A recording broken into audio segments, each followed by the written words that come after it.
슈퍼하우드 오버클럭이에요 이제. 직선 구간의 오버클럭. 여기까지다. 이거 한 번 더 나오나요? 어우, 야, 무빙! 한번 더 무빙! 와, 야! 무빙! 야, 플로라 휘둘린 무빙! 와, 야, 무빙으로 궁을 견뎠어요, 지금. 김연았던 무빙이었어요. 야, 아, 저 정도면 허벅지 폭발하고 있어요, 저거. 그렇죠. 웨이가 이거 잘 흘렸습니다 이거. 네. 이게 서로 포킹을 베이스로 간다고 하면 돌막 갔어요. 중력 부계 올라갔고 공중 폭격. 이거 조합을 생각에는 바꿔야 돼요. 빼빼. 아 근데 이게 말릴만한 게 저 조합을 두 턴 했었기 때문에 바꿔야 되는 파츠들이 궁이 지금 안 빠져가지고 네. 궁극기가 빠른 건 FTG고요. 어쩔 수 없죠 이거. 이성의 가시 소나기도 곧 준비가 됩니다. 80%고요. 비질란트 여기도 70%거든요. 금방 채워요 저거. 그쵸. 근데 이렇게 불리한 상태마다 만들어줬던 거는 립 이상. 아, 잠깐 방금 빠졌어요? 기성 히터. 이러고 이상 케어 되면 이거 해줄 것 같은데요. 이때부터 이미 균형이 무너졌어요. 끝났습니다. 위에라가 이길 수 있는 수단이 많이 없어요. 변수가 나와야 돼요. 무조건. 빛의 밸류를 높이는 조합이 됐거든요.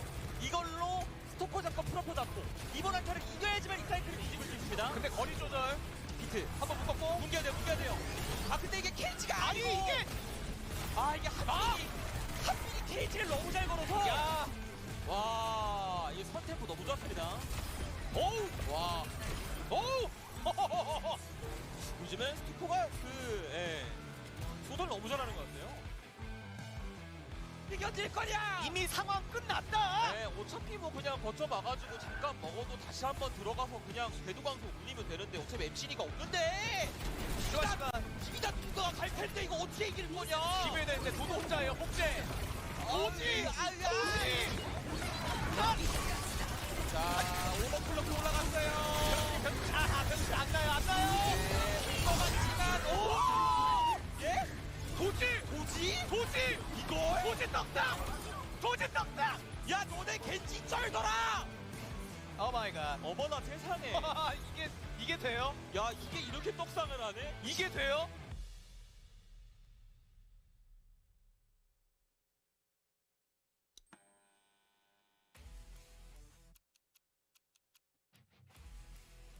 네. 선주 던지면 그냥 그 곳이 막 파괴가 됩니다. 그것보다 우리 질풍이 너무 무서워요. 맞아요. 네. 여기 또 물이 들어가죠. 와, 알파이 2명. 이게 뭐예요? 미쳐서. 낙타 아니에요? 예, 그렇겠죠.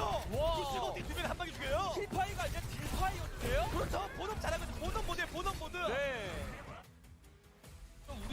우리도 대치했을 때 밸류를 챙기겠다. 그럼 어떻게 들어올래? 그렇죠. 대치해봐. 내가 더 세게 때리면 그만이야. 라는 식의 조합인 거예요. 실제로는 팬 더 잡는. 세게 때리고 있는데 일단 북한지 빠진 상황에서 양팀의 탱커 서로 맞고 하지만 이수민과 후알류 마카까지 잡아내고 있습니다. 크레이지 라프. 그러니까 라마트라 메이를 쓰는 걸 이미 봤잖아요. 크레이지 라쿤이. 네. 그러다 보니까 한 번에 우르르 몰려 들어와서 뭐 할 수 있죠. 들어가서 오히려 쫓아갑니다. 잘 올렸는데요? 그러면 복제 있고요. 스핀트. 포커페이스 해설 좋아요. 오히려 거점적으로 본인들이 들어갔습니다. 딱 복제 있고 이거는 상황이 마음가가 녹았어요. 이거 근데 탱이 없어요. 네, 낙타했나요? 이거 와 낙타 아닌가요? 자, 그렇게 이미 2명 잘렸고 네. 이런 답이 없어지고 있습니다. 그냥 한 번에 게임이 터져버렸는데요? 이거 견딜 수가 없는 상황인데요. 네, 비빌 힘이 이제는 없습니다. 누구나 끝나요. 이렇게 잡혀버렸고 이런 거점 관리가 더 이상 안 되는 포커페이스입니다. 자, 스코어 3대0으로 결국 T1이 경기를 잡아냅니다. 와, 근데 네, 거점이 넘어가는 게 커요. 거점이. 거점 넘어 아직 가지 못했습니다. 25% 비비당하는 가겠다 마인드. 그렇죠. 스토커 네. 계속 견디는 중 넘어갔습니다. 근데 이렇게 되니까 스코어가 가면 안 되거든요. 그리고 파이널리가 용감 있잖아요. 네. 이거 되는 거 아니에요? 터치 일단 하고 있고 집결나요. 도예씨가 이거 집결 오기 전에 네. 집결 중요합니다. 파이널리가 마침내 마침내 용감 네 번째 이거 이거 승리가 왔어요. 드디어 파이널리 승리까지 만들어냅니다. 와, 너무 기뻐합니다, 진짜. 야, 4번 도전 끝에 드디어 뵀어요. 네. 2명. 솜브라가 네. 뒤돌아서 뒷라인에 해킹을 한다고 하더라도 2층이다 보니까 호응하는 데 시간이 걸릴 수밖에 있습니다. 이 자리 어떻게 뚫어낼 수 있을까요? 이거 차징되면 오버클럭으로 먼저 때리면서 요거 뽑으면서 슬라이딩 빠지고 팝을 빠지고 와, 펠리칸! 기록수 제대로 킬목각 제대로! 거기에 핀의 숨어방울 케어까지 완벽했죠 타이밍. 모든 걸 집어삼키는 활약이었습니다.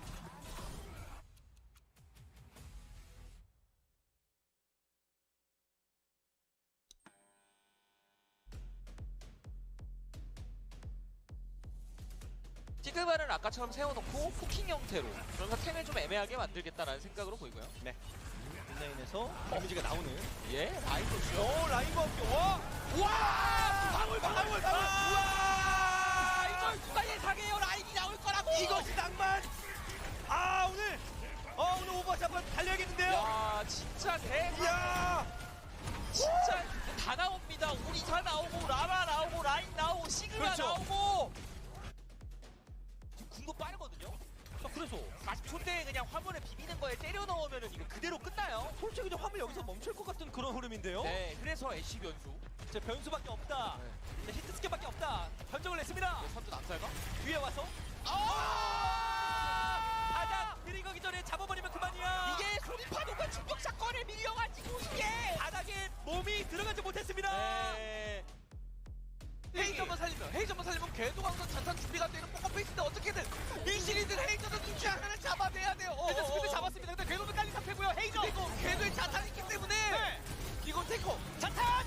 자탄 헤이저. 근데 우찬이 또 교환보긴 했는데 이거 로봇 계속 밀리거든요. 로봇. 헤이저. 홀딩이 주는 방벽으로 또 키워댔고요. 미신 밥을 이러면은 빠졌고 우창 갑니다. 빠른 라인으로 와도 터치가 자, 근데 봐야 됩니다.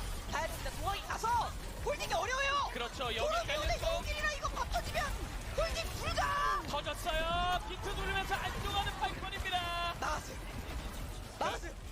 이거 갑자기 프라우드가 이거 같은데요. 프라우드가 갑자기 한 2킬 해주지 않는 이상 너무 힘든데. 스토커 프리딜. 자, 그래도 동학이 날카롭게 물면서 지호를 바라보는 이것마저 던지면서 추가 시간 끝에 2점만을 허용하는 팔콘입니다. 이거는 그냥 집결 믿고 하면 돼요. 그런데 완막각이에요. 완막각. 이거 잡았습니다. 이거 어떡하죠? 잠깐만. 실명을 잡았어요. 이거 누가 들어가요? 누가 들어가요? 20초. 설마 완막? T1? T1이 이걸 진짜 완막. 분위기를 완전 진짜 완막이 맞죠? 그럼 완막. 가짜 아닙니다. 완막하면 80%. 이러면 80%. 라프 급합니다. 진짜 여기서 프로가 터지지만 않으면 돼요. 아니 거기 뭐 다 있는데 그래도 하나 썼고 잘 봐도 앞길에 자르면 되거든요. 하지만 여우길 있고 준비들까지 모릅니다. 진결로 여우길을 내버렸어요. 자 이러면 여우길 밸류 재료. 그래도 이게 교환. 잠깐만요. 복제 있고. 잠깐만요. 준비. 대준비. 이거를 넘어오나요? 그래도 아직 복제가 있긴 한데. 예. 이거 이렇게 줍니까? 지금 복제 써야죠. 네, 복제 있어서 모르긴 해요. 준비 3명째. 이거 이 젠트가 던지고. 이거 제스 가면 잡았고 교환. 안돼도 키가 큽니다. 아니 이게 볼트여가지고. 예. 이제 젠트는 복제가 끝났으니까. 그렇죠. 어해주긴 어렵거든요. 이럴 준비 체력. 이거를 와. 준비는 쉽지 않아. 이제는 추가 왔어요. 준비 네버다. 이거 서커스인데요? 우와. 이야 이거 역대급 캔입니다. 아니 이걸 누가 어떻게 우와. 예상을 해요? 아니 궤도가 있고 가시소다기가 있고 목재가 있고 집결이 있는데. 솔직히 무조건 거의 웬만하면 상식선으로는 막히는 거였죠. 네, 그냥 끝났죠. 그냥 100이면 100. 이거 끝났는데 채널 돌리니까 약간 이런 느낌으로 본단 말이에요. 와 대단합니다. 네.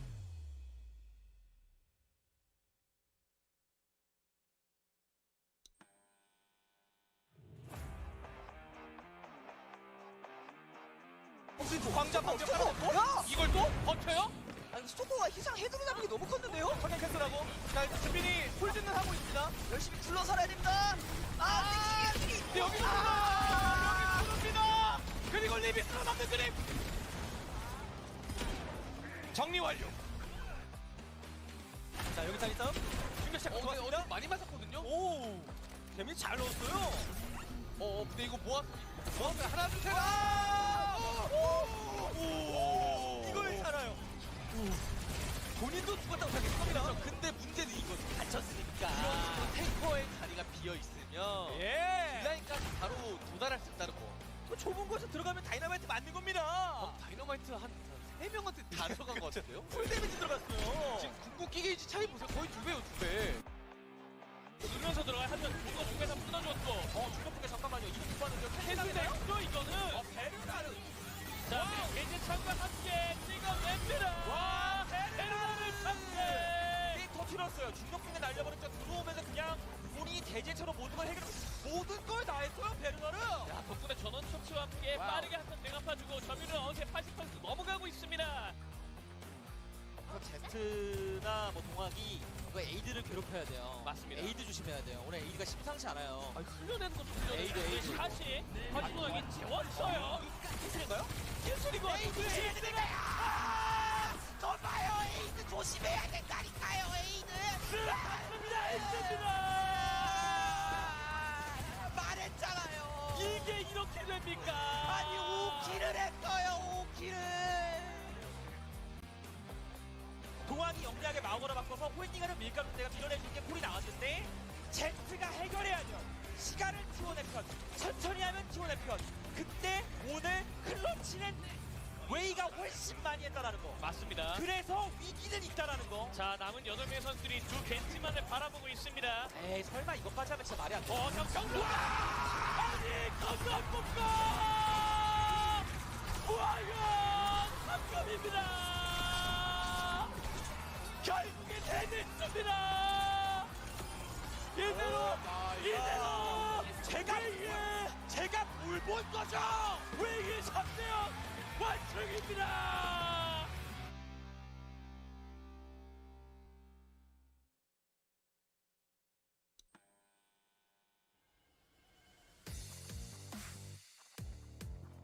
뭘 빼먹은 거라 이거는 크레이지 라쿤이 상황 세팅 다 해놓은 거거든요. 이번 턴에 상황이 이게 세요 이게. 본인들만 일방적으로 나누려. 지금 이게 크레이지 라쿤이 본인들의 유리한 턴을 만들기 위한 운영이 오늘 운영이 진짜 기가 막혀요.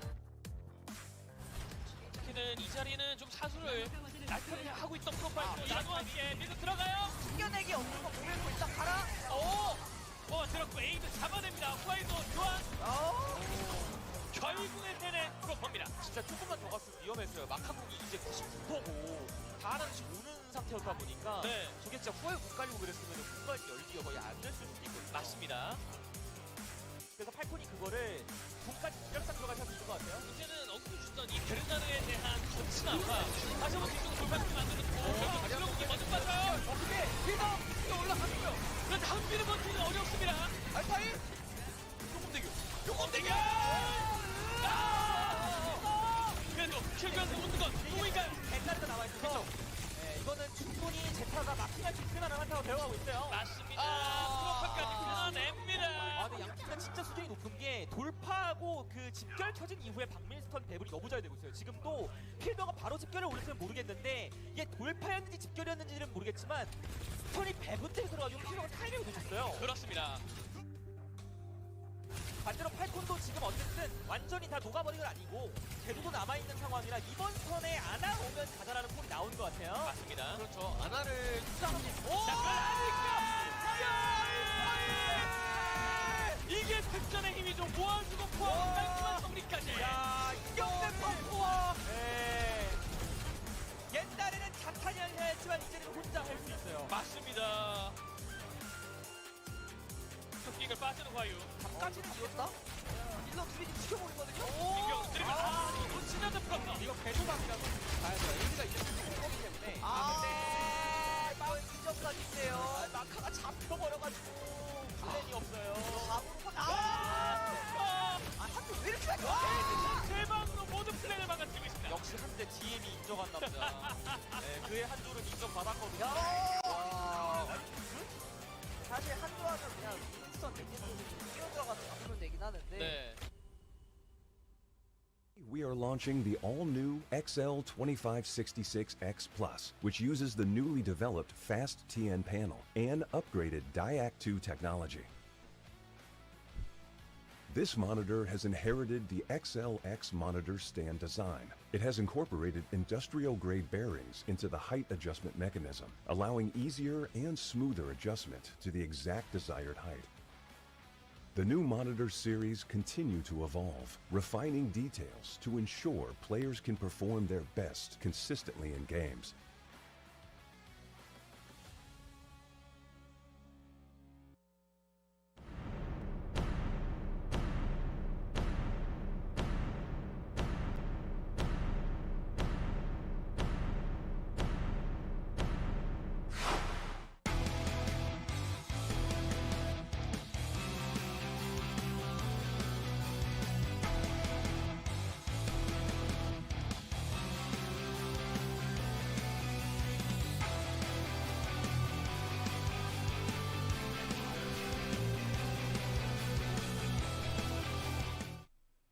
Returning to the WDG studio in Hongdae, it is the OWCS Korea Grand Finals. I'm Legday, joined by the wonderful Avril. We've got 2 games to tonight, a Grand Finals and an All-Star match. So we're going to be cooking up some special teams on the side while we all wait for Crazy Raccoon to go up against Zeta Division. Yeah, what are you doing? We're getting the side dishes out early. Going to be munching on those real quick before we work on the main. Going to need to cook that one a little bit more, as it's a good one. So we're going to fill up the schedule a little bit here. Let's get a few of the fan favorites back in for a bit of an All-Stars show match, as voted on by the fans, by the way. So I believe that how the system works is, you know, the fans in Korea got to sort of pick and choose who they wanted to see play in an All-Stars game. And, you know, we're going to have a bit of a first here, because I don't think we've done this in OWCS Korea before. You know, I watched all OWCS Korea last year, and there wasn't this event, so this is a new one. This is a brand new one that we'll see how it goes. Should be a fun event.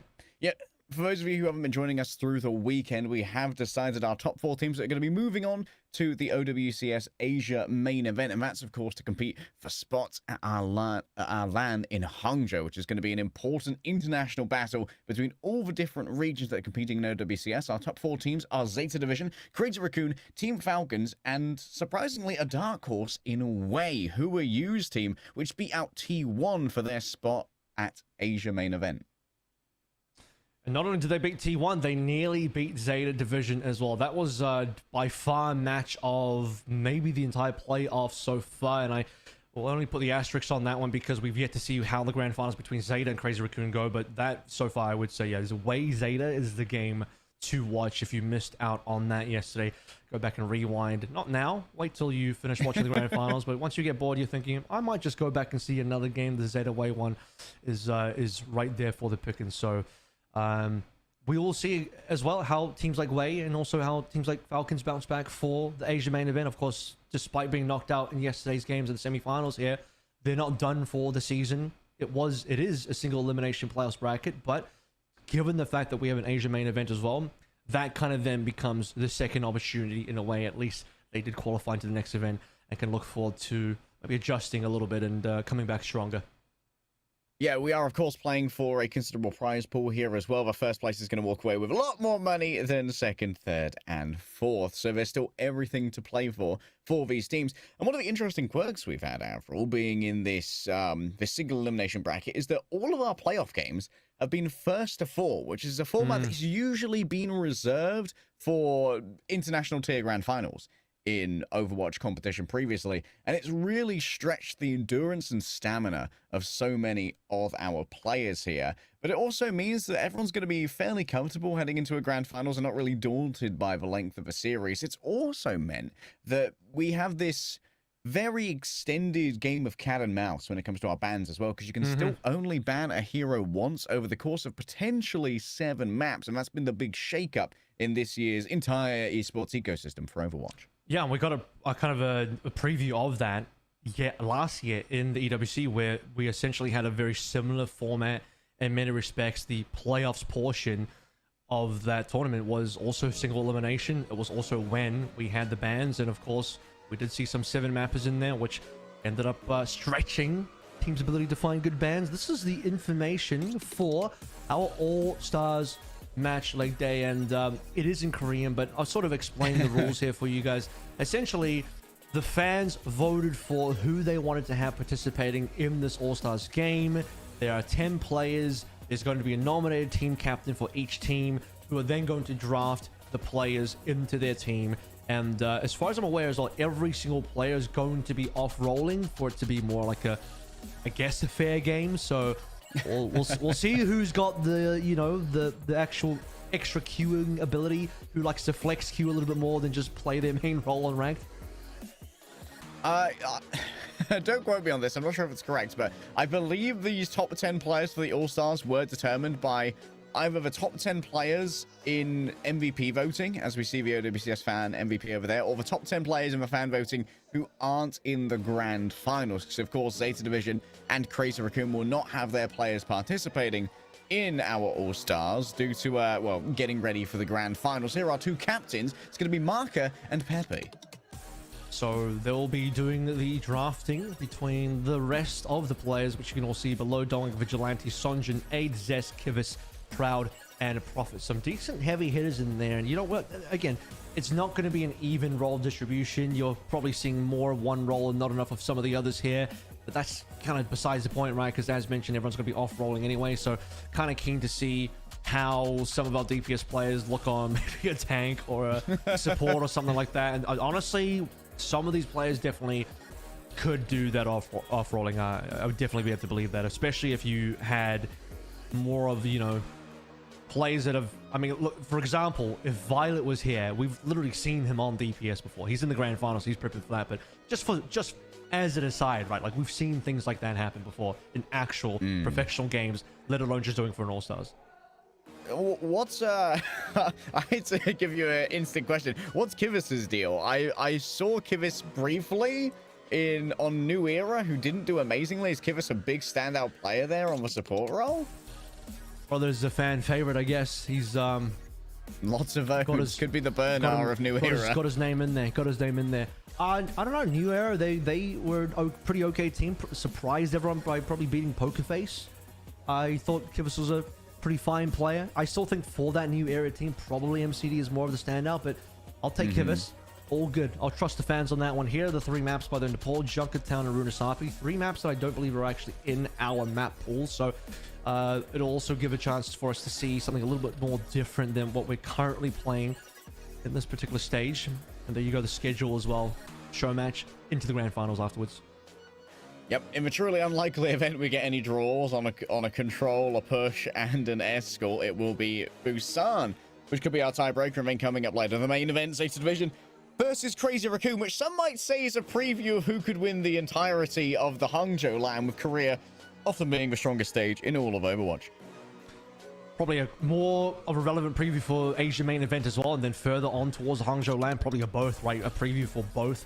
But at the same time, there is a bit of a gap. So you will see this grand final, then we go to the Asia main event, and then I think it's basically going to be like, what, a month from now before we actually get to go to Hangzhou, which essentially means meta could change, things can definitely change. But before we move any further, let's have a talk to our team captains between Pepe and Marker. 주장분들이 각각의 선수들을 뽑게 되는데요. 먼저 주장 선수분들 만나보도록 할게요. 흑팀의 페피 선수부터 만나보도록 하겠습니다. 안녕하세요. 웨이 아니고 팀 블랙의 페피라고 합니다. 감사합니다. 네, 팀 블랙의 페피 선수 웨이팀 아니다라고 선을 바르게 이렇게 그어주셨는데요. 그렇다면 이 웨이팀의 또 100팀을 담당하고 있는 마카 선수 만나볼까요? 안녕하세요. 100팀에서 페피 죽이기를 담당하는 마카입니다. 자, 오늘 얼마나 치열할지 가늠이 안 Big fan of their headgear. 자, 먼저 양팀 They have a lot of props behind the scenes, that's for sure. So that was the player introduction. Pepe, team captain, team black. Marker, team captain, team white. 자, 이 제자의 명물 Both these, of course, from Team Wei, who are not going to be participating today in the grand finals, but did make it all the way to Asia. And if they hadn't earned enough fans at this point, well, I mean, you just haven't been watching the semifinals. Clearly, you didn't watch yesterday's game, as they've certainly won over plenty. Because I think even despite the loss, instantly became a fan favorite if they weren't already. 제가 아나로 딜 넣을 때 꼭 화면이 많이 안 잡히더라고요.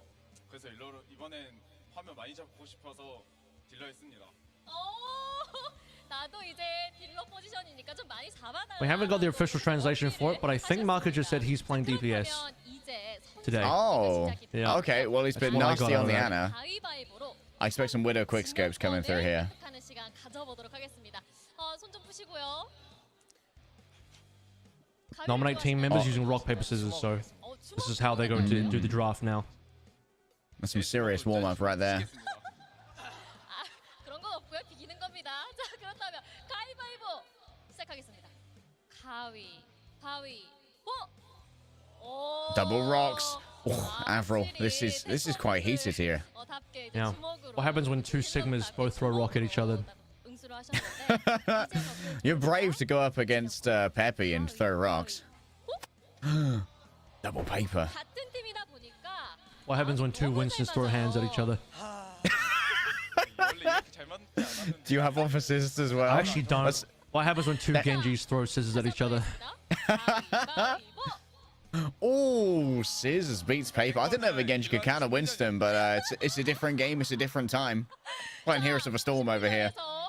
당당히 승리하신 우리 일로 선수 오늘 딜러를 맡게 된 First pick Kivas or he's a coward? 선 지명권 들어가도록 하겠습니다. 오늘 가장 탐나는 매물 어떤 게 있을까요? 저는 개인적으로 선준이를 원하긴 하는데 저희가 뽑으면은 팀마다 이 하트 이걸 해야 되거든요. 네. 얘기는 오리고 선준이가 하트가 싫다고 하더라고요. 그래서 선준이 뽑겠습니다. Sunjin? Sunjin. 싫으면 어쩔 건데 내가 팀장이야. 머리에 하트 Really came into his own this season, it felt like. 해보자라고 선준을 Made a name for himself on TSM last year in OWCS in North America. 오늘 가장 Mm-hmm. 탐나는 And 매물 back to 꼽아볼까요? Korea now doing 오랜만이야, wonders. 성현아. 프라우드 뽑겠습니다.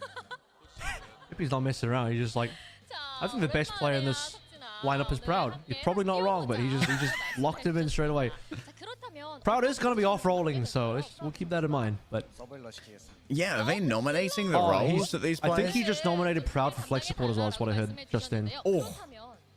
He's auditioning for Mark as well. 선준 선수가 선준이가 탱커를 좀 잘해서 Sunjin on tank. 밸런스하게 선준이 탱커 시켜서 이기겠습니다. Sunjin tank with Proud on flex support. I think Proud on a flex support, I can see the aim coming through pretty nicely there. 선준이는 그냥 다 잘해요. 네, 뭐 알아서 하겠죠 뭐. 알아서 하겠죠라고 믿고 맡기는 모습 보여주셨습니다. 자, 그럼 다음 가위바위보로 지명권 획득하도록 할게요. 너무 마음이 잘 맞으면 안 돼요. 가위바위보.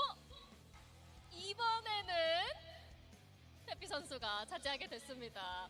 자, 그렇다면 어떤 Okay, next 선수를 pick Pepe, I think. 지명하게 될까요? 에이드 뽑겠습니다. 아니야. Took Aid Aid away. has been taken. 툭 튀어나왔어요. 뭔가 합의가 좀 안 된 것 같은데요. 에이드 선수 뺏어간 소감부터 들어볼까요? 뭐 제 메인들이 다 탐나더라고요. 아, 팀원에서 이제 좀 탐나니까 I think Aid's on main support. 어떤 포지션에 Oh. 계신지. 탱커 시키겠습니다. Oh no, tank. Okay, I thought he said main support. But Aid's going to be on tank. 탱커 포지션.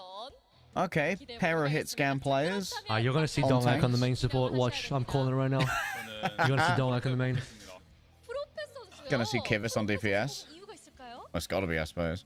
그 애들이 자꾸 어제 제가 뉴킨 스트리트에서 했던 So Prophet just got chosen by Marco. 그 뭐지? But 와, he has to be a support because he can't play the DPS here. Yeah. Wait, Prophet versus Proud, both on flex supports. That could be interesting. 그 영광에 넘겨드리고 싶어서 오. 프로페시 서브힐러로 가겠습니다. 아, 프로페 선수 오늘 안 So yeah, you got that one. Prophet on the flex support as well. 뭐 그건 잘 모르겠는데 뭐 그것도 알아서 하겠죠 뭐. 굉장히 자율성이 높은 팀이에요. 자, 이렇게 이제 선수 2명씩 각각 선발했는데요. 다음 선수 지명권 가위바위보 갖도록 하겠습니다. 가위바위보. 한 번 더 할게요. Once more. 가위바위보. The game theory's not gaming out. 가위바위보. 내가 안 된다.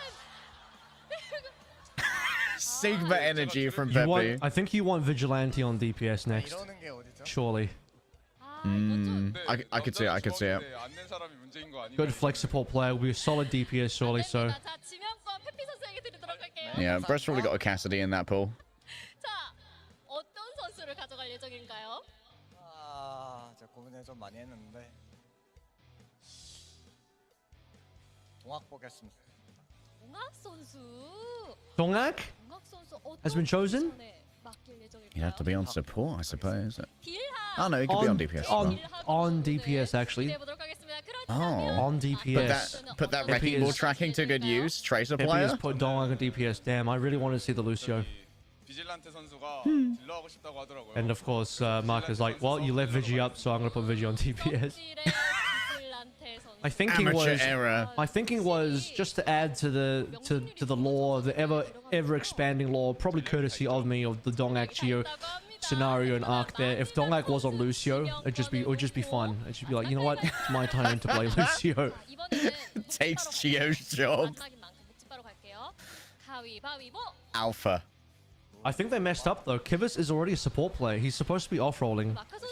And now Kivas can only land on support. I don't know how this is going to work. I'm sorry, Dongak. You're going to have to move to main support so Kivas can play DPS. I'm hitting up the admins right now. This is an illegal maneuver. You can't put Kivas in support here. It needs to be off-rolling.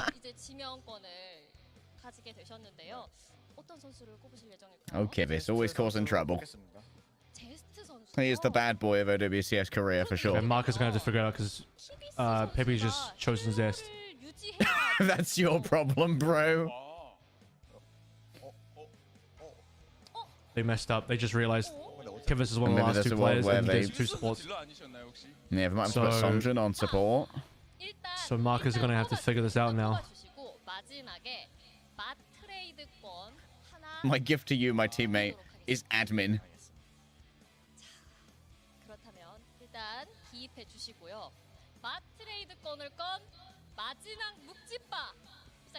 Oh, it looks like they're going to let Kivas play support, even though it's his usual position. Kivas is going to be the one main roller.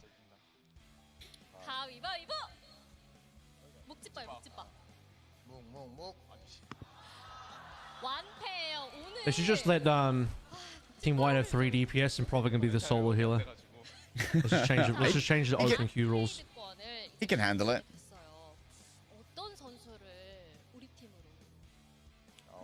Do a bit of max 3 min 1. I think I'm pretty sure. Hold up, now I have to double check this. No, it can't be right because I'm thinking Kivas' position. I think this will give us on Zen. Support. He is a flex support. So actually, he's kind of like, if Kivas ends up playing main support, it's like kind of a role swap. Oh, Kivas actually been swapped over on Ted. Oh, we're doing a trade. Yeah, there it is. Okay, that makes it. Yes, Dongak got made That's what I support. said, guys. I said it right. Did I not predict that right from the start? You didn't see it, but I sent a cheeky DM that was received. You put your thumb on the scale. It went right into the interviewer's ear. It's like we've had a undeniable request that Dongak must play main support. It has to happen. I don't make up the rules here. It has to happen. Play a Lucio game. Falcons got 4-0'd yesterday. Cheeky DM to 9k. Check out my Lucio, bro. Dump that loser.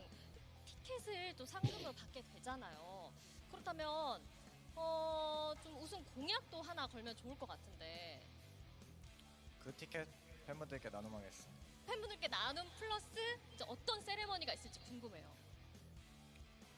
다 같이 해야 되거든요. So, what is your promise if you win 전원이요. all their teams? 마이크를 드셨으니까 이제 권력이 있습니다. Handing out tickets to fans and holding a ceremony. What Pepe said. Oh. Tickets to what? 도발적인 퍼포먼스. To the gun show. 기세를 기대주겠다라고 말씀을 해주셨는데 무슨 I will be in attendance. 세레머니 공연 한번 거시죠? 어차피 저는 저기 신경도 안 쓰고 있기 때문에 그냥 저희는 저희끼리. We will all hold a ceremony to provoke the opposing team. That sounds A imposing. war dance. 확실히 재미없다. 저는 근데 누구처럼 무지성 도발 안 해가지고. Marcus says we will give ourselves a high five. Nice. 따끔하게 부탁드려요. 형이야 잘 생각해. 웨이 화이팅. 자 그렇다면 우리 마카 팀은 100팀은 제가 승리를 했을 때 마카 선수의 좀 노래 실력을 볼 수 있을까요? 목소리가 굉장히 좋으시거든요.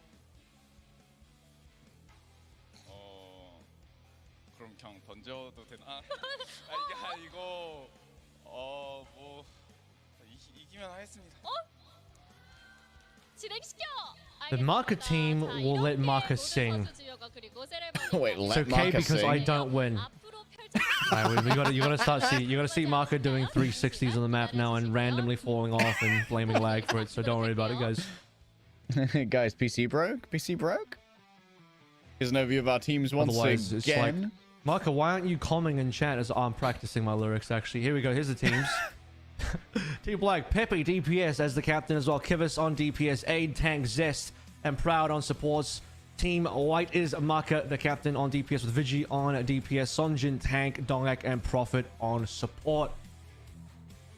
Who's winning? You know, my guy I'm who's winning. I'm kind of worried thinking about how good Sonjin's tracer tracking is to see if this guy potentially pick up the Malga. Surely in a 4-fun match, they won't play a gun in each hand and a smile on my face, right? Both tanks go ball. They're cowards. I'm afraid. I don't make the rules here.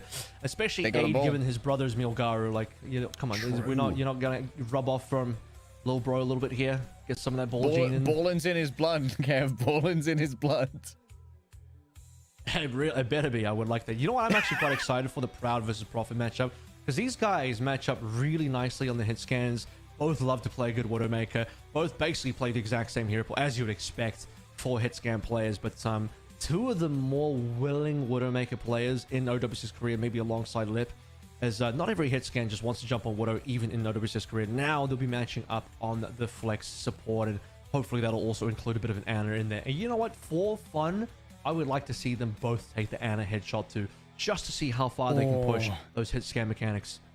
I would love that. And of course, unlocking like quick scoping from times long gone by, not having to charge up a shot anymore on your hit scan when you scope on in. It could be an absolute dream for Proud and Prophet to be able to get those headshots out on the Ana. That would be quite the mechanical masterclass. I imagine with the Ana headshot perk being available, maybe there'll be a new generation of Giga Aimer Anas. Although I imagine that Mark has probably already got that one covered. I gotta tell you something. This is probably still going to be a very high level. I mean, it'll be a little memey. Let's be completely for real right now. But at the same time, the mechanics are going to be there. And the reason I say this is people are surprised at how good players are, even in off-rolls. We saw, unironically, a couple of weeks ago, I can't remember exactly when, a couple of weeks ago now, Violet was unable to play for a week, and I believe he was sick. Alpha E had to fill in for main support, and Brother did play Lucio almost the entire way through, and his Lucio actually popped off, genuinely popped off in a way in a way where it's like, hold up, he could be like a top tier main support in North America with this level of gameplay. Like, I'm not completely 100% for real. He was really good on Lucio, disgustingly good on Lucio. Top of NA. Well, while we contemplate how our teams are going to shake out with these off rolls, we're going to take a quick break and we will join you real soon with the All-Star Game. Stay where you are.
OWCS Korea coming right back at you with our all-star matchup, baby. Team Black versus Team White. The biggest names in Korean esports, Kev. They've managed to create internal conflict in way to try and turn this Dark Horse team against itself. It's Peppy versus Marker, brother versus brother, and warrior versus warrior. And then an actual brother in their Aid. One of the two actual brothers, Aid, is on there as well. They have managed to stack this All-Stars with 3-way members, which, to no one's surprise, you know, definitely got a rise in popularity lately for good reason. So 3 out of the 10 members all coming through from Way, and everybody off-rolling here. Everyone wearing either a nice little duck or a nice little heart in there. We've kind of prefaced a little bit of some of the matchups that we think are going to be quite exciting, particularly, I think, on the flex support position, but also on a more individual level. Just because I called it from the start, because I kind of wish for it too. I wanted to see the Dongak main support. And by main support, I'm specifically referring to the Lucio here. Please, it needs to happen. I'm personally rooting for it, Kev. I mean, Falcons may need to change something up, you know? Falcons have got to figure out what happened. Having got Owen Ford, we're going to be heading over to Nepal first. And of course, we still have hero bans. We're not going to allow everybody to play exactly what they want. Team Black have gone with a Doomfist, and Team White got rid of Kiriko. You know what's great about the Doom ban here is that Doom used to be a DPS hero. So for all the both of our tank players between Aid and Sonjin, who are DPS players, they can't just rely on their memory of playing Overwatch 1 Doom anymore for this matchup. So that really is going to force them into doing something a little bit different. The flexible is interesting. I don't know. Maybe this could just be to like push the players a little bit closer to Ana. With Kiriko being banned, Ana should be pretty strong here. Maybe I'm reading too much in the bans, but I do think it points us into a nice direction of forcing our tanks onto something that they can't just rely on memory or playing DPS Doom on. And then also pushing our DPS flex supports here towards an Ana, which I think is going to be a great battle. That's what we're here for. Yeah, we just want to see the potential for the change. I mean, I think one of the most concrete pipelines we've seen in terms of role swaps in Overwatch has always been like DPS players going into flex support. Like that was a pathway for Architect and for many others as well. I believe Architect's actually had some time playing DPS recently.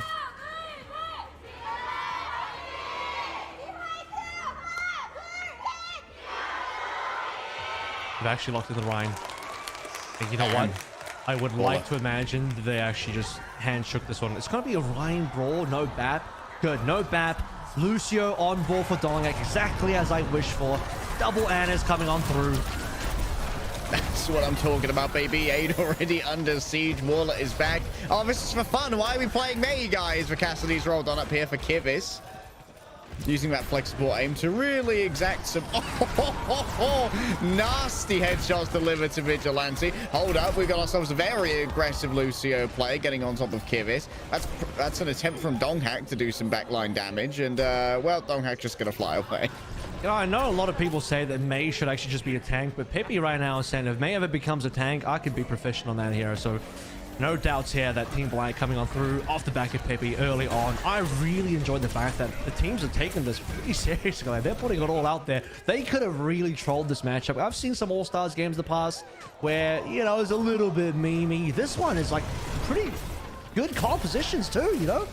This is a for real serious gameplay. Oh, speaking of serious gameplay, that was a seriously gnarly earth shatter.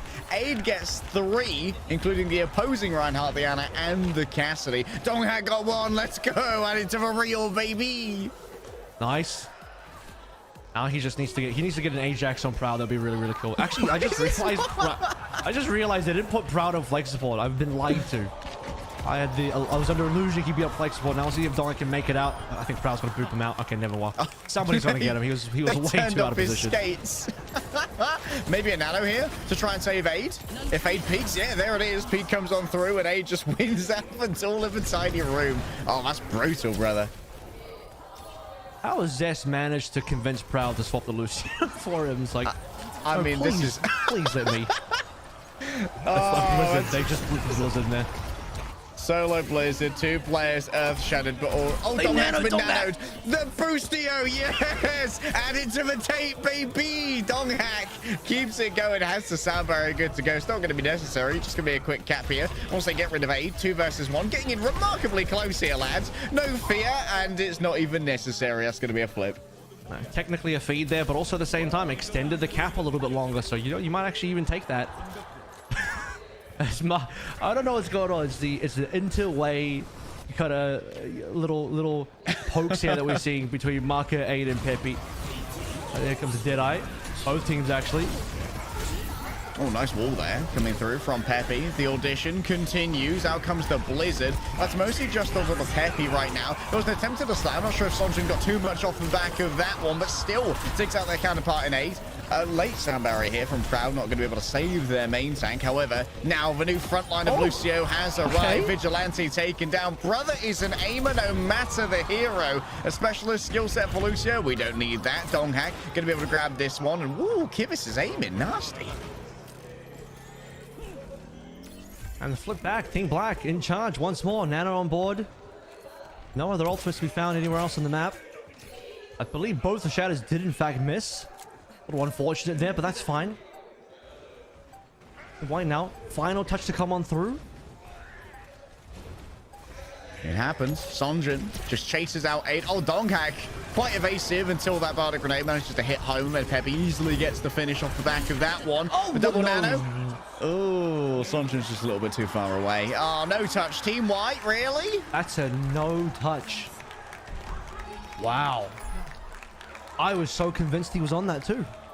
You hate to see it in the modern game. And Donghack did all that. Donghack did all that to touch earlier to die instantly. Oh, I see what happened. I think Sonjin got slightly pushed back by one of the swings from Aid, and then just didn't quite curve his body back onto the point. It was all quite quick and quite brief, but there it is. I think they are. They must be coordinating. I do like the honesty between the teams. They're not trying to counter comp each other. They're not like hard counter swapping. They're both taking it seriously while showing a lot of like gentlemanly kind of, you know, play in here with like, you know, do you want to do ball here? All right, let's both do ball kind of thing.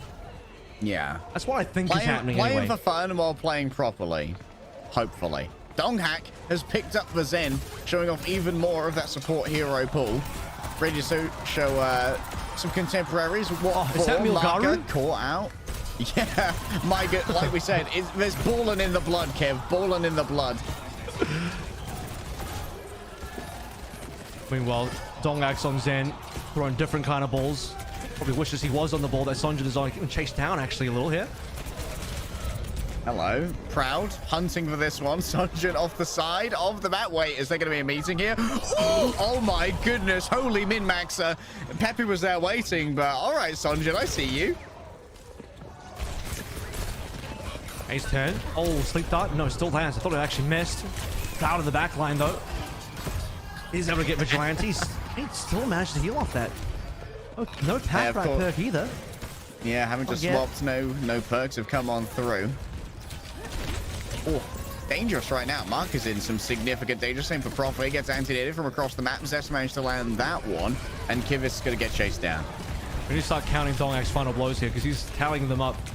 Not ready. Slowly either. Ada's actually farming, dude. He really does have ball in the blood. Milgaru is secretly there in spirit.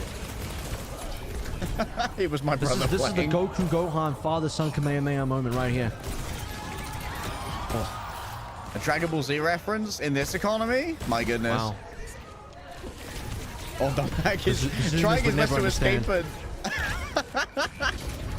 Oh, the duo's just too strong. Too fast. Long-range anti-nade here. My goodness. Almost got a perfect dive there onto Marker. Luckily, there was a coach going for Marker to save himself for just a second longer. Vigilante is swapped over onto a Sombra. Boo! Leave Aid alone. The hacks come on through, and it's going to do his best to run away from this one. Yeah, there we go. Now, the fun stops now, I guess. That's when the Sombra comes through. That's enough fun for you, bud. They need all the help they can get.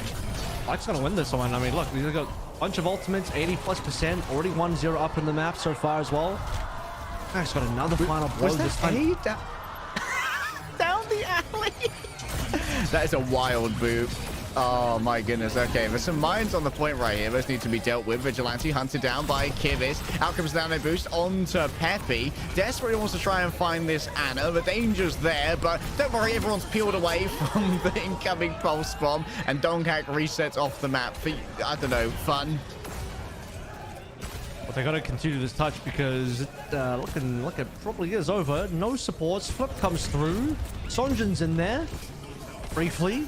Somehow staying alive way longer than I thought, but here we are. Momentarily. Oh, Proud doesn't even use for sound barrier. We don't need that here. Still overtime in favor of Team Black and Vigilante down. The lights come, of course, for speedy return on the Ilyari. Why didn't I see it coming? That's definitely a choice to make a speedy return on. Of all the fast heroes like Lucio that he already was playing. There it is. Team Black takes map number 1. I like the Jerry. This is the most like not unsportsmanlike, but the most kind of, we can't even see the trash talk if there is any in the all chat because it's not enabled. But this is it's the most extra personality on a stage for Korean Overwatch I've seen. This feels a little bit like it's anime scripted, you know? Huh. Looks like you didn't expect my Red Eyes Black Dragon, Team White. It's almost like Dogman's still with us. Always remember. Ah, Cruz Bigger Peter. Was that a true PogChamp in the crowd right there? A true PogChamp in the crowd. My favorite moment was when Dogman said, I think you said,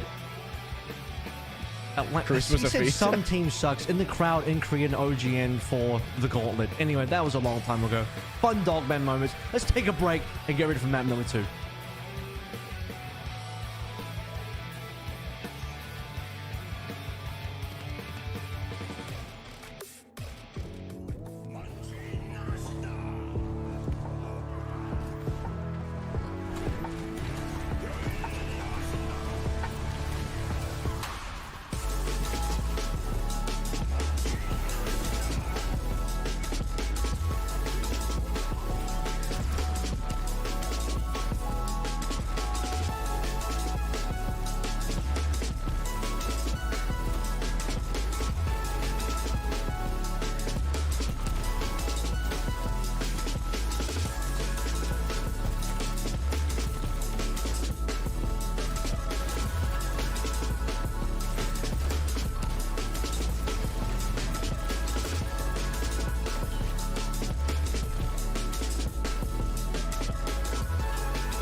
And we are back. It's been a slobber knocker so far, Avril. We've had some funny moments and some gentlemen's agreements as to what heroes have been played. I believe next up we're going to be heading to Junkertown so we can have some escort-based fun. I wonder what we're going to see here. I wouldn't mind seeing our tanks actually maybe go towards something like a Sigma for that. It'd be fun to see Peppy not playing a Sigma, being that he's on DPS. Watching someone else do that instead. And a quick look in our crowd here, and some very nicely generated signs. I love that Anna with the glasses. That's very charming. Of course, Genji needing healing. Classic Overwatch discourse occurring back there. That's fine. No ball, no Sombra. I like that. Actually, you know what? Let's do this. No Sombra. No, let's get rid of the anti-fun here. Stick to the fun here. Let's do some double flex ball. You know what? I'm kind of disappointed we didn't get to see some Proud on the Ana or flex ball. Let's do. It's a Junkertown. It's an escort map anyway. Let Aid and Sunjin play some Sigma, hopefully, and then you could do some double flex support in the backline. Why not? Let's see what Donghack does in the flex support. Yeah, I'm looking forward to seeing Donghack continue to play creatively. And I'm not sure how we got Zest convincing Proud to give up the flex support spot. We all thought that it was going to be Proud bringing out the Ana, maybe even a BAP to really tease that burst fire hit scan potential. Team Black are in the lead, though. Can Team White equalize here, or is it going to be an awfully fast show match? Let's get into it.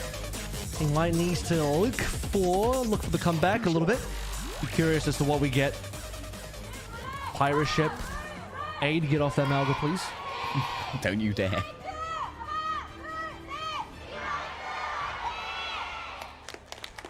There we go. The ancestors would have judged you quite harshly, Aid. Hold up, Zest over here on the BAP. I'd love to see that double flex support. And indeed, Donghack currently hovering on the Zen. He came over on it for like, I believe, 2 minutes on Nepal. Didn't stick. Oh, Sonjun now, he is on the defense, so he is actually playing the Doom for real. Did say earlier that weapon. Does have the Jade. To be fair, okay, Marco, there we go. There's the Widowmaker scoping coming through. Oh, we like that. On Proud too. You done scoped into Proud. Oh. All right, alpha move, alpha. There's Ana mechanics on with the extra. That's what Ana with a headshot and grapple looks like. Confirmed. I live in fear of when the Anas decide, you know what, I don't need the nano, I just need the headshots all the time. Peppy swapping over as well. I need a ruling on whether it's a legal Doom position or not. Very sus Doom position. Do we have our top lawyers here? Kivas found out.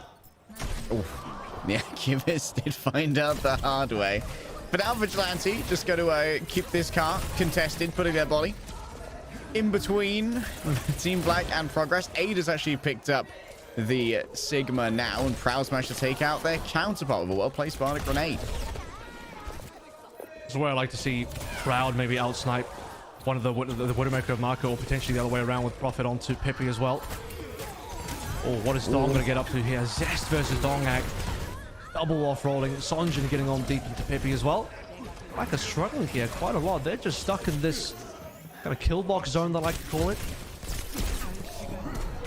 Unfortunately, Sonjin just decimated by Proud, even with the block, was then able to really stand up to the damage that was coming through from the Ana. Oh, Prophet, what's he gonna cook here? You're gonna open with an Aid or a sleep is the question. Oh, just comes up for the backstab. Gets noted by Peppy on the way through. Bro was the, you know, the church meme with the guys in the pews behind each other. That was Peppy right there. With are there weapons evolved? I believe there's a pistol in that meme, or maybe I got the wrong one. Yeah, there's a pistol and a sniper rifle, I believe. I have got the right one. I have got the right one. There we go. Nice, good. Here we go. Cap to come on in. Didn't have to use any support ults. Love to see it. Hold up the tech. My illegal Doomfist maneuvers, they have actually capped here on the side of Team Black. Prophet is just going to stay up top. Lie in wait. Sees marker. This could be deadly. It is. No final blow, though. Doesn't count. I thought Prophet had the kill. Just not that guy. I would, again, really like to see that level 3 headshot perk come on in. That'll let you duel. In fact, that is quite nice for dueling the Widowmaker, can confirm. Oh, I bet. No damage drop off to worry about either. You can actually outrange Profit the and Pepe. Widowmaker. Profit and Pepe. Profit's just testing Pepe a little bit here. He's like, I know how to play against the Widowmaker. I've done this duel many times. I've played these games before, bro. I have played these games before. Oh, dude, the movement here, the full focus on the Wiggles. She's got a case of the Wiggles. Marker feeling the same. That was an ambitious grenade if I've ever seen one. However, it's going to be Zest who just climbs up and finishes off that one. Proud, nice sleep. Ah, you know what? I'll leave you a parting gift, and Zest even more so with the execution. If he had a half second longer, he could have ran the pulse into the Tracer as well, which would have been so disgusting if that happened. I think, would have had a bad time there. I think they missed the pulse, so they couldn't bring it over closer. It was just the wider AoE. Oh, right. For some reason, I thought maybe he got stuck there, but I think he could be right there. It's sad. I would have loved to have seen that mutually assured destruction. Hello, Nano, onto Marker here. And this is going to be when he misses every single shot. Unfortunately. 0% accuracy guy over here. Me on Widow.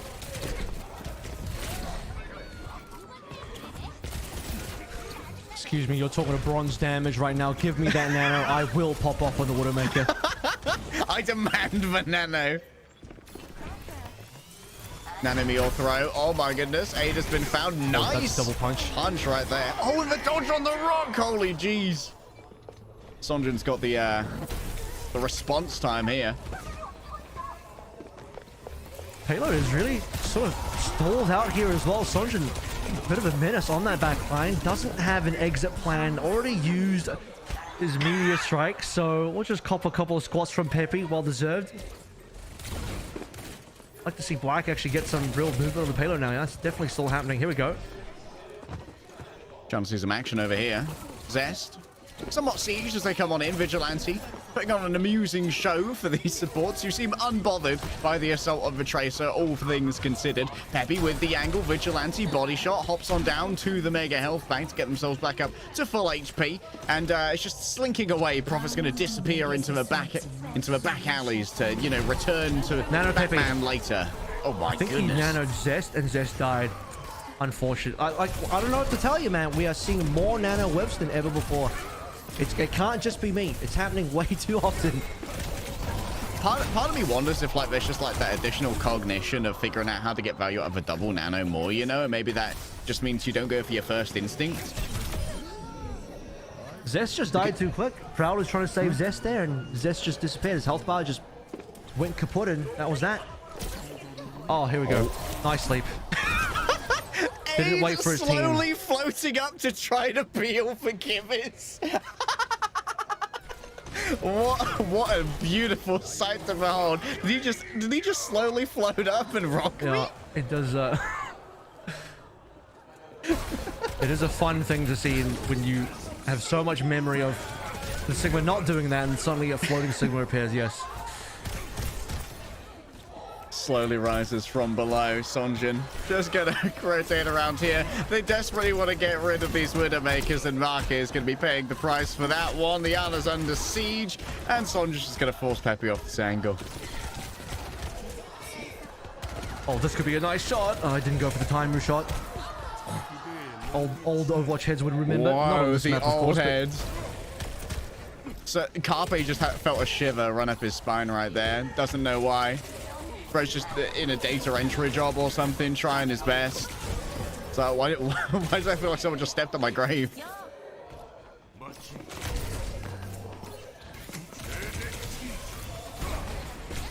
At this point as well, I don't think we've seen really much swapping happening, except the fact that Proud is on the Lucio. Did go down. The tanks have remained stable. Sonjin has remained always trying to go for the Widowmakers, and he was begging for his life. Sonjin hasn't been introduced to the concept of mercy yet. That's in next season's curriculum, actually. Okay, never mind. I thought went mercy for 1 second. No. Went to Moya, then went back to mercy. Sticks. Still okay, sticks. Here we go. Prophet's back. The damage boost, but onto who? Oh, they're dead already. Never Last mind. 2 seconds. There we go.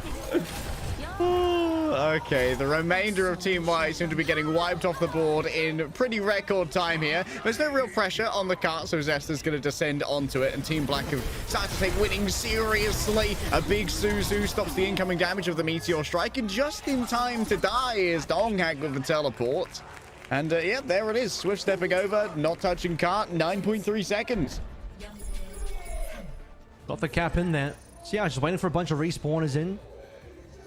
Sonjin, if he was maybe taken a little bit more seriously, would have probably immediately striked on the payload and not the back line, but we are here for a fun time.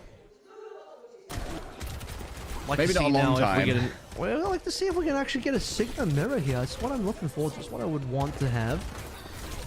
A Doom kind of just made things a little bit weirder. A little bit more weird, a little bit more wacky. His live replay of Peppy begging for his life. It's a bit macabre for Twitch, honestly. Come on, Sonjin. Actually, A's just got to lock in. We're just going to get a Doom mirror here. This is why they banned Doom in the last map, I think, just for that. Oh. Come on, Pirate Aid. ship. Pirate ship. So here's what's going to happen. Aid is going to choose the shield perk on Orisa for Overwatch 1 Orisa style. The Kivus is going to sit there as a turret on the pirate ship, on the payload. I mean, that's great and except all, it on boss, the but defense. they're Except it on the defending. defense. Except, you know what? It's a stationary pirate ship. It's a Maginot line, and I'm sure it'll be just as successful. It's just a ship that stays in harbor. It's just a defensive-only ship. Doesn't sail out anywhere. It's a deterrent. That's what that is. A I deterrent. believe you're describing an island. Peppy on the angle. Naughty boy. Just about gets out before hitting that kill box.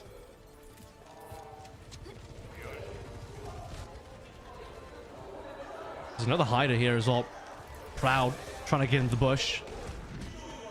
Pretty sure those bushes are disabled low settings. So Market doesn't know. He doesn't realize he's been flanked on. And of course, the TP is ready for him to get out. He might not even need to. Just go for Donghack here. Why not go for an extra kill? Good trades, though. Zest been taken down. Zest playing on the Uyari to really show off that hit scan prowess.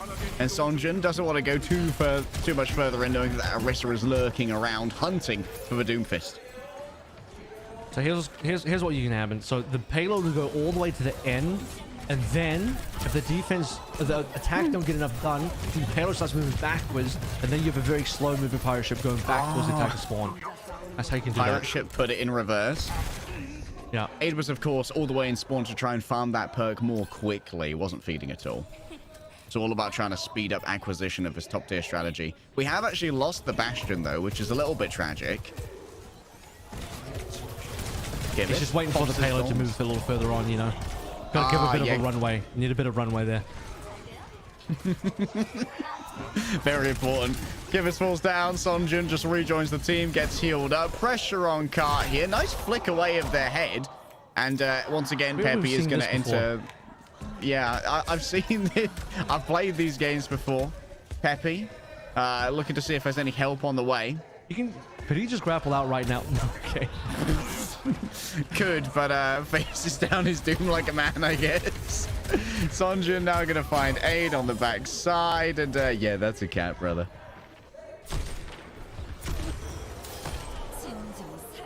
That was Zest trying to get a little tricky as well.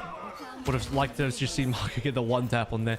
Sonjin is doing a little too much here. This is what I'm talking about. This is the DPS players abusing the fact that they played a bunch of Overwatch 1 Doom on DPS role. And just kind of like... basically, technically still off-rolling, but really are they still off-rolling if they're locking in Doom on tank as a DPS player? True. I've got a real question for you here, which you don't need to feel compelled to answer. How far do you think Team Black could make it in NA OWCS? I was actually going to wait until the end and just say, for the winner, whoever the winner is between White and Black, would be like, what's the over-under that this team would win in OWCS? This is what I was going to go for, but I was going to wait till the end. I'm sorry, I've preempted your joke. It's okay, everyone will forget by the end of this. It's not going to hit the same now. Your flaming NA is not going to hit the same now. It can happen twice. Well, it's okay. They deserve it. Vigilante going after True Aid. European head. True European head. The Euro guy just can't stop, can he? Can't contain himself. Vigilante grabs Proud as well. Team White are actually getting quite a pace on with this car. We're going to have like 5 minutes for third. Marcus locked in the Who Are You Genji skin. I'm seeing that a lot now, by the way. Did fun fact talking about NA. I did see a couple of NA games. I'm like, oh yeah, all the Genjis are using the Who Are You skin there as well. Nice. Street runner. Some fans. Dude, I love this Roadhog skin, by the way. The Kaiju one, it's great. Oh, big nano onto a rally. Large stun. Zest finds the business. Yeah, I think Zest just Ajax. I'm gonna check that. I'm gonna check the ruling on that one while we go through the rest of this one. I'll let you know about 2 seconds. Donghack, just the alpha support. Chio could never. Peppy, under siege once again. Just think very thin thoughts. That's a lot of THs for a British guy to say. So I've conversed with the TMO. I've checked the tape. In fact, it was an Ajax. I believe Zest got punched out of it by Sonjin, so that's what happened there. That's brutal. What can I say? Sonjin's just that guy. When it comes to the Doomfist, Donghack is returned. The Brig Mercy is certainly a backline of all time. But no backline seems to remain here for Team Black, just putting the meat of Aid in the way. Picks up a health pack, got 150 charge on these rails. Could actually one-tap the Widow at range if only they can find them. Instead, Prophet gets found out by Peppy after grabbing hooked in by Aid. I really do like the Mercy here for some reason. Sonjin really is. He is locked into Malga now. He's gone from Doom to Malga. Okay, hold up. Just 1 second. What's going on with little Zest? What's all this then? Proud, nicely timed on the Suzu. Marker doesn't quite know the length of a Dragon Blade. Experimental wielding of the weapon. Nice reflex. Kunai back into Proud. And now it's just dash resets coming on through. The Malga's arrived, Peter. But has arrived right into the path of a whole hog. Guys, I know how to end the Malga meta. And I don't just mean that in the sense that, because obviously Korea already has kind of figured out the counter. But what if Hog hook allowed you to hook through the charge? I know the Malga charge makes you completely CC immune to everything, but what if the hook could do it? What if the hook allowed you to maybe just get that as the only ability? There you go. That's how you stop Malga. Give Roadhog like a single niche. I dig it. Give Roadhog a real use case. That hook can go through everything. Yeah. There we go. Donghack with rally again. Given over the bubble, becoming the new frontliner here, but Vigilante's already fallen down. Of course, in many cases, you might see a reset here, but this is not many cases. This is an entirely different way of playing Overwatch. And Proud is, I guess, pretending to be the blue team's Kiriko.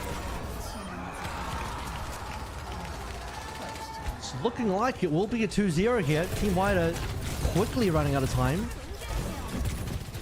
Everyone's falling prey to Aid completely. Oh, here we go. Options. Look, another good hook, actually. You know, Aid does. He looks like he does enjoy locking in the hog in his spare time. Yeah, I mean, like, it's often been part of the meme discourse for Overwatch that Hog is the character for a DPS player who's been stuck on tank because of flex queuing.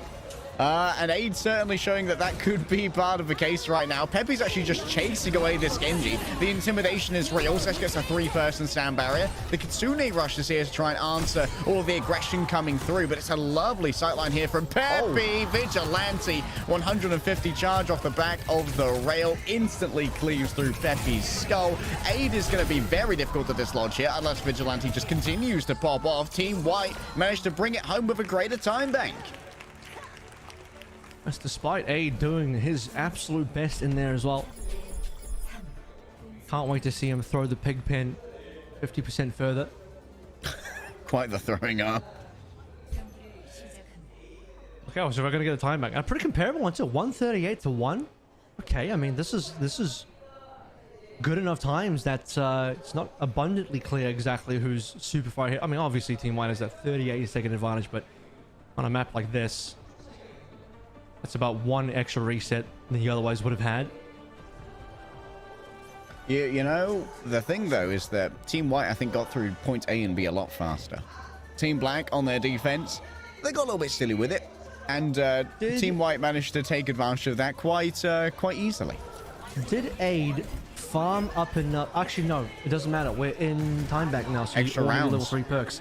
So here we go. They're on the attack. There's a Bastion and Orisa.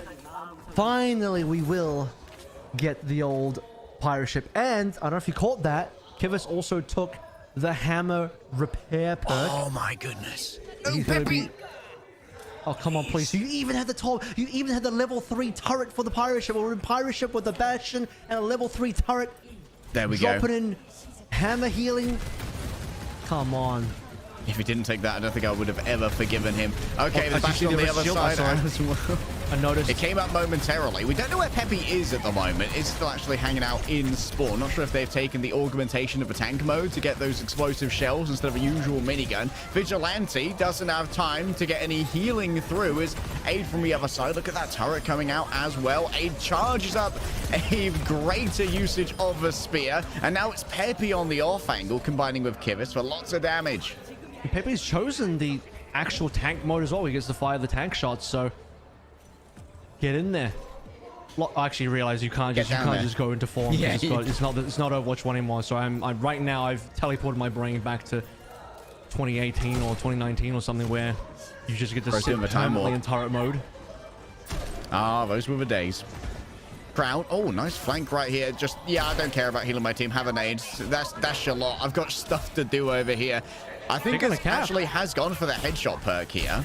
Oh, and there it is. My goodness. My hit scan player. My hit scan player. That's Proud on hit scan right there.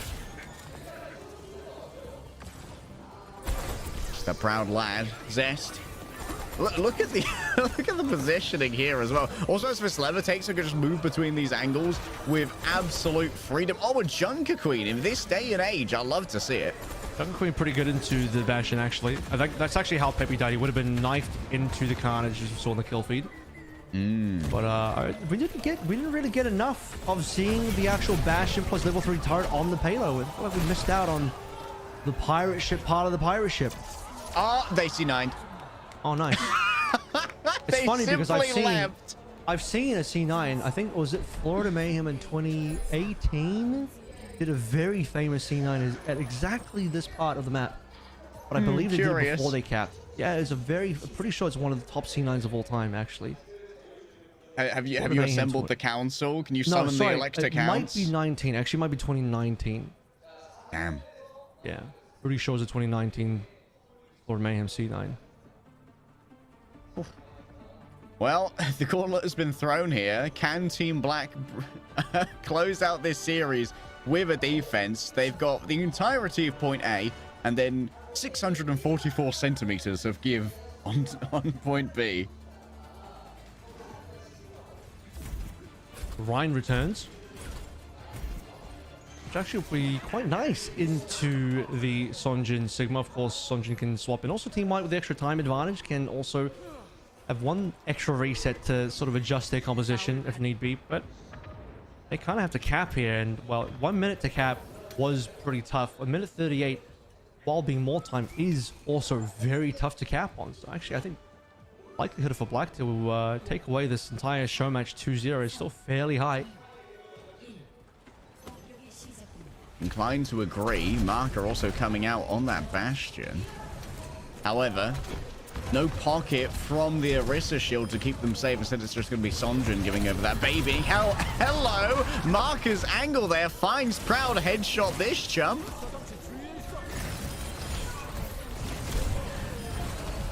Here we go, level 3 beam to break down the shield as well. That really hurts for Aid. Team Black definitely getting rolled in the first fight. Team White's opportunity to now be able to equalize and take us to map 3. Starting to look really, really nice, actually. Yeah, dream is real. There should be a stagger here onto Peppy as well. Oh, Sonjin. Oh, no. He's not good with the hyperspheres. It's okay. It takes some time. They're a specialist projectile, Kev. Yeah, we don't. There's no DPS that shoots anything like this, unfortunately, so can't just transfer the muscle memory over. However, Aid has no concerns, so just aim right now on the Reinhardt, who's all about just ready to grug in.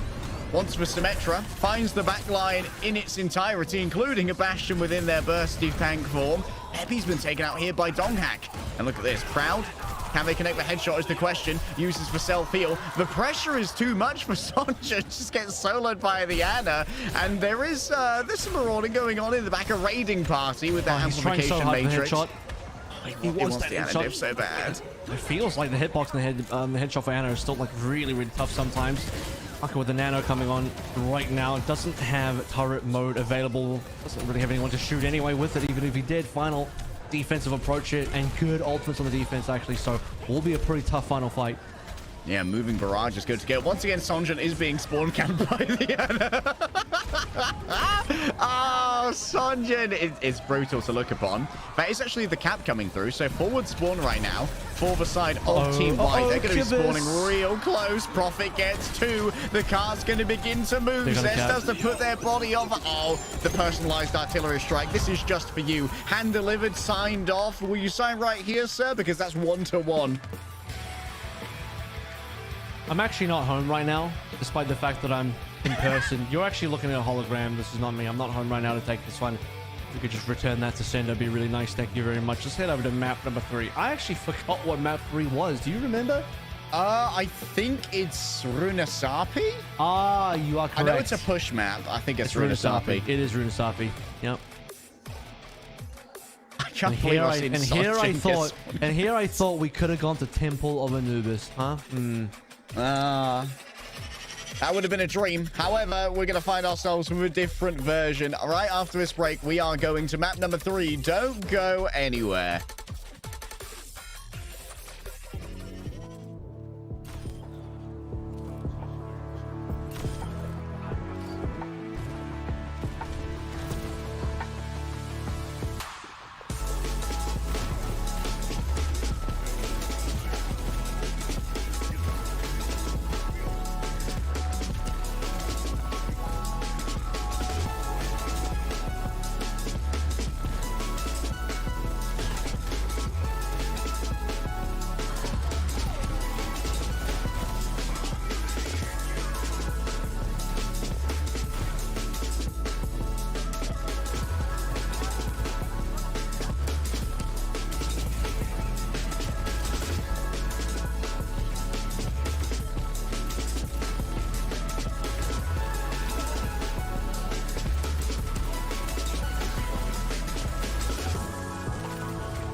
welcome back to OWCS Korea All-Stars, where the roles are made up and the rules don't matter. We are 1-1 right now between Team Black and Team White, and things have gotten a little bit wild here, Kev. They may get wilder, yet we're going to go to Runasabi. I don't know what the bans are. They may or may not even matter. I would actually like to see potentially both teams run a queen here. We got a little bit of a taste of that just a little earlier on towards the end of Junkertown, and I was thinking that would actually be a fun little DPS's off-rolling into tank kind of battle. I think it's a nice tank hero for a DPS player to flex onto. I don't know. Nothing to, just like EMEA and NA, can't read into the bans at all because it doesn't really matter at the end of the day for them, because they'll hard lock them Alga comp anyway. And for this show match, I think we saw no Winston and one Tracer. I think Vigilante played I think Kivas and Vigilante both played tiny amount of Tracer, but not that much at the end of the day. Yeah, like Tracer's too much of a normie DPS for this one, you know. They want to show off on the Widowmakers. Honestly, Sonjin on Sigma getting spawn camped by Proud Anna might be one of my all-time favorite sequences I've ever seen in a competitive Overwatch game. It's such a silly way to get bullied when you've got like a fully stocked shield to try and deal with. It's going to be Runasabi that's coming up next, and it's anybody's game.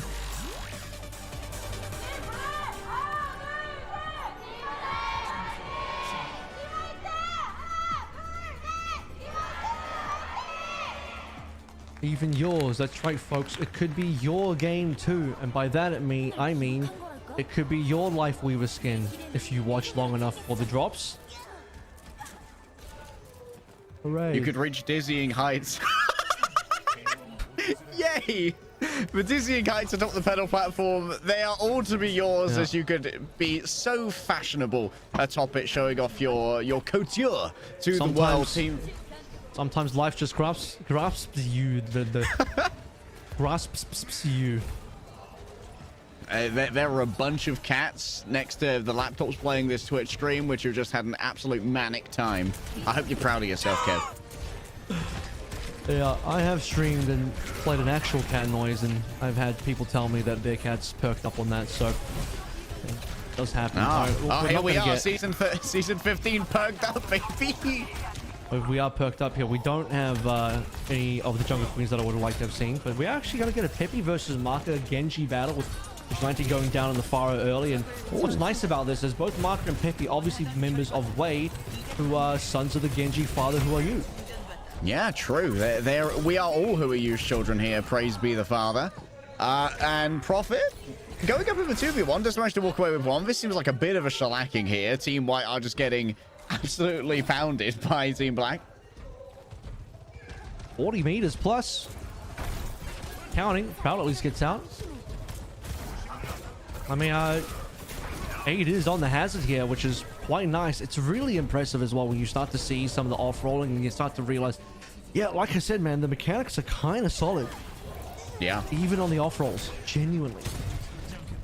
I mean, like, just the understanding of how all of these interactions play out, super valuable. Peppy does manage to get Marker, but don't know if there's going to be too much more than that. A little bit of a hunt of the Hazard and Vigilante. Keen to find some vengeance upon Aid, and, well, the bot's been turning around. Actually, not a disaster so far for our opening. Typically on a push. I think a couple more fights, and yeah, you might end up having to call. Although on a show match like this, truly anything can still happen. Sonjin keen to really just lock in and win this one. And I think it's been obvious that Doom is, if he is going to off-roll and tank, Doom is the go-to to actually try and win. No one's surprised, maybe, given that once more it is a bit of a grandfathered in position from it being used to a DPS position in Overwatch 1. Yeah, it makes a lot of sense. Sonjin is a formidable frontline, managing to find a lot of assassination kills just due to the, you know, maybe the less stringent positioning that Team Black are keeping themselves to, allowing for these 1 versus 1s to happen. Aid gets caught out by Vigilante in the midst of all of this. 2 versus 2 up on the roof, and Peppy is on quite the backline raid right now alongside Proud. Sonjin grabbing both, though. Means this should be a good amount of progress. Now that was a multi-catch EMP, including the members that actually had ultimates on Team Black, so But you're doing a decent job there for Team White's catch up here. And one more fight, they'll get the cap. In fact, I don't know, is there a touch here? Oh, I don't that's think a free so. cap. Oh, what is That's a free this? cap. Proud goes for Off the the map. two-person. Looks like it. Oh, no, never mind. Why throw them off the map when you can stick them to the ground, aid with a double downpour kill right there? And while Sonjin will get a little bit of revenge, we are going to be in a potential draw territory now. Busan is the extra map, by the way, if there is a draw. Actually, that would be funny. It would be interesting if this is the first push draw that I ever see. Many people at home do not realize that it is very marginally possible to draw push. And actually, Esport too, very marginally. It's mathematically possible. The best kind of possible. Marker takes down Proud and Peppy. PP's gone. Oh. And Sonjin just going to be chasing out the remainder here of Team Black. Alright, well, the draw possibility is now about to be gone because White will continue pushing on through. And at this point, I'll see what Black want to do. I mean, if they want to like kind of really try and win this one a bit harder, I do wonder, do they go their own Sombra here a little bit? Would be quite nice into the Doom. Already have an Ana to at least have some shutdown versus Doom. You'll notice I'm pretty sure Sonjin will be choosing the Matrix block, as I like to call it. It's not the official name, TM, but it's the block that essentially gives you a window of defense matrix in front of your block for a moment so you can eat something like a sleep dart. Yeah, really valuable when you are so easy to sleep during that window. Oh, Peppy lands in the disruptor shot.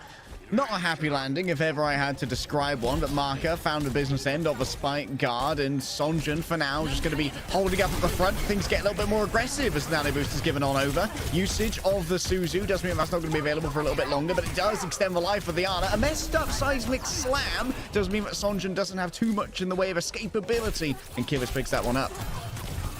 You know, it wasn't far off. It's called Power Matrix, so I was basically there. You know, I was flirting with the actual official naming.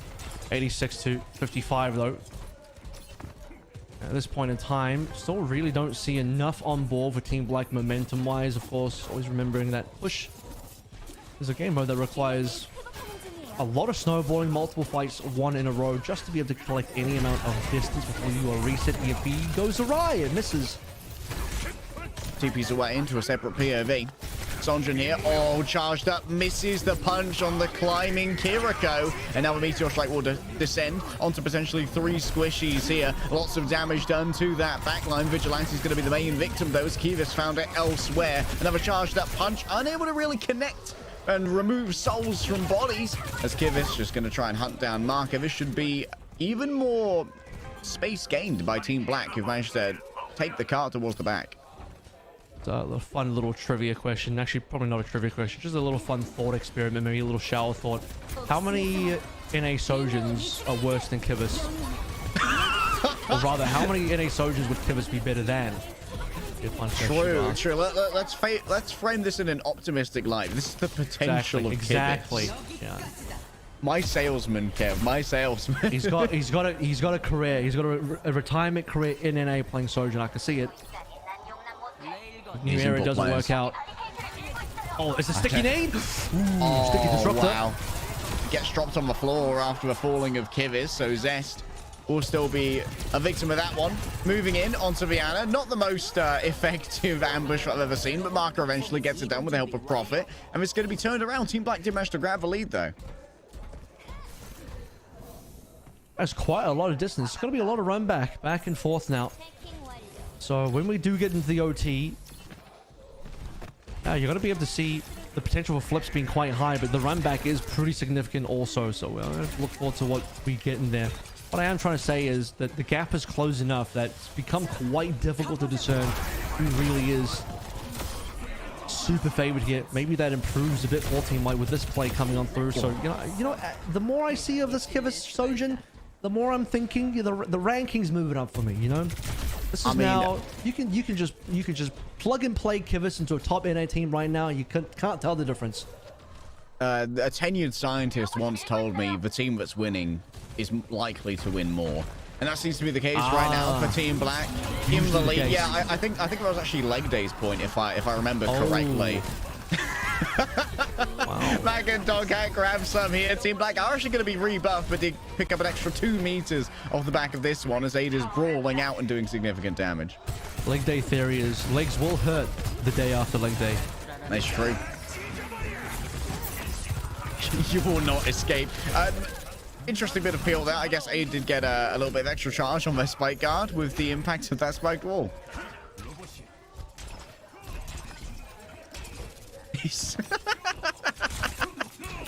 Sorry, that's just a little fun little tidbit right there. The real ones know what just happened. Profit onto Kivis. This all shut down. What else have we got here? Minute 20 left to play through. About a 30-ish kind of meter gap. Peppy, trying to play into Marka's overclock, and Marka, okay, he finally lands a shot, waiting patiently for the deflector to run out. That was a nasty reflect, by the way. Grabbing that Bardic grenade. I think it may have actually bounced afterwards as well. I'm not sure if you reflect a perked up nade that it bounces afterwards for a Genji. I assume it does, because I think it missed and then bounced again and got the anti onto that Sojourn.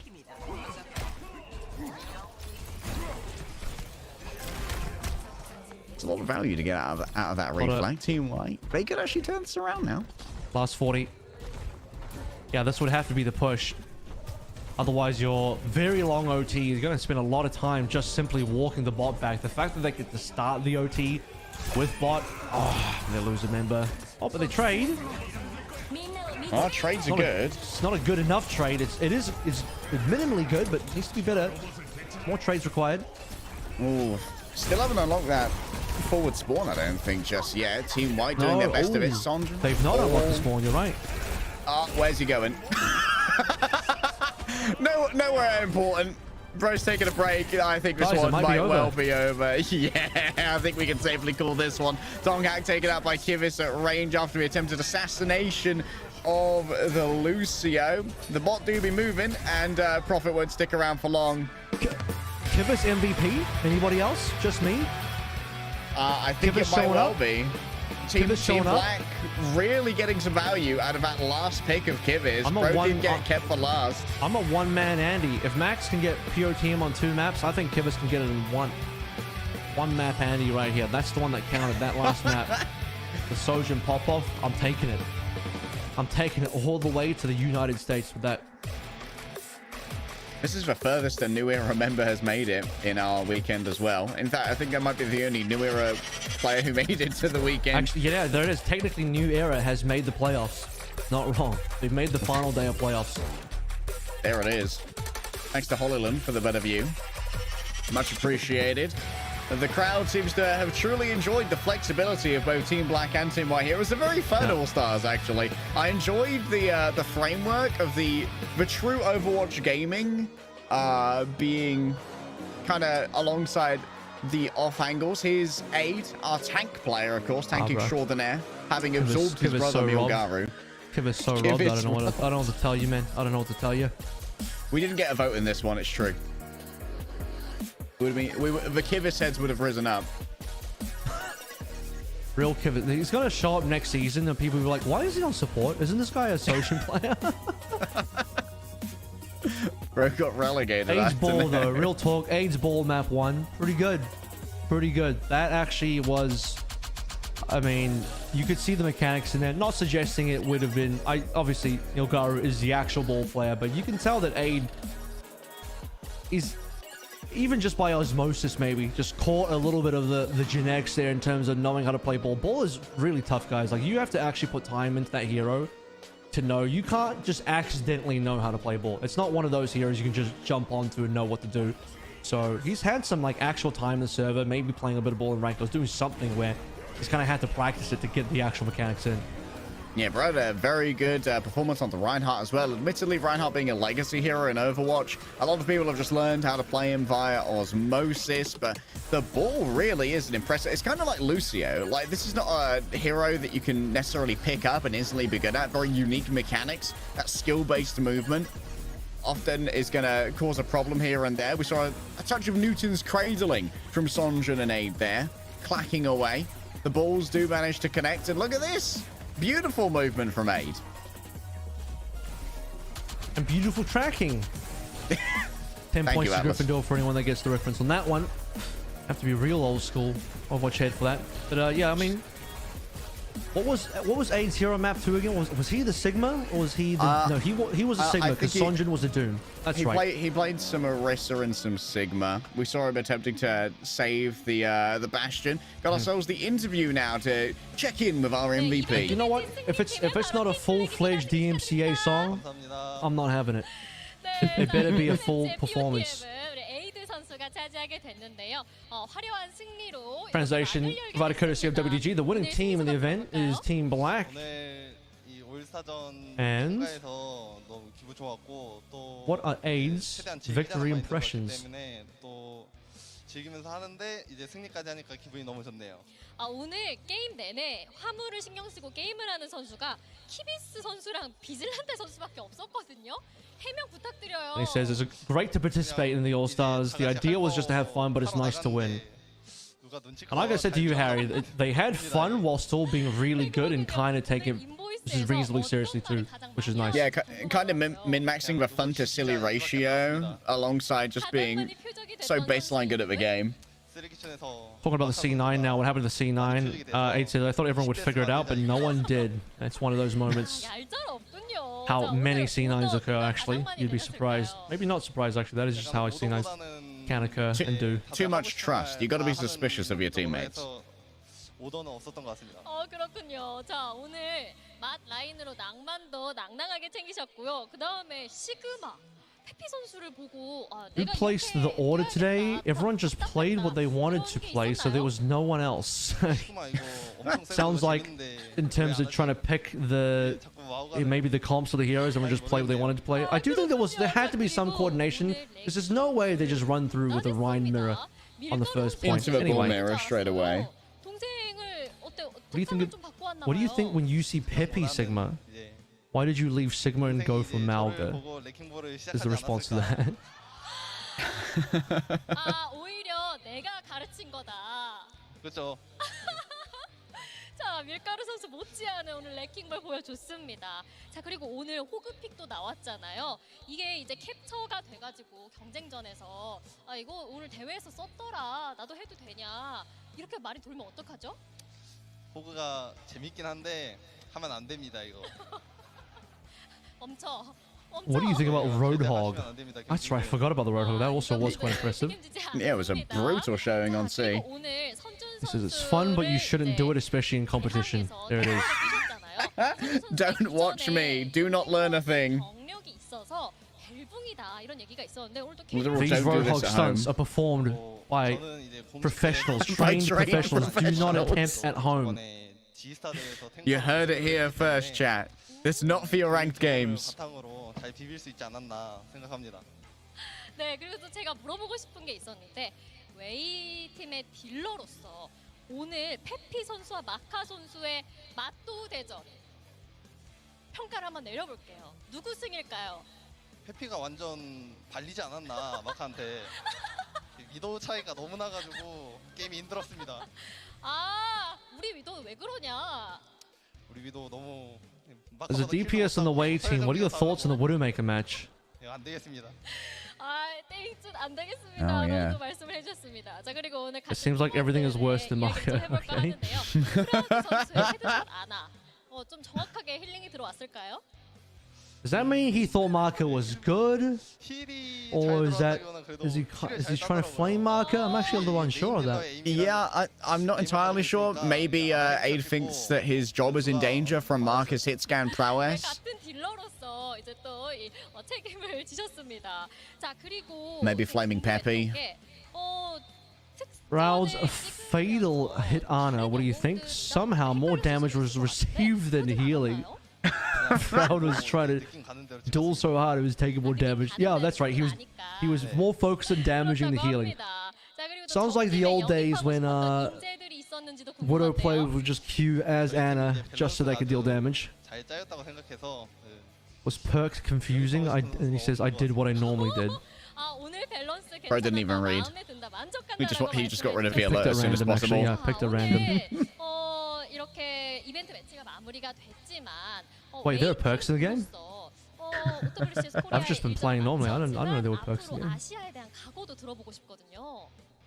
이제 저희 Which player would you like to recruit? There's nothing special because both teams have good balance. 올라갔잖아요. 그래서 The translation from diplomacy to that is that Kivis is our main pickup, but he'd take my job, so I'm not going to say. 야, 오늘 이렇게 이번 That's fine, because I'll take Milgara's job and then he'll have to take someone else's job. 기대해 보도록 할게요. Wei's team's commitment to OWCS Asia, he says I will prepare better and show a better game, and that is to talk about Wei's future into Asia main event, which is up and coming for Wei next. But obviously, up and coming now, late day, is our grand finals, Zeta versus Crazy Raccoon, to decide the winner of OWCS Korea Stage 1. Don't go anywhere.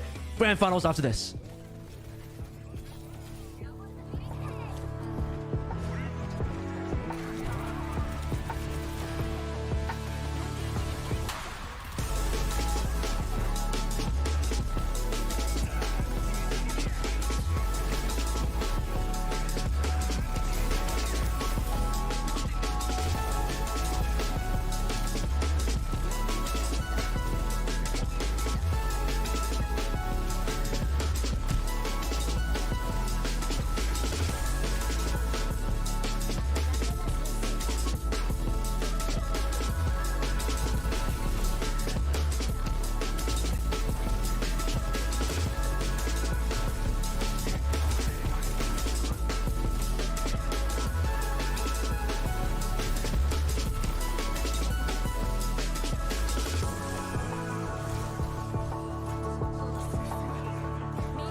We are launching the all-new XL2566X Plus, which uses the newly developed Fast TN panel and upgraded Diac 2 technology. This monitor has inherited the XLX monitor stand design. It has incorporated industrial-grade bearings into the height adjustment mechanism, allowing easier and smoother adjustment to the exact desired height. The new monitor series continue to evolve, refining details to ensure players can perform their best consistently in games.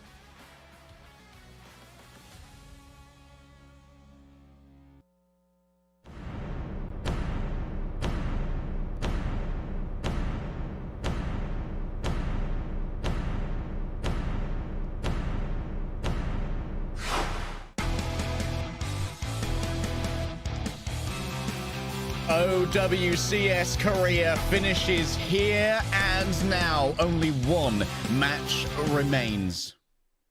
No matter what happens today as well, we will be crowning a new champion in Korea. That's right. I know from last year's results as well, many people may not realize this because we did have a lot of Crazy Raccoon and also Falcons winning things. But what was unique about Korea specifically is in the domestic OWCS for Korea, the circuit, only Falcons ended up winning that title. Crazy Raccoon did win an Asia main event. Crazy Raccoon won plenty of international events, but they weren't able to take the domestic title for OWCS Korea. Now that Falcons have been taken out by Crazy Raccoon in yesterday's semi-final, we are guaranteed a new champion leg day. Guaranteed a new champion for Korea. It's an exciting time for the Falcons fans. It might be slightly daunting, but in the coach interview yesterday between Crazy Raccoon and Falcons, there was the promise that no matter who wins, they've got to beat Zeta. These legacy teams are not happy with the upstart Zeta division being in this first place. They came out of a seeding tournament having defeated both Falcons and Crazy Raccoon. I know, and at this point as well, you have a Zeta that has mostly spent their entire history as a team in Overwatch and OWCS losing to both Falcons and also Crazy Raccoon. When you look through the entire match history over a year now, 2024 OWCS, first stage about to be completed in 2025 OWCS as well. It has been all Crazy Raccoon and also Falcons beating Zeta up until this point. Only recently in the last week with Season 15 and Perks released have Zeta risen to the top 3-0 in seeding matches, and finally here in the grand final after taking down Wade with quite some difficulty. I might add leg day, a Crazy Raccoon, as you remember from yesterday as well, demolishing Falcons, particularly on the last two maps, but at least Falcons kept the first two maps close. Yeah, the first two maps for Team Falcons, very competitive, but something clicked on King's Row that just turned Team Falcons' brains off and possibly their monitors as well. Zeta Division, as you alluded to, had a much harder time with Wei. That easily could have gone to 7 maps. Wei were continually pressuring Zeta Division and really looking like a team that was worthy of coming to the grand finals. They're definitely going to be one to watch at OWCS Asia's main event. But in the end, Zeta were able to just be consistently strong enough to make it to the grand finals and really earn their spot here. They are going to be walking out first. The crowd is hyped to see them. Here's Zeta Division beginning with Alpha Yi.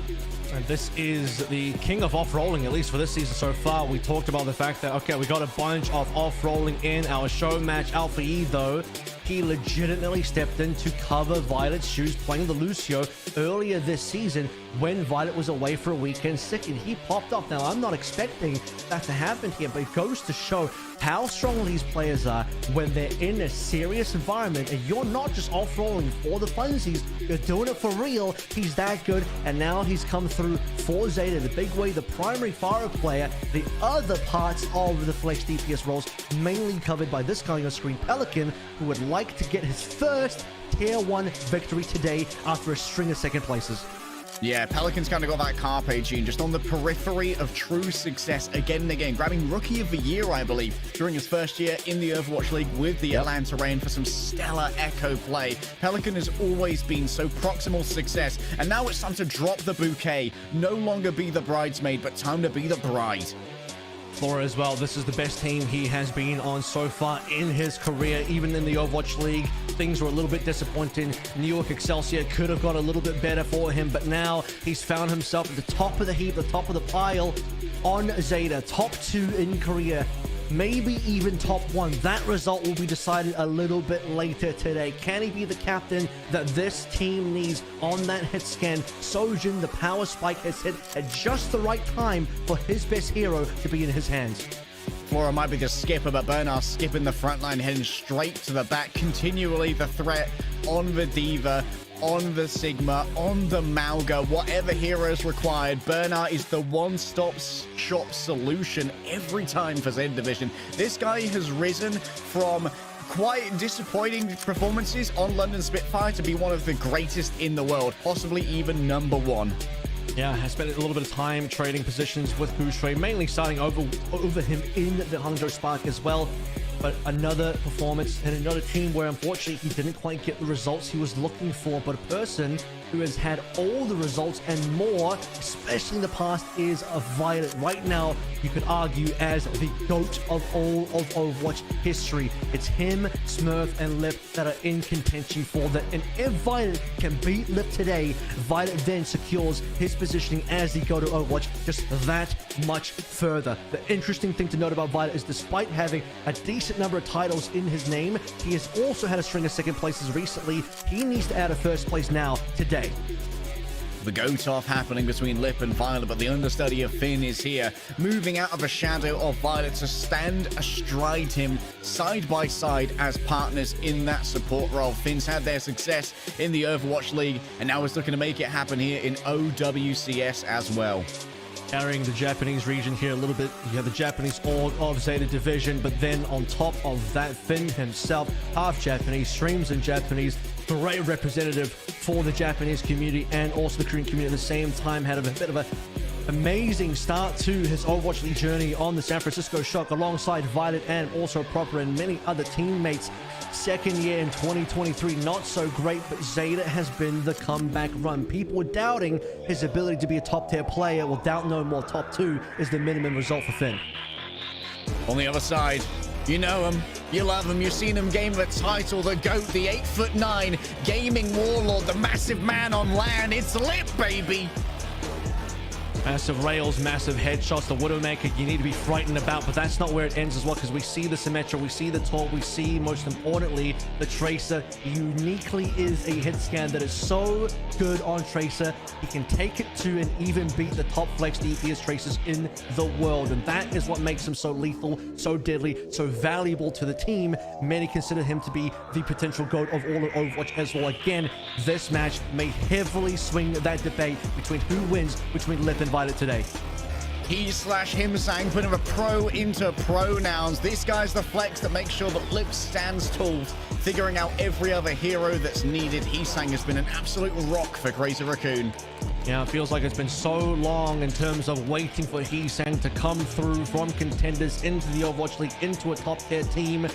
Very hyped up rookie year for 2023. He/sang's career, unfortunately, that year on Shock did not pan out, and that same story will ring true for a couple of his tank teammates here. He's managed to find his home on the Crazy Raccoon squad alongside some veteran players, landing safely into a flex DPS position where he's found some decent success winning a couple of titles last year. Speaking of winning things, Junbin, you'll have remembered if you paid attention to Dallas OWCS, this guy was the MVP for Dallas, has the Porsche watch, showed it to me in person, sometimes wears it on land, isn't on the wrist right now, but I'm sure that wrist will have many more extra rewards added onto it if Crazy Raccoon can get another W today. I'll look down from a wrist and I see some fingers. This guy's got rings to show off and more rings to gain as well. Junbin has been popping off recently. And here is the duo. They said maybe he's a cheerleader. They said maybe he ain't playing. That was proven false yesterday. Max came in 100% win rate against Falcons. Got the player of the match. The backline that's here to be the backbone. It's Max. From minimum all the way to maximum here. You didn't see him at all, and then you saw him explode onto the stage. Like you said, 2 maps, 2 wins, beat Harbin, beat Falcons, full hold, Kings Row, no problems at all. Part of the Junbin Max duo that have played together now. This is their 3rd, maybe 4th year running. They spent a little bit of time together on O2 Plus alongside many of the other O2 Plus members, and now after the Shock run in 2023, winning big time with Crazy Raccoon. And speaking of winnings, Chorong, no stranger, our former Overwatch League champion from 2023 on Florida Mayhem, big man himself, one of the best rookies, especially on the main support that we've ever seen. Certainly, I will say this as an insider, the highest paid rookie potentially of all time, definitely in the main support position. But now we're starting to see that price was worth it. Maybe Toronto didn't get the results they wanted out of him, but every other team, Mayhem, Crazy Raccoon included, have certainly got that and more.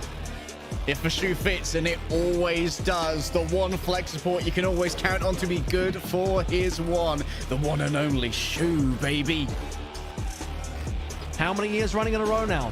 Must be at least around 4 that I've considered Shoe to be the #1 flex support in the world, and definitely by far the #1 honor in the world. Every time you think he might be slipping, someone else might be catching up. Fielder is on his heels again. No siree, proved in yesterday's games. A brilliant full hold, Kings Row defense, a Shoe masterclass. If you want to see and learn how to play Ana and know exactly what you're supposed to do on that hero and hit the shots, Shoe proves it once again that he is indomitable.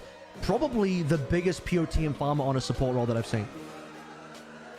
Quite the stack of POTMs to him. We can see that Alfie is going to be starting over Pelican, as seems to be the rigueur for the side of Zeta Division. They love bringing in Alfie early. Farah can often have some real utility in these early control maps, and Junbin's going to be opening up, of course, on our control map 2 in place of Max, in case they need to bring in that Wrecking Ball. And I think the great thing about having Max play yesterday, and more importantly win as well, is that it proves to everyone, but especially Zeta Division, that the threat of Max being subbed in is not only real, but a legitimate threat as well. If he does get subbed in, you can't underestimate what he's going to be bringing to the table. You have to really consider that Max is going to deliver a hero pool and a performance that could deliver a win for Crazy Raccoon. And for Zeta, a team that needs to be able to get a win today to finally secure a championship in first place, you have to be on your A game. So let's take a look at our interview now between coaches Changun for Zeta, Moon for Crazy Raccoon, to see what the A game is going to be.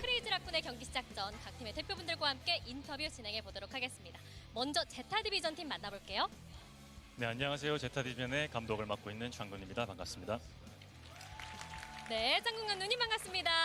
자, 그렇다면 크레이지 라쿤 팀도 만나보도록 하겠습니다. 네, 안녕하세요. 크레이지 라쿤 감독 문명철입니다. 네, 문 감독님도 반갑습니다. 드디어 OWCS 코리아 시즌 1 대망의 그랜드 파이널 경기만을 남겨두고 있는데요. 아마도 양팀 감독님들 모두 이번 시즌을 준비하면서 우승뿐만 아니라 팀과 선수들의 성장 그리고 혹은 팬분들을 위해서 정말 재밌는 경기를 위해 많은 노력을 하셨을 걸로 생각이 되는데요. 우승을 한 걸음 앞둔 이 상황에서 이번 시즌 목표 몇 % 정도 이뤘다고 생각하실까요? 되게 어려운 질문인 것 같긴 한데요. 몇 퍼센트를 이뤘냐는 뭔가 정확하게 대답은 힘들 것 So 같아요. with translation courtesy of WGG, with only the finals left, how many of your goals for the season do you feel you have achieved? Question for Coach Changun. Start with. 솔직한 말로는 오늘 우승을 하냐 못하냐에 따라서 저희가 100%를 이루었느냐 또는 1%밖에 이루지 못했느냐라는 His answer is a bit difficult to say exactly how much, but we've achieved a level that we're quite satisfied with. 오늘 그만큼 많은 것이 걸려 However, I think it will vary greatly depending on the win. 그렇다면 크레이지 라쿤 Big expectations today. 이런 것 같을까요? 아직 워밍업이라고 생각하고요. 0%라고 생각합니다. 아직 0%다. 우리는 아직 더 And for Coach Moon or Crazy Raccoon, it's still warming up, apparently 0%. And I think for Crazy Raccoon, anything less than first will unfortunately end up being failure for them. This is been a much more challenging season for them, particularly at the bottom end so far, and they're looking to redeem themselves a little bit more. Yeah, for Raccoons, if you're not first, you're last. 어제 경기 이후로 아마 모든 분들이 생각하시는 최정상의 라쿤의 폼을 되찾지 않았나라고 생각을 합니다. 그래서 현재 라쿤이 앞으로 물론 더 강해질 팀이지만 Question for Changun, how did you watch each other's game yesterday, or maybe how did you sort of interpret each other's results in games? And for Changun, he says Crazy Raccoon's form has been unstable so far, but I think it definitely came back yesterday. You know what, like that, I think that is definitely true. We all definitely saw a lot of that. Yeah, I think that's appropriate. Changun also saying we'll do our best to deal with you directly to Moon. His response is, I enjoyed your efforts to maintain first place. And he says with, I think, a hint of the reading between the lines there, I was saying, well, the first place for now, maybe, as Crazy Raccoon are looking to take it away. 순위 결정전에서는 반대로 제타 디비전이 3, 크레이지 라쿤이 1점으로 이렇게 매치 전적 1대1, 세트 전적 4대4로 균형을 이루고 있습니다. 오늘 그 균형이 깨지게 될 텐데요. 우리 팀으로 승리의 저울이 기울 수밖에 없는 이유가 있을까요? 제가 시즌 제일 첫 인터뷰 때 제타 디비전이 라쿤 Match record is 1-1 and the set record is 4-4, so it's perfectly balanced. What do you think? This will be in reference to the record being a win for Crazy Raccoon in the regular season and then a loss to Zeta Division in the seeding qualifier, so 1-1 there. 저희 쪽으로 기울 수 있도록 잘해보도록 하겠습니다. 외모 버프에 힘입어서 거울이 기우는 게 아니라 기울게 만들겠다라고도 얘기를 들어봤습니다. 그렇다면 크레이지 라쿤 팀은 이유가 있을까요? Changu says, we'll do our best to achieve victory. 10장을 모으면 한 번 서비스를 주잖아요. 생각해보니까 10번 쿠폰 모아서 서비스를 한번 준 것 같아서 다시 쿠폰을 모아보려고 합니다. 다시 한 걸음 한 걸음 쿠폰을 모아가겠다. 승리로 앞서서 That's a response from Moon, who says, I've won and lost so far, so I'll try to win again. 대단한 실력을 가진 팀이기는 하지만 아직까지도 Truly a wide gamut of experience. 트로피는 가지지 못했거든요. 오늘 우승하면 첫 Crazy Raccoon history has obviously got a lot more winning than losing. 남게 됐습니다. 자, 경기 전에 팀원분들에게 힘내라고 따뜻한 한마디 보내주실 수 있을까요? 선수들에게 해주고 싶은 얘기는 항상 너무 많은데요. 오늘 꼭 해주고 싶은 얘기는 참 팬분들께서 많은 밈을 만들어 주시지 않습니까? Word to your teammates before the game? 또는 약간의 부정적인 Or both coaches? 오늘 그 밈들을 저희 선수들이 우승을 함으로써 다 이겨내는 그런 하루가 되었으면 좋겠습니다. 그래서 선수들이 죄송 말이 좀 꼬였네요. 열심히 하겠습니다. 정말 모든 밈을 타파하고 There are always a lot, but today I hope I can overcome all the nicknames that fans have created, whether negative or positive. Thank you, Mr. Goon. I wonder if he's aware of any of the English fan nicknames. 저번 주 경기 끝나고 I hope not. 좀 선수들한테 많이 화를 I hope so. 좀 많이 미안하게 생각을 하고 있고 그래서 그것 때문에 어제 좀 퍼포먼스를 했거든요. 오늘 또 이기면 한 3바퀴 돌겠습니다. 어제는 한 바퀴로 끝났지만 오늘은 세 바퀴로 기대해 보도록 하겠습니다. 이거 끝나고 보고 FMA says, I got very angry after last week's loss, and I'm sorry. Which we had a very audible gasp from the audience as well, I think. For Crazy Raccoon, it was one of the most shocking weekends to play for them. Yeah. Ending only 1-3 on the scoreboard. 네, 항상 저희 제타 디비전 응원해 주셔서 감사합니다. Now, 오늘 finally, 결승도 a message to the fans. 최선을 다하는 모습 보여드리고 하겠습니다. 감사합니다. Both coaches. 파이팅이야! 파이팅이야! 이렇게 힘찬 파이팅 들어봤습니다. 자, 그렇다면 크레이지 라쿤 팀도 마지막으로 팬분들께 한마디와 파이팅 부탁드릴게요. 오늘 어떻게든 He says, thank you for always supporting us. Fighting, let's go for it. 파이팅 할게요. 파이팅. 어떻게든 살아남겠다 팬분들 파이팅 해주셔라 라고 말씀 들어봤습니다. 자, 이제 결승으로 And for Moon, I will definitely win today. Fighting as well. Let's go. Crazy Raccoons recapturing their form after what happened yesterday versus Falcons. We didn't expect it to be so roundly dominant, but it was. Samoa's going to be our first map up here, and I believe it's probably going to be the pick of Zeta Division coming in as our #1 seed, Avril. It is, and they want to go here to dodge out Lijiang Tower. This is, I would say, at least on some level, a soft ball counter. Although we've discussed that ball is certainly playable if you want to force it in here. Do we see the early ball bans? Certainly, we've talked plenty about the fact that ball bans can absolutely be used on map #1. Pretty valuable to just run through it with it now. Crazy Raccoon would have preferred to go to Lijiang Tower. Samoa was the choice that Zeta picked against Wei. That was my segue into talking about Wei in the semifinals there. And Zeta did end up coming through and winning that one. So Zeta wanting to sort of repeat history a little bit and to sort of give a little bit more context to how these teams want to operate here. Remember, based on what I said yesterday, I think we have two real archetypes defined between our OWCS Korea finalists, but also the top 4 here.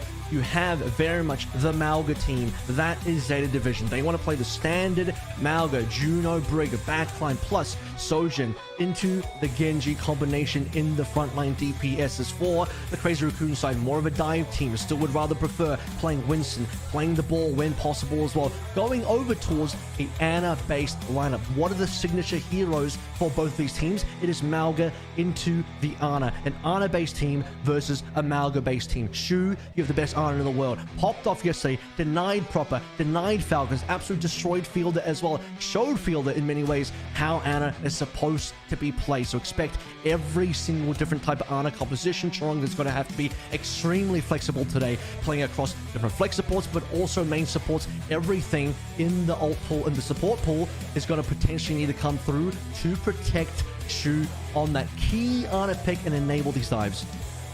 Yeah, and because of that, we're going to be looking very specifically for when the Ana is going to be banned between these two teams. Remember, in our current format, you can only ban a singular hero once per set. And that means that across all of our 7 maps, you get one chance to force Shu off of that hero. And you need to be very judicious as to when you're going to invest that ban. The same on the other side, getting rid of Malga can only happen once. Here are our match predictions in the studio and amongst the fans. Crazy Raccoon coming away with a slight edge.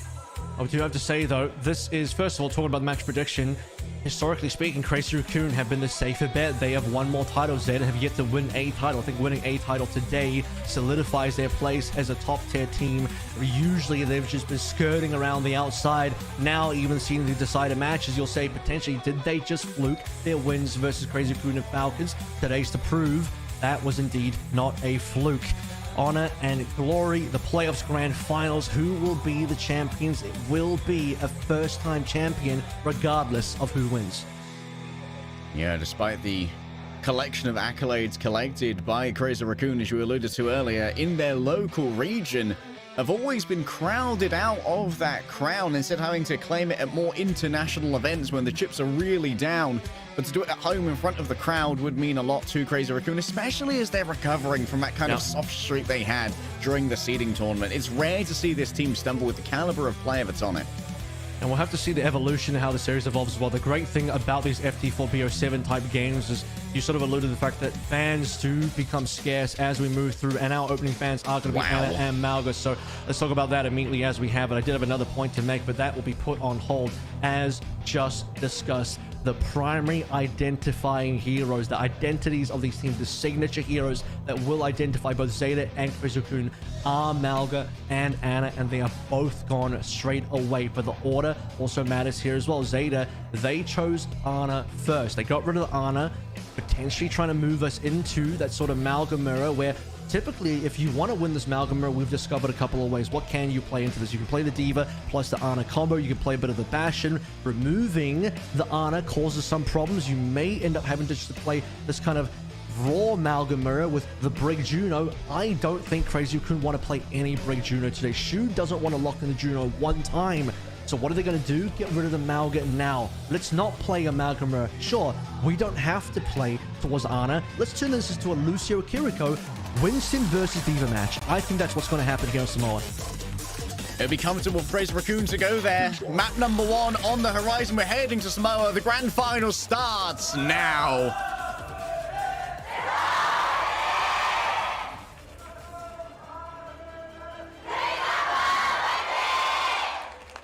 The big chairs come on through. Early picks are being shown. No Diva, no Winston, at least not just yet. Of course, we did talk about the ball. The possibility the ball is right there. Actually, the ball possibility goes up, given that Ana, one of the main, and if not the main ball counter right now, current meta with Groggy, has been disabled through the ban. Alfie, no surprises on towards the Farah. Bernard, always happy to play towards the Hazard as well. One of his top 3 picks, Malga, Hazard, Diva. Those are the 3 you need to look out for. Yeah, Bernard, when he gets in close, going to be a real threat to deal with, especially Choron. Going to have to invest potentially some speed to get away from Alfie's already been taken down by Junbin. A backline assassination from the ball certainly wasn't on the cards right now. Junbin's able to pick up a mega health pack as well. It seems like Zeta Division are just having to do their homework, dislodging this wrecking ball already. That's a first cap for Crazy Raccoon. It is, and Alfie instantly swapping over towards the Torb as well. They want to go for the anti-ball. I don't know why they weren't suspecting a little bit more. It's either going to be Winston or Ball.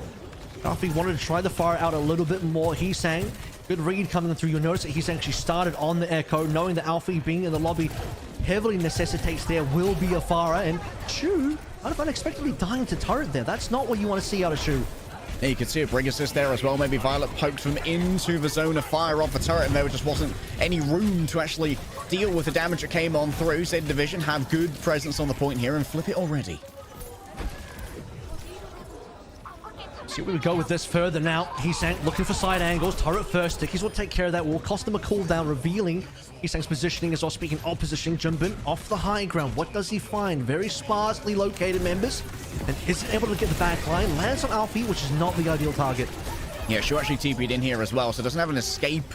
Just joined in on that dive. Picks up a health pack instead. Flora just playing wide at the moment, coming in with that poke.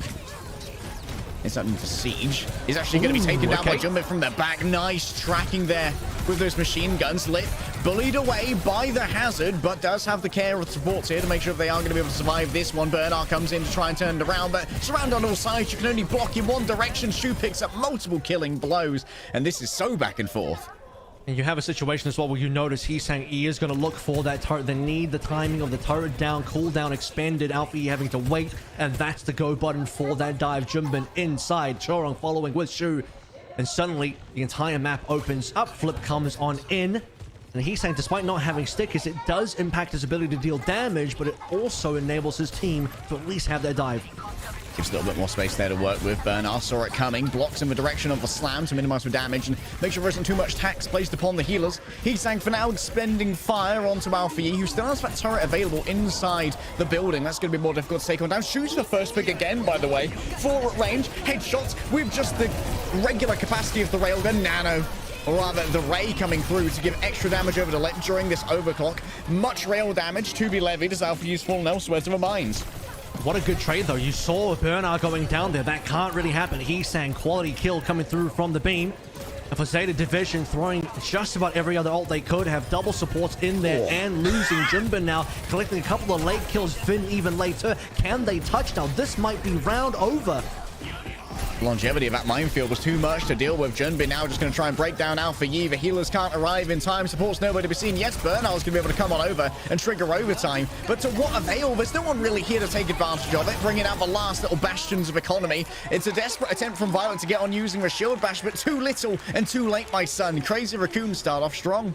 I think it really speaks volumes how deep we got at the percentage point of the cap before the first Ultimates even came on in. 72% for Crazy Raccoon. That includes the 39 for Zeta Division, by the way, was when roughly the Ultimate, sorry, 67, still a decent amount, but that's roughly when the first Ultimate started to really show itself around.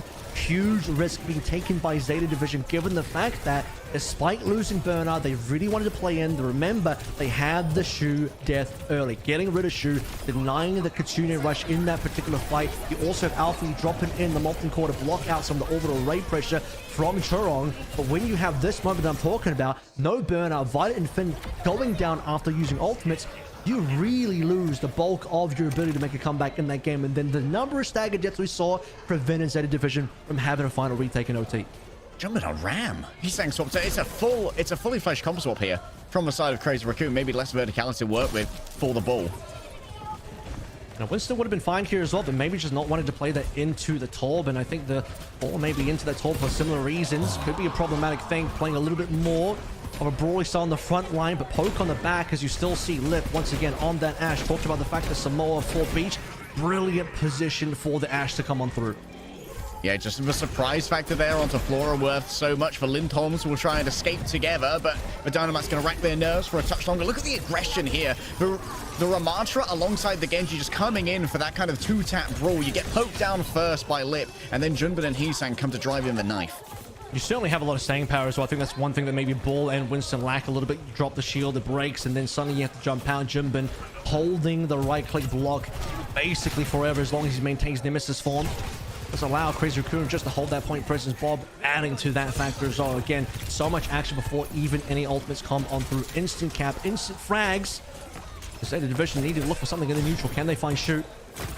Now for Yi, desperately wants it. They could see the Hyper Ring coming on through from the side of a Juno. Knows that their pocket is there and unable to be able to DPS through two supports cross-healing each other. Very much on the cast. Nice bait there onto Junbin, who's going to be out of the zone for now. And that means there's no one to protect Shu. Chorong next up on the menu. Flora desperately wants that, but given the LOS that's currently available, decides to go elsewhere. Inside the Ravenous Vortex makes disengaging a touch more troublesome as Bernard loses their mech and Junbin just punches his way through the competition, looking like a Sunday night in Sweden. It's a deja vu fight all over again, though. The only thing that matters here that's the difference is that we don't have ultimates to blow into it, but what you essentially have is a opening frag onto Shu, but instantly return onto Burner. We saw that on Downtown just one round ago. You can't allow that to happen. Amazing punish from Flora into Shu, knowing that Shu's getting greedy on the flanks, trying to get this extra damage in. Oh, Violet has rally cancel. Where'd the rally go? Where did it go? The blade drawn out as well. Amplified by the beam that is going to be gone now as look out Juno. Heesang's hunting. Crazy Raccoon have been dominant on Samoa. This should be round over now. Not going to see too much more out of this. Bernard's going to be forced to pop the self-destruct, and they should be able to easily get the Baby Diva. No issues whatsoever. Flora coming back from spawn. Like I think it's done. They're just staggering their way onto point.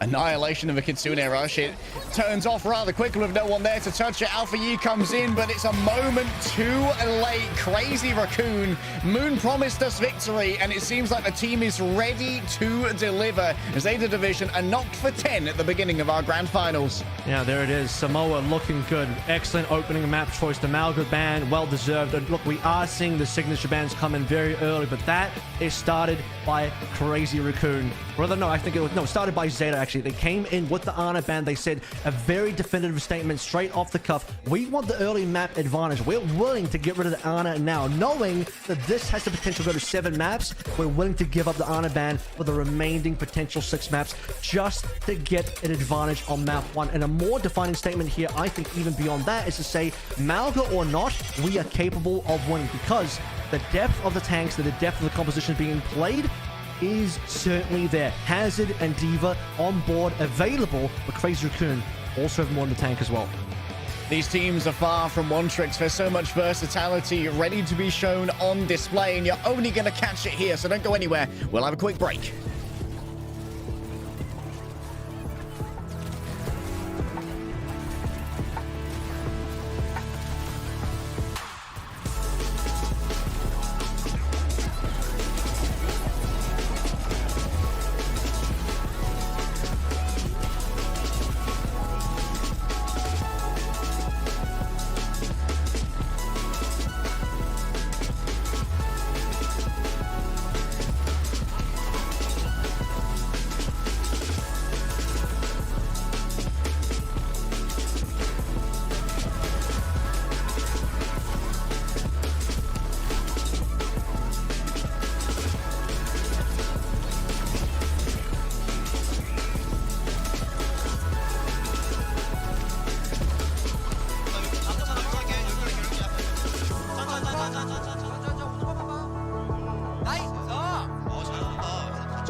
Since playoffs began, Crazy Raccoon are yet to drop a map despite a shaky seeding tournament leaving 1 and 2.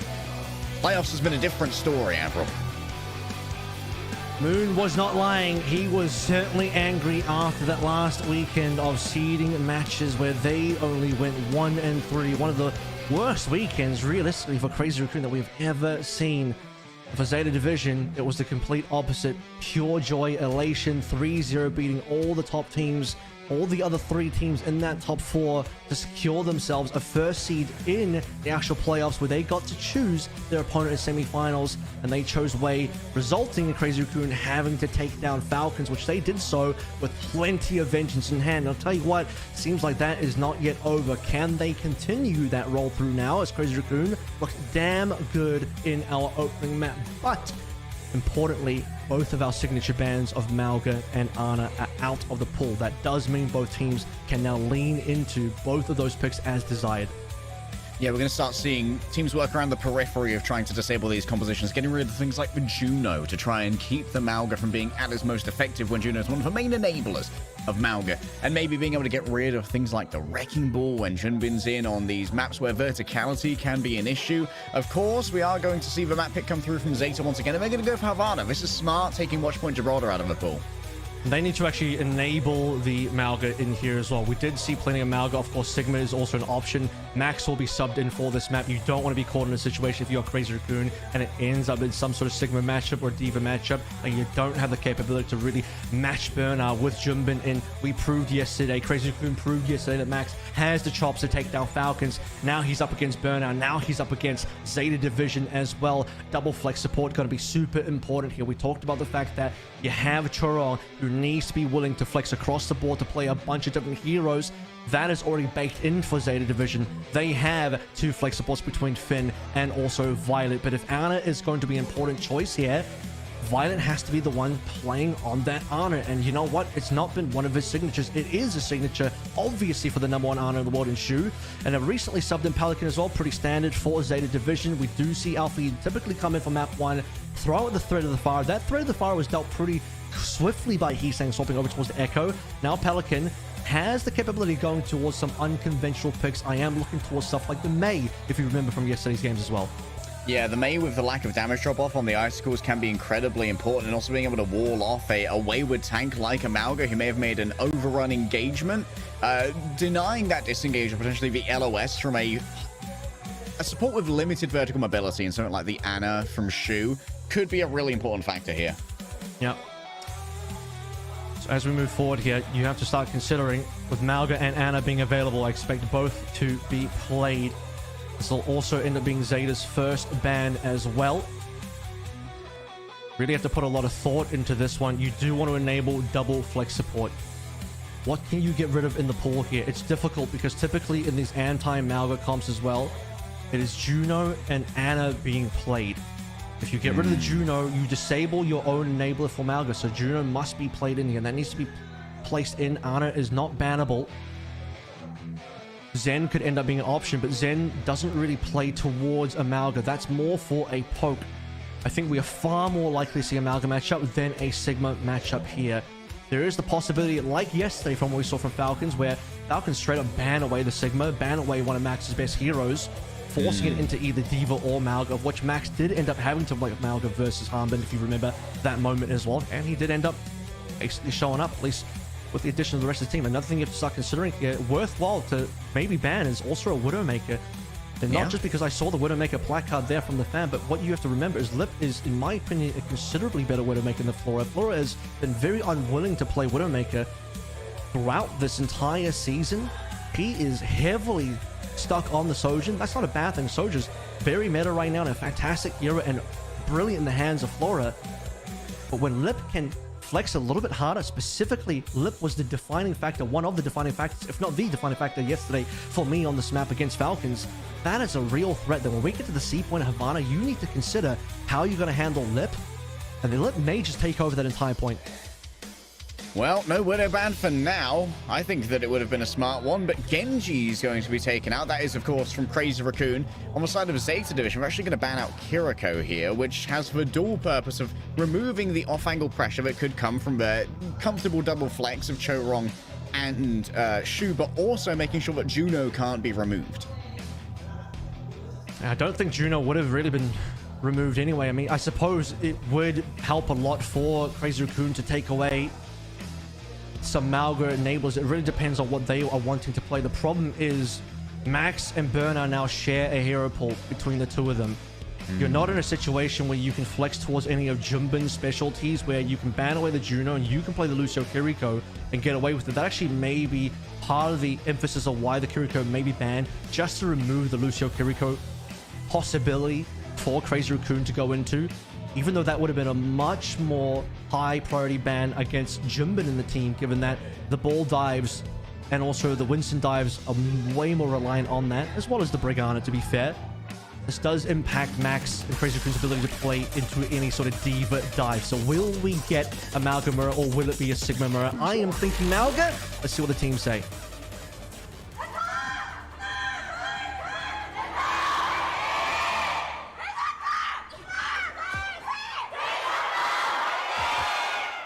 Time to take it to the maximum. The Sigma rolling out to begin with Heesang on the Pharah. That's going to be a lot of pressure going towards Bernard, but obviously the long-range poke that can come out from Violet and Shu is going to heavily constrain these Pharah's positions. Pharah was played quite heavily in yesterday's Havana games. Remove the Genji sort of necessitates choosing an alternative option, of which Pharah for long-range spam, particularly in a couple of these early points. C is when Pharah's going to massively fall off, but you know what? I tease the fact that Pelican does have that extra May on board, and it will come through. Notably, there's not going to be a spawn camp. You don't normally spawn camp with a Sigma, to be fair, so more typical with the Malga composition. I said, could it be a Malga? Could it be a Sigma? Max says Sigma. Bernard hovered the Malga and started on the Malga, then decided to go towards the Diva instead. Smart choice there, especially when one of the main threats is going to be the combination of both Nano and Barrage coming through from Crazy Raccoon. Will be a little costly in the mirror versus, not the mirror, but the matchup versus Max, though. No way for Burner to dodge through rocks, free value for Max basically the entire way through. We'll have a little bit of value shutting down Lip and Heesang. This to me is going to come down to Pelican. Can they lock out Max with a wall? I mean, Max that'll be the opening.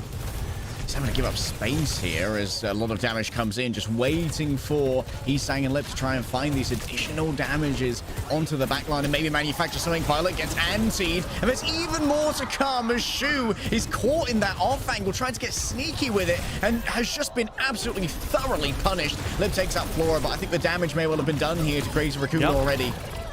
Oh, Bernard going down, though. This might not be over. Look at the respawns here. Just waiting for Max. Crazy Raccoon can fight this because there's no Bernard. Both teams are without a tank right now. Lip going down at a critical moment, though, may turn the tides here. Even with the respawn is coming through, Crazy Raccoon have to wait right now. Bernard can reinforce just a little bit faster. Diva boosters allow you to do that. Max has to float his way slowly in. Shu losing his life may have costed Crazy Raccoon the point. She's got an angle right here to try and keep this healed up. However, the orbital ray coming from on top just means there's too much damage to bear. Max's health ball can't deal with this. And while Chorong is going to get a couple of seconds with this cheeky, sneaky beaky, there's going to be a little more than that. And Heesang's already been forced to give up the Pharah and move to the May.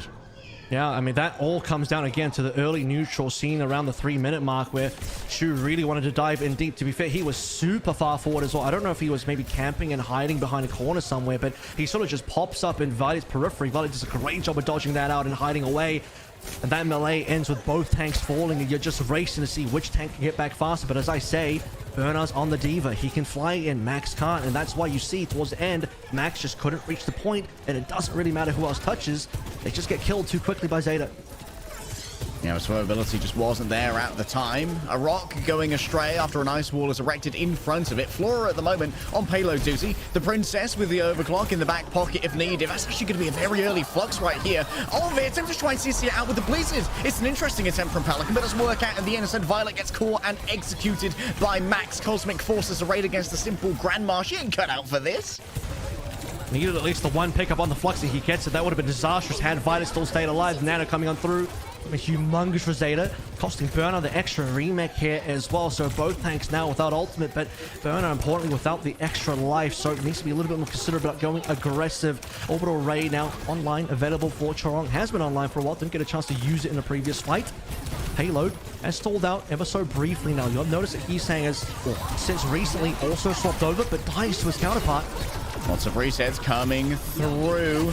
No extra energy here for the side of Flora. Lip, on the other hand, went for the extra 50 energy during overclock, and Violet and Flora are feeling the action. Despite being routed on incredibly quickly, Crazy Raccoon have finally found themselves a little bit of stability.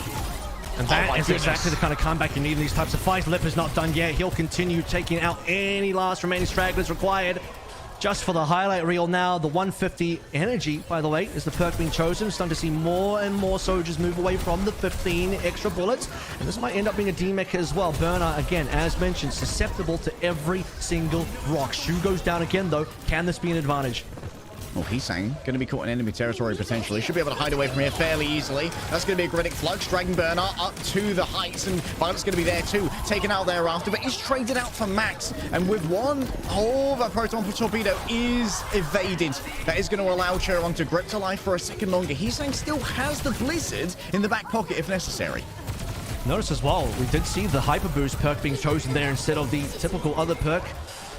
At this point in time, Burner, even the Baby Diva takes down Shu, not having a great time, but the rest of Crazy Raccoon will at least be able to have the ability to counteract, get those important trades. Zeta once again reset in this fight. Just can't quite get enough done. They are getting opening picks. They got Shu down again. Orbital Ray from Finn was well timed and well placed, but in the Finn versus Chorong battle, that just didn't end up well for Zeta Division. And as the fight extends longer, Shu comes back, Nano is played, and Crazy Raccoon hold once more. Flora just going to work their way up the stairs for a moment.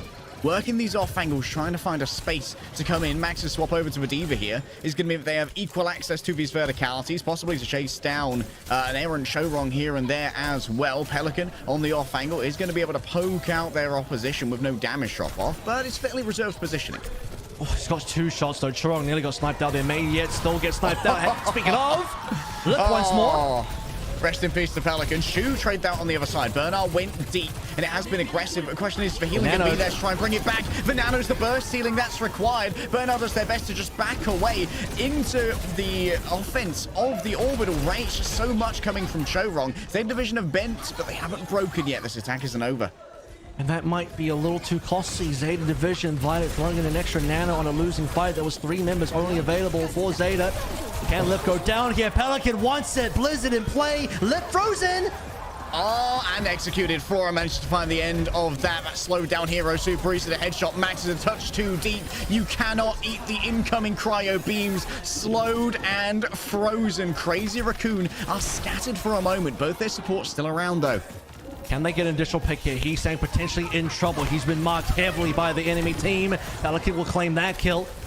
Zeta Division looking confident now, looking very capable. Double supports on Crazy Raccoon, low HP, having to wait for heals. Shu does have Nano though. Oh, they have to break through the wall. Max now on the point. This has to be do or die. Shu manages Nano themselves alongside Max. And this is going to give Max some room to try and maneuver, but he's not on the point. Flora is laying down so much damage. Shu and Chorong are gone. Max can't stand up against this damage. And in overtime, Zeta Division will be able to get their way through to C. Many a time, Crazy Raccoon have clutched out a 4v5, but this time the numbers do not work in their favor, and the clutch is also not there either. Heesang dead, doesn't have the Blizzard thrown to the fight. How important would Blizzard have been, assuming it doesn't get eaten by Burner? That would have been absolutely critical as well. This opening kill, maybe less critical. It's a very nice kill. It's cosmetically beautiful, I will say. Brilliant mechanics shown, but early enough in the fight where the payload is still moving, nothing really important will have resulted from that kill. Maybe a minor slowdown. But this is what we're talking about. I mentioned earlier, the Widow is a viable ban on this map, and I think this is exactly where Zeta will struggle. They actually have minimal time. Falcons couldn't get past the Lip Widowmaker, and I don't think Zeta will fare much better unless Flora somehow does something magical here. Yeah, Flora going to be unwilling to match on the Widowmaker, likely. Already has to just flick away from the cart, and you can see that Bernard's just suffering headshot after headshot onto that cockpit. Lip is just chunking down this Diva, and nice, he sang on the angle, finding Violet. No one was frozen by the Blizzard, but just bisecting the enemy team created openings. Okay, here we go. You talked about opening. Flora found one, wasn't onto Lip, but at least Lip is currently not in position to get a frag. He's looking for it, can't find it. Flora responds. Just a close shave to the noggin. And this is some serious payload movement. Last fight, by the way, Zeta looking at 4 ultimates. He's saying even come back on adventure, 4 extra stall tactics. Yeah, additional stall under the growl. Shoot down. Pelican Flora against Lip as well. Oh, they smell the blood in the water. The sharks are circling. Pelican's Blizzard's been eaten by Max in the midst of all of this. Still trying their best to prove that they belong on this roster. He sang, despite the aerial show, is congratulated by the violence of Finn. And now Flora starts to crunch everyone down who presents themselves to the target. It's a nano onto Lip, who came back on the trace, had to give up the Widow in record time. And even with the additional damage reduction, is unable to stay on the point for long. Cherong's already fallen down. Flora's been traded out by Shu, showing their best that they can clutch out here. It's going to be a return of the Ramatra. Additional staying power, but guess what? The Nemesis form's already been used. You can't cross your arms and have your game opposed. Say to bring it all the way to a finish here on Havana. Did not think that Shu might ended up being the liability here for Crazy Raccoon. We saw what happened on A. First death, potentially going for too wild of a play on towards Violet now. All full circle from A, do all the way back over towards C. First death on C. Picked out, and then Flora continues rolling on through, collecting the remainder of the members. And for Zeta Division, being able to come through that strongly, Blizzard or no, doesn't even matter. Whether you have the Blizzard for the final fight, Pelican did his job. He was the one that sniped out Shu. You talked about the 0 fall off right-click damage coming on in. You have the extra sniping power in a Mei specialist, in a silly hero specialist, but with the mechanical prowess of Pelican, at once probably considered top 2, maybe Mei in the entire world. Certainly in 2021, you talked about the Rookie of the Year in 2021 for Atlanta Reign. That was that Mei year where Pelican proved just how strong on that hero he was. 4 years later, piloting the Mei once more, giving Zeta a much-needed cap on Havana. Yeah, and then getting the additional utility out of that Mei wall as well, blocking off one of the spawn doors that we saw Crazy Raccoon trying to come on through. Having to try and burrow through that was a touch too far, and now the Malga's emerging. And it will be a spawn camp as well. Spawn camp with also the Mei wall in play. I'm loving this adaptation coming through from Zeta. And this is how Korea moves so fast through these different metas. We see the Malga, we start seeing Malga counters, and now we're starting to see Malga adaptations within the comp itself. Max looking over towards the Ram, but does he think about the Malga himself? Yeah, matching Malga, certainly not off the table here. He's going to be able to fairly freely poke from the high ground. No, never mind. Flora manages to hit a rail at the precise moment that Heesang is peeking over the top. Lip, yes, can cleave with these rails themselves. Look at Flora. They've got the swagger right now. This is what you need from a hit scan player in a finals. Unfortunately, Shu does find that kill onto Pelican for Zeta's defense. He already got a decent bio in the back on the Violet Finn. This is going to end up being spawn camp over. Even if Zeta can get a couple of kills here, which they will. This is still slowing down payload, so it's not for naught. Yeah, it's over, I'm afraid. Just going to be time off the clock for now. Actually, they sent one of the players to just go and start moving that car, which I like. Yeah, that's actually really, really good now because Burnout also has late death. You can see he was trying to stall the payload. Typically speaking, when the brawl ends, the spawn camp ends, the spawn camping team wants to just stay in. Given that they can't leave anymore, they need to at least keep the payload in place, die on the payload, such that maximum payload distance still needs to be pushed here. Then a division, waiting for the 4 wave of respawns. Bernard is back, thankfully, with the Malga charge. He is still quick enough to get in there. Pelican looking for a snipe. Already has used the cryo block, though. Now it's going to be in dangerous. Heesang might decide to jiggle peek around these windows. With Violet there, though, there's going to be a little bit of health that's going to be given over. Again. Pelican noted. Do you still have the cryo block? Yes, Shu dead again. He can't be the liability. Lip, in fact, going to be the hero. Excellent power coming through from the overclock right now. Almost unlimited rail charge. Has actually opted in for the additional 50 charge again. Yeah, well, I mean, you can't swap the perk, so he is retaining the same perk that he has already chosen. Flora on the opposite end has the overclock as well. Not an opportunity to use it, though. We have seen earlier on that Lip being dominating his early duels. Can Flora be the hero now? He needs to be the one to save the day. Oh, Flora finds Lip at range. Oh, accuracy is there. We're in for a grand finals. I can smell it in the water. Yeah, the time is looking shocking here. 147 for Crazy Raccoon. They're going to have to spend a lot of ultimates to get in now. For it has to be a little bit careful. Just getting a little bit of extra ult charge, building up the energy once more. And to those curious, yes, 150 energy on board as well, perk-wise for Flora. Both of our soldiers now locking in. Screw the 15 extra ammo. I want the one-shot capability on the overclock. Gotta find those carries, drawing those ultimates. Here comes the Nano Barrage. It's moving while he goes. And even with the cage being invested, flying too high, Heesang will drop on into it and lay down huge damage upon Bernard. Yeah, the cage fight was temporarily valuable, but in the end, I think Zeta Division to get wiped off this point unless there's some absolute miracle. Just too slow, I'm afraid. Couldn't react to the fire in time. You can see that Violet wanted to go for the sleep dart. He was probably going to be the only member that realistically could stop Heesang. A brilliantly fast approach. Nano straight away. The extra nano damage on top of moving barrage makes it so hard for anyone to prevent Heesang from dealing the damage. Violet has milliseconds of time. That's how quickly he died to find the correct sleep dart placement on a moving now Pharah. And even you might think Pharah should still be easy enough to hit. Muscle memory dictates you're used to hitting a stationary Pharah. Hitting a moving Pharah with a sleep dart is still a hard thing even for pros. Absolutely is. Pelican just going to poke away at range here as Bernard's going to try their best to take the high ground of a distillery. Lip looking towards the next overclock.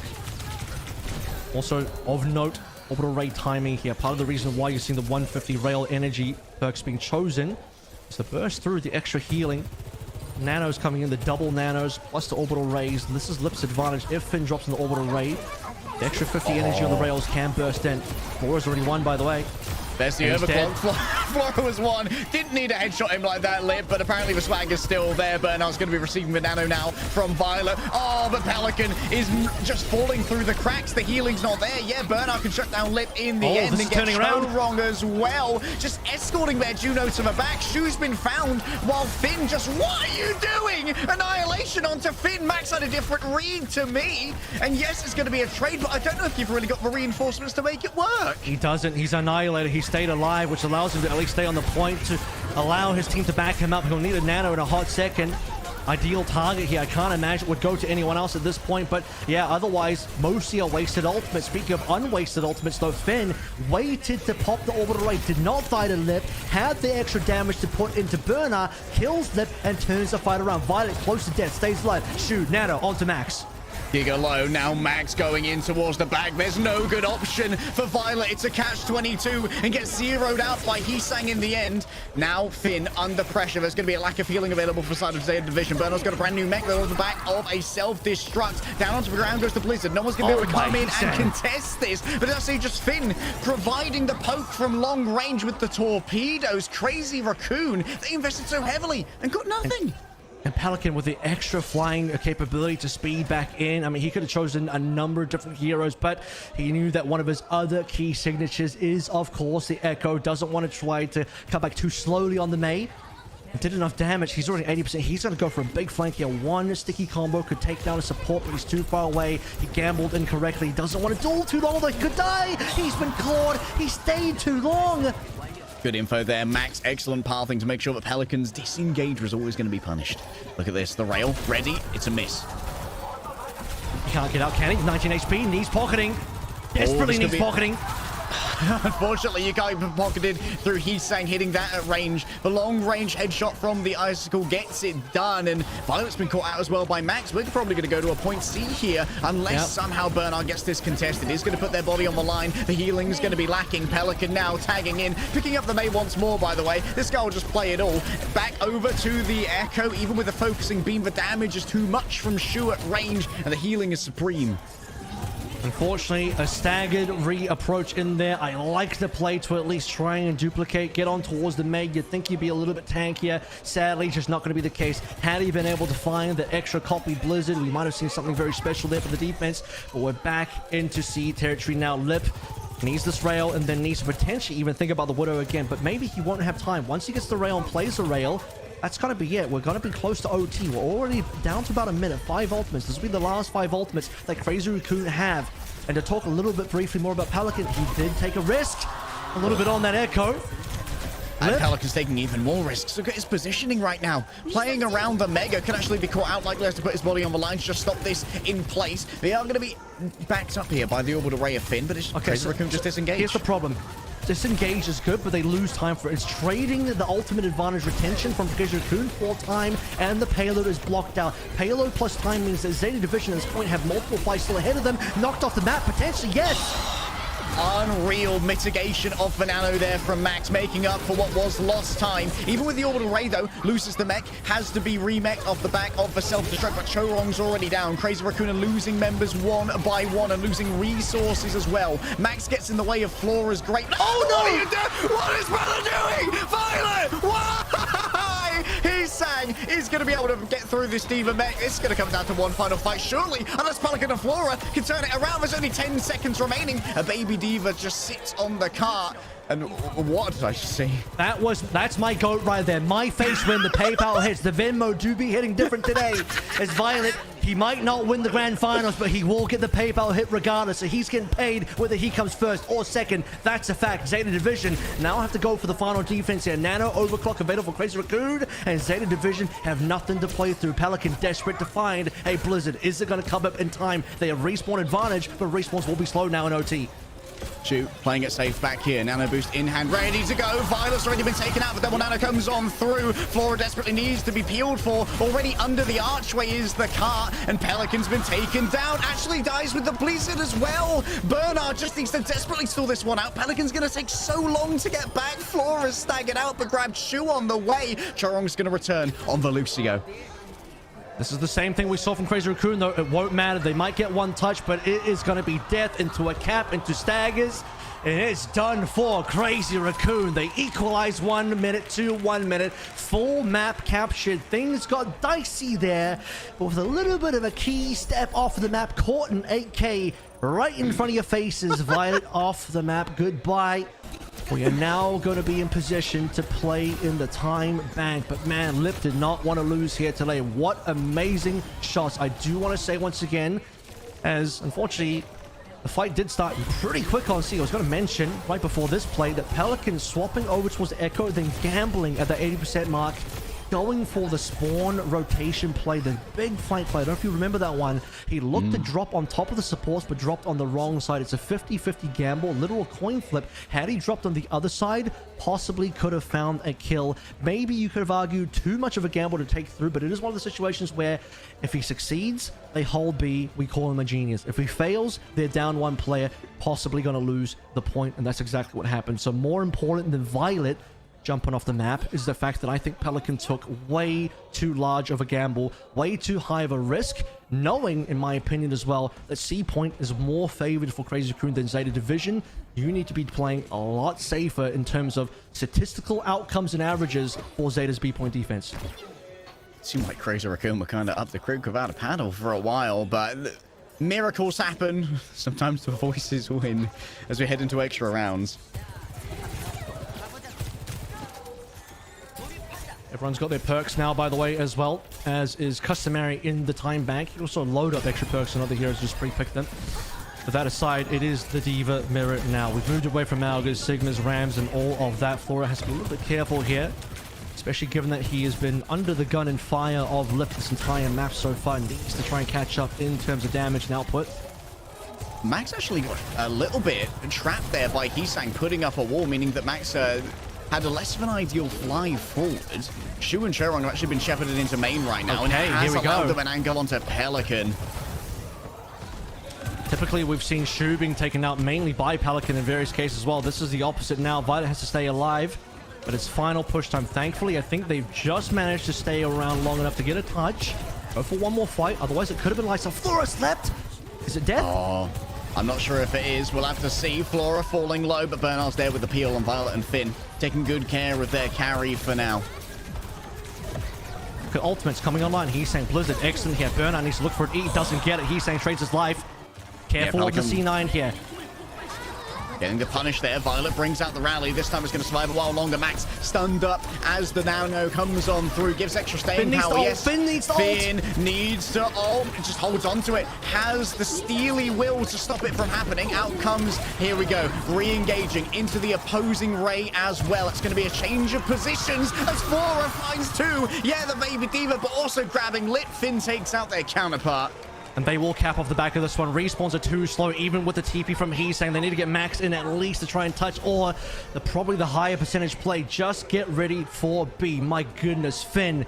Edge of your seat type of moment there. He took a huge gamble, much like Pelican, but unlike Pelican, it does pay off. Waiting for Chorong's orbital ray to end before Finn activates his for maximum ult differential in terms of advantage for the orbital ray. But if they lost extra members, Finn could have cost his team the push and cap on A.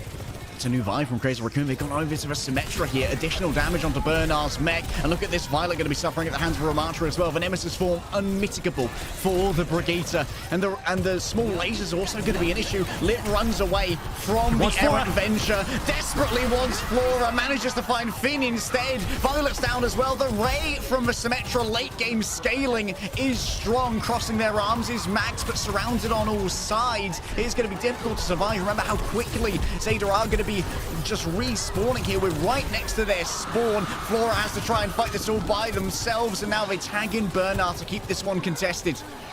Yeah, Payload's still moving. This is really good from Zeta Division. They might be able to win with this kind of distance on board. Ultimates are gone now. It's all about the neutral. Long respawns. Pelican going to come back pretty damn quick here. Closer respawns for now for Zeta Division. He's saying we're about to have the photon barrier. He swapped to the sim just to allow his team the potential to retake A. He's stuck in the sim now, but you are right that it does play well to Burner. Can they utilize that well enough now? Rally nearly online for Violet.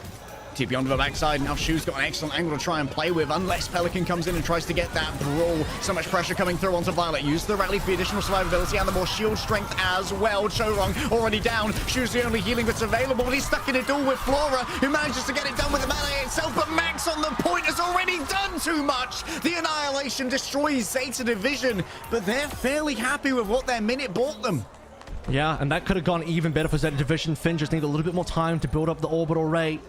Without that, though, we are still looking at a decent amount of distance. For 1 minute, you are very pleased with that kind of result. In fact, for 1 minute, you'd be happy just to cap. They have set a pretty nice boundary now for the time bank defense. And Crazy Raccoon, they have a lot to play towards to try and get this. You need to see very minimal mistakes, first of all. But I think Zeta, if they spawn cap again, consider this. It is very easy to shave a minute off the clock with a nice spawn cap. Are they going to do this or not? Because Burner has locked the Diva. No, okay, this is what I want. Spawn cap with the Malga. In fact, Crazy Raccoon should even expect it. They should even expect this, because why would you not? 1 minute time bank, you can turn that 1 minute into 0 straight away. Oh, I love it. I love the read coming out with the Bastion here. He's saying just being able to rock up on the tank form and just make Bernard's life miserable when attempting the spawn camp.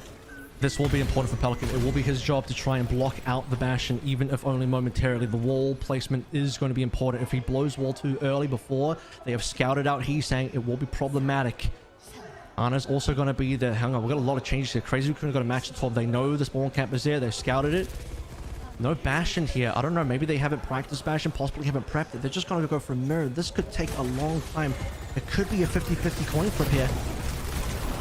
Question is, do they have the time for a 50-50 coin flip? Already wall expended here by Pelican. It's just all about survival for Zeta Division. Flora, yeah, antied and lowest. Oh, it's already over. Disengaging. And they've disengaged with Malga here as well. There's going to be so much free distance.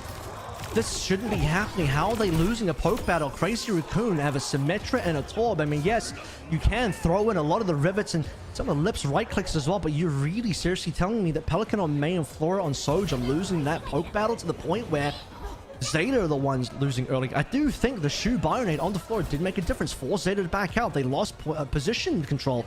So the spawn camp didn't last as long as they wanted, but they still do enable the OT. That's the most important part. We are officially into OT now. Double builder. still sticking with it, but Max is going to go for a swap here. Flora's already taking so much damage. Look at that off-angle play from Lip with the right clicks. It's brutal with these. Heesang's already fallen down, though. Great pick coming through from Violet, but that meant that losing Bernard was the cost. At least in the mech, they need to try and take out the pilot deer because she's still keeping this contested. The Violet grenade only heals up Bernard for the moment before finally the turret is going to get its rent paid, and Pelican falls down to Shu. It's a real problem here because this fight looking like it will be won before ultimates are available. Crazy Raccoon can snowball ultimates onto the secondary point and get this capture to win the map. Zeta, if they were going to lose a point, they needed to burn more resources. They needed to burn more time off the clock. Can they potentially even get a touch here? It's not going to happen. Don't want to risk it, even with Lip down. But consider, again, the snowball that's going to happen now. With the point capped, forward spawn is granted here. Sticky turret taken down by Flora. A well-placed rail could end this all. They really want Showrong, and Showrong is so close to that beam. Crazy Raccoon coming up on 4 ultimates right now. And that's what they're waiting for. They can just sort of bide their time slightly more. Zeta already have their 4 ultimates online. I think Zeta should just press the button now. They get rid of the turret. Just go for it. Turn him down. That might be the game. I think that's a Rage X. He lost his orbital. Oh no, on the other side, yeah, Shu's been able to nano himself, but can't find the last bit. Heesang gets a melee kill onto Flora of all things. Up comes the big explosion, self-destruct not noted. Violet, Bernard, Pelican, all contributing, and Lip's nowhere near enough. Zeta Division make it look messy, but they get it done. What a shot to finish things off. Chorong, a Rage Axe to end things out. I know Violet is the meme. He is the guy that loses ultimates, but he's not playing the Lucio today. Unless he whiffs a nano or jumps off the map, there's not much to laugh about. Thankfully, he did jump off the map, but worse than that is the fact that Chorong could not get his orbital ray off, and that is the straw that breaks the camel's back. And oh boy, does that straw feel heavy in this moment for Crazy Raccoon. They were poised to be in a strong position, potentially finish out the map, but when you needed him the most, Skipper Flora shows up, losing to Lip, but he will not lose the map. See you after the break.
losing their first map in the playoffs. Crazy Raccoon again, a little bit rowdy, digging around in the bins of the Zeta division. The map pick of Havana was enough to turn things into a 1-1, and now Crazy Raccoon gets to pick where we're going, Avril. Crazy Raccoon. 3 options available. Do we look towards the ball? I know Max did well yesterday. He did fine today as well. Consider that both teams ended 1 minute in the time bank. It was critical minutia of moments, small individual things happening. A critical shot from Flora at the end of the time bank. A tactical jumping off the map for numerous amounts of dollar dues, I'm sure, in the bank account for Violet this time around. Pay to whatever local denomination he requires. Crypto wallet enabled, I'm sure.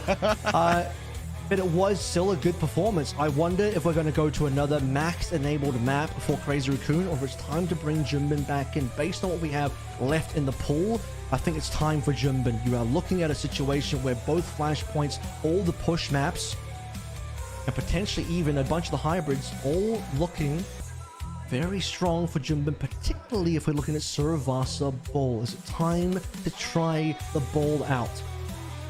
Well, that ban's still on the table, mind you, with Anna being expended on Samoa in exchange for the Malga ban coming through from Crazy Raccoon.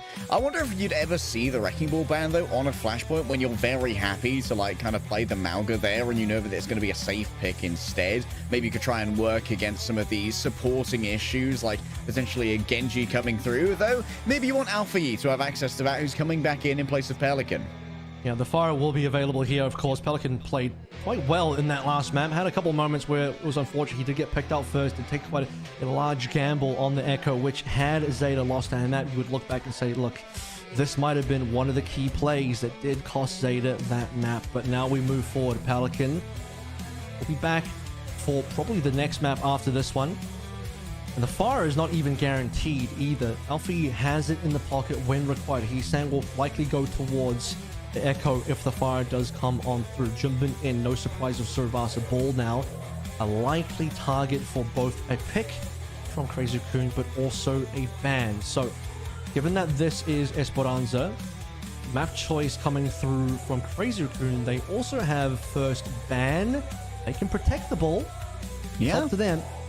Could ban like a Zyra or a Doomfist or something. Just to make sure that tank is not a bannable role on the other side. Yeah. But also, I don't know if this is where you really want to spend your Wrecking Ball ban when we're looking at a longer series here, where maybe we go to a place like Lijiang Tower or even Watchpoint Gibraltar. But I think you want to build momentum. The issue here is that you always want to. This is going to sound super obvious, but I swear there's a good point at the end of the story.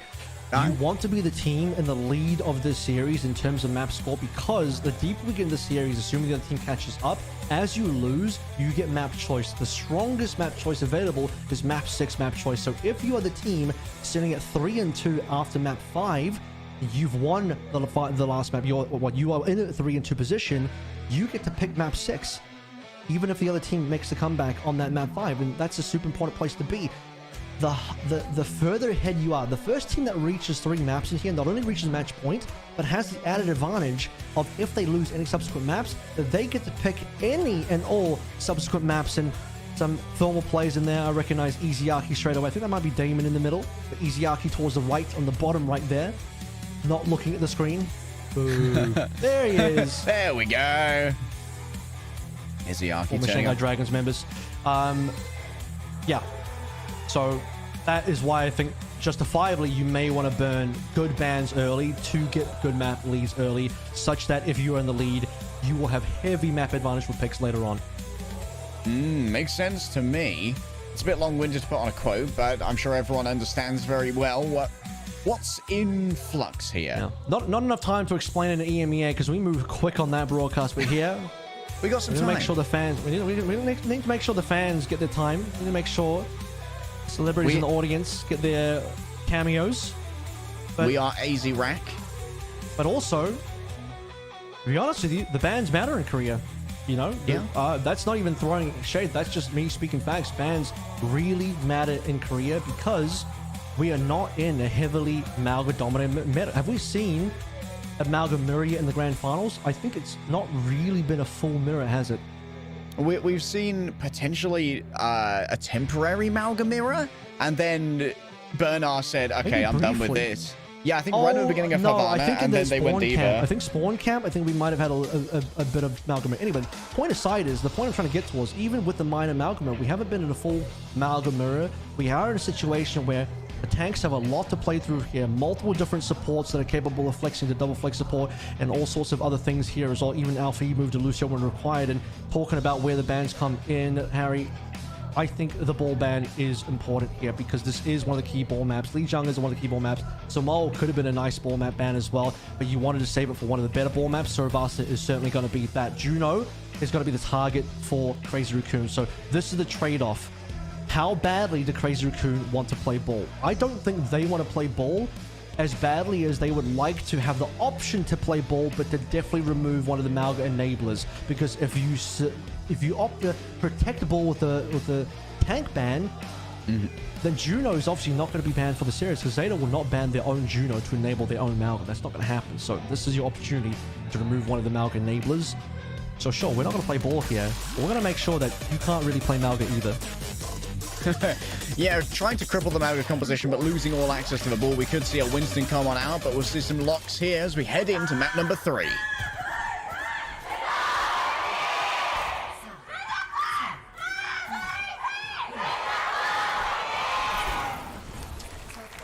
With game on our hands, the grand finals starting to deliver here. No 4-0s on board. Harry, you talked a little bit earlier about the fact that so far in Crazy Raccoon's run in playoffs, they haven't lost the map. They have officially lost one now. It's going to be Diva. It's going to be Winston. It's going to be a Dive Mirror. It's going to be a Farah from Heesang and not Alpha E. We're in Freaky Friday Swap-arinos. Yeah, Alpha E going to be laying out that long-range poke. Yes, it is going to be a little bit like the Farah in terms of role to begin with, but Heesang, of course, oh, that's a nice nade coming through onto Flora, already under massive pressure, and this might give Crazy Raccoon an option to get that first capture here, actually using the overclock there with the Tourbillon to get a bit of overhealth and keep it contested. See how this one develops. The good news is Burner is in position to at least be able to play up against Heesang's Farah, bite it down to Jimbin and Alpha E to follow. Crazy Raccoon has already capped. All right, we're getting that first capture. Very important here to play with the Farah, who likes to take it low and slow and really tax the approaches. Okay, Violet has actually gone towards the Illari. This is one of those pocket picks. He does play Illari here. Fun fact, this is where I lost my mind at him shooting the Captive Suns into the palm trees. He only has one. Had to reset his ult charge here. All right, already Junbin, give him a nano, moving in on towards that backline. Emplacement's taken down. Attempt to the right click, just trying to get your way past for Diva. Junbin's now a little bit deep into the backline. Does have a primal race to rescue himself if necessary. For now, just going to play off that mega health back and try and survive. Lip is right behind Finn right now, and Violet's there with the peel, hitting the shots of the Illari. More than good enough, but can you really move over to a point in good time here? There's still 10% in it, and I think Bernard's on deck to keep this contested. Look at the flank as well. There's someone really far behind. That's Jimbin. You can see all the way in the distance there, locking down someone. Not too sure exactly who he's locked away from it, but Violet is now on point with Burner, with turret on hand, pylon rather. Speaking of turret, that's actually Alpha E's turret. So actually, maybe, is that Alpha E that maybe Jimbin was dueling far and far away? Could be. Potentially Flora found elsewhere by Junbin. These right clicks doing damage right now, and the primary is still available. This entire time has been surviving, trying to nerf the overall healing output of the Illari. The emplacements have once again been taken down. An attempt to hit the Captive Sun, seeing 2 hit scans back there. That's a very valuable target for Violet. It's going to just keep Shu and Lip at arm's length for a while. There's an explosion. Violet managed to make it happen, or someone else managed to hit the perfect shot. Alpha Yi taken off, and now someone else got a contest here. I don't think that Violet's willing to put it on the line to make it happen, and it's going to fall down anyway. Could have been critical. You lose Lip. He was at 99%. No overclock. Possibly could have forced Crazy Raccoon to pop ultimates there. Was that a vision? Might have been a little bit of trouble. This is what's going to happen now. How does Zeta navigate this composition without the Juno enabled? Typically, I would have imagined it's time for Lucio. You need a little bit of a speed booster. Without Juno, Lucio makes a lot of sense. Rig is also still on board. Typically do not consider either or maybe the Ana a little bit more now, but Ana and Alari together is not what you normally pair with this Malga, so you'll have to look for a swap at some point, especially for Violet. Yeah, Violet sticking with it for a moment. Already the barrage grabs Finn, but Flora slaps it back the other way. Maybe a better trade here for... Oh, okay, never mind. Everyone's trading each wave. Amalga is going to be surrounded and taken out, though. So Crazy Raccoon managed to win this one out off the back of a bigger investment of the Primal Rage. Junbin, oh, he's a bit him. Just cleaning up here for Junbin. Last couple of stragglers. Violet, opportunity to go for the swamp there. Doesn't take it. They're going to stay on to this strange-looking Amalga composition now. Junbin holding on to Primal Rage for a little bit earlier. Expends it to be able to assist teammates. Get Lip to safety. Without Bernard's ability to lock down Lip and no further follow-through, it's kind of hard as well, given that no one can really run in with Bernard. You don't have the Genji. You have Molten Core. They're going to try and enter with the Molten Core. Okay, yeah, they got the free cap. There you go. Yeah, controls the point, Bernard, anted. Wow, the poke at just the right moment. No way to try and save this, apart from maybe Flora with the overclock and Banana. The damage is there, the healing is too. Yeah, Junbin falls on down, but they've been traded out for Alfie, and considering the investment here that Zeta made, that's not a great return. No, it's not. That's disastrous. In fact, and now it's possibly a reset. Finn goes off the map. Violet will have to go there as well. Bernard is now, he's just swapping. It's a captain's son, but I think he's swapping at this point. He knows there's no point coming back. As is Alari, just throwing the ultimate, look for a kill. Lucio, Kiriko, Diva is going to be the composition now. I think they've messed around with the weird Malga comp for long enough. It's actually Brig. No, never mind. I was going to say, it should be Lucio. I'd be like, that would be weird if it was Brig. It has to be Lucio here. This is a lot more correct for Zeta Division. All right, Lip just about saved. Going down this zone. It's shielded off there by Junbin. Excellent peel to keep that Sojourn alive. The double nano comes on through. Desperately wants Flora, and Flora has nowhere to go with Junbin on your tail. He's hunting for a championship, and Bro has found the poaching arsenal. Oh, takes out Alpha Yi in midair. That's going to be a second point now for Crazy Raccoon.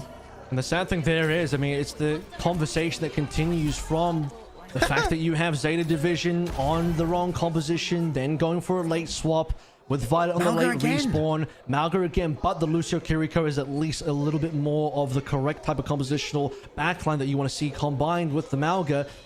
The point I was trying to make, though, is the fact that you have to reset your ultimates here, and likely also you're kind of on fresh perks, no perks. So Zeta Division's retake on that point was always going to be quite sparse, and now a reverse sweep required on Survasa, starting from 0. He's sang within a barrage, good to go as well. Shu actually dueling out against Alpha Yi here. Hold up, is he going to win this one? Okay, yeah, Alpha Yi wins that one. Whew.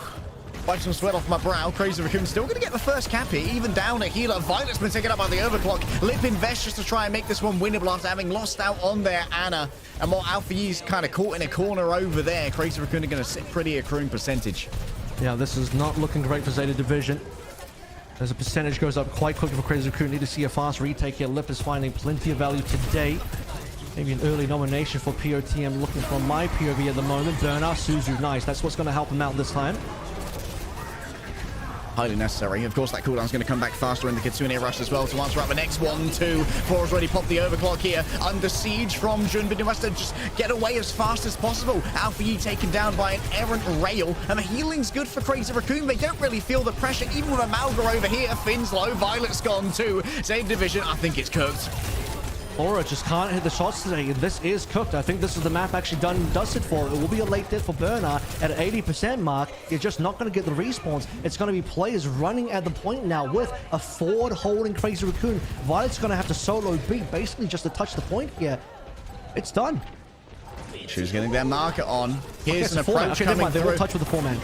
It's a good beat. Alpha Yi committing as well, using the barrage at the right time to get down. Chorong Junbin booped off the map. Violet, the hero. Oh, making up for mistakes made on Havana. Just able to rescue it for the side of Zeta Division. And from out of nowhere, Crazy Raccoon held forward as well. Did they not get an opportunity to start an early fight versus Zeta? They could have been able to put pressure on Violet and a bunch of other players. I would be very curious as to how Zeta managed to get past Crazy Raccoon, who didn't plug all the holes. They held very far forward, which is what you're supposed to do, which normally results in a very difficult retake for Zeta Division. And enough players were there grouped up with Violet. They got a 4-man beat, and that 4-man beat is critical for the retake. So well done for Zeta Division for getting past the blockade, if you want. Nano Barrage available here between Shu and Heesang. There it is, given on over. Lots of damage. Bernard tries to flee away, but the damage is just too much to bear. Violet's gone as well. And here is Alpha Yi looking for that mid-air duel. There's so much pressure on the point coming through from Crazy Raccoon. That's going to be a hit into overtime, dragging out Alpha Yi. Junbin stomps him underfoot. The Jet is no match for the Grugging Monkey. And now, with Flora down, a nice juggle off the Pulse Bomb. This one should be curtains. Out comes the cage fight. A few players caught within. Everyone piles in to battle the Malga. Zeta Division, low on personnel and out of chances. Zeta just a little bit too confused at various points about how they wanted to play through the compositions, particularly towards that second point as well. Late swaps, despite being the correct swaps. Violet trying to get tricky on the Illari, and honestly, Illari I think has decent value on first point, but if Violet really wants that, you need to start on the Illari. Don't start on the Brig, swap to the Illari, and then realize, damn, I'm actually on the wrong hero now that we moved away, or I'm on a different point where, to be fair, if you want the Illari pylon real utility, you have to control the point so you can just throw the pylon into the rooftop. But just realized it was kind of cooked from that point onwards, and Zeta consistently resetting ultimates, playing new heroes, not having perks. Crazy Raccoon just stood strong, and unfortunately, I have to say it here, Harry, Flora not performing. Did a reasonable job on Havana, but only barely kept up with Lip. This time around, did not at all perform compared to Lip. See if he picks up a little bit more in the next map.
Crazy Raccoon, undeterred by a Wrecking Ball ban, instead hamstringing the Malga by taking Juno out of contention on Suravasa. It seemed pretty cut and dry. Crazy Raccoon walk away with the flashpoint. And just leading with the very old and reliable Winston. The Jumbin Winston gets the job done. The fact that you can still play Winston in a Malga environment is the ultimate proof that, guys, are we in a reasonably good Malga meta? Yes. Is it a Malga only meta? Is it a hard Malga meta? I just don't think so. And that's the ultimate proof of what you can see Crazy Raccoon do here. Zeta Division now down 1-2 in the series. Hybrid and push available to go through now. Do want to make one slight concession here. I will say Kings Row was played by Max yesterday and the Sigma was there. And what else do we have as well? As the push will eventually have to come on through. Esperanza ended up being a very resounding victory for Crazy Raccoon as well. So might want to be something that Zeta Division avoid, given that, well, I don't know if Esperanza and New Queen should have enough carryover, but you do remember that Zeta Division lost very, very embarrassingly hard versus Way on New Queen Street due to market with a lot of flanking Ana play. But push is potentially a little bit concerning in that regard, given how strong Crazy Raccoon were on push yesterday versus how kind of weak Zeta looked. Might be time for hybrid first if they can get that out of the way. Yeah, I mean, at the moment you can see if we look at our win rates, although these are numbers that aren't maybe not the most accurate, looks fairly strong as far as game modes go for Crazy Raccoon. 100% win rates on Numbani and Blizzard World. Nothing below 50%, but it looks like Kings Row is at least a often picked map for the side of Zeta Division. Yep.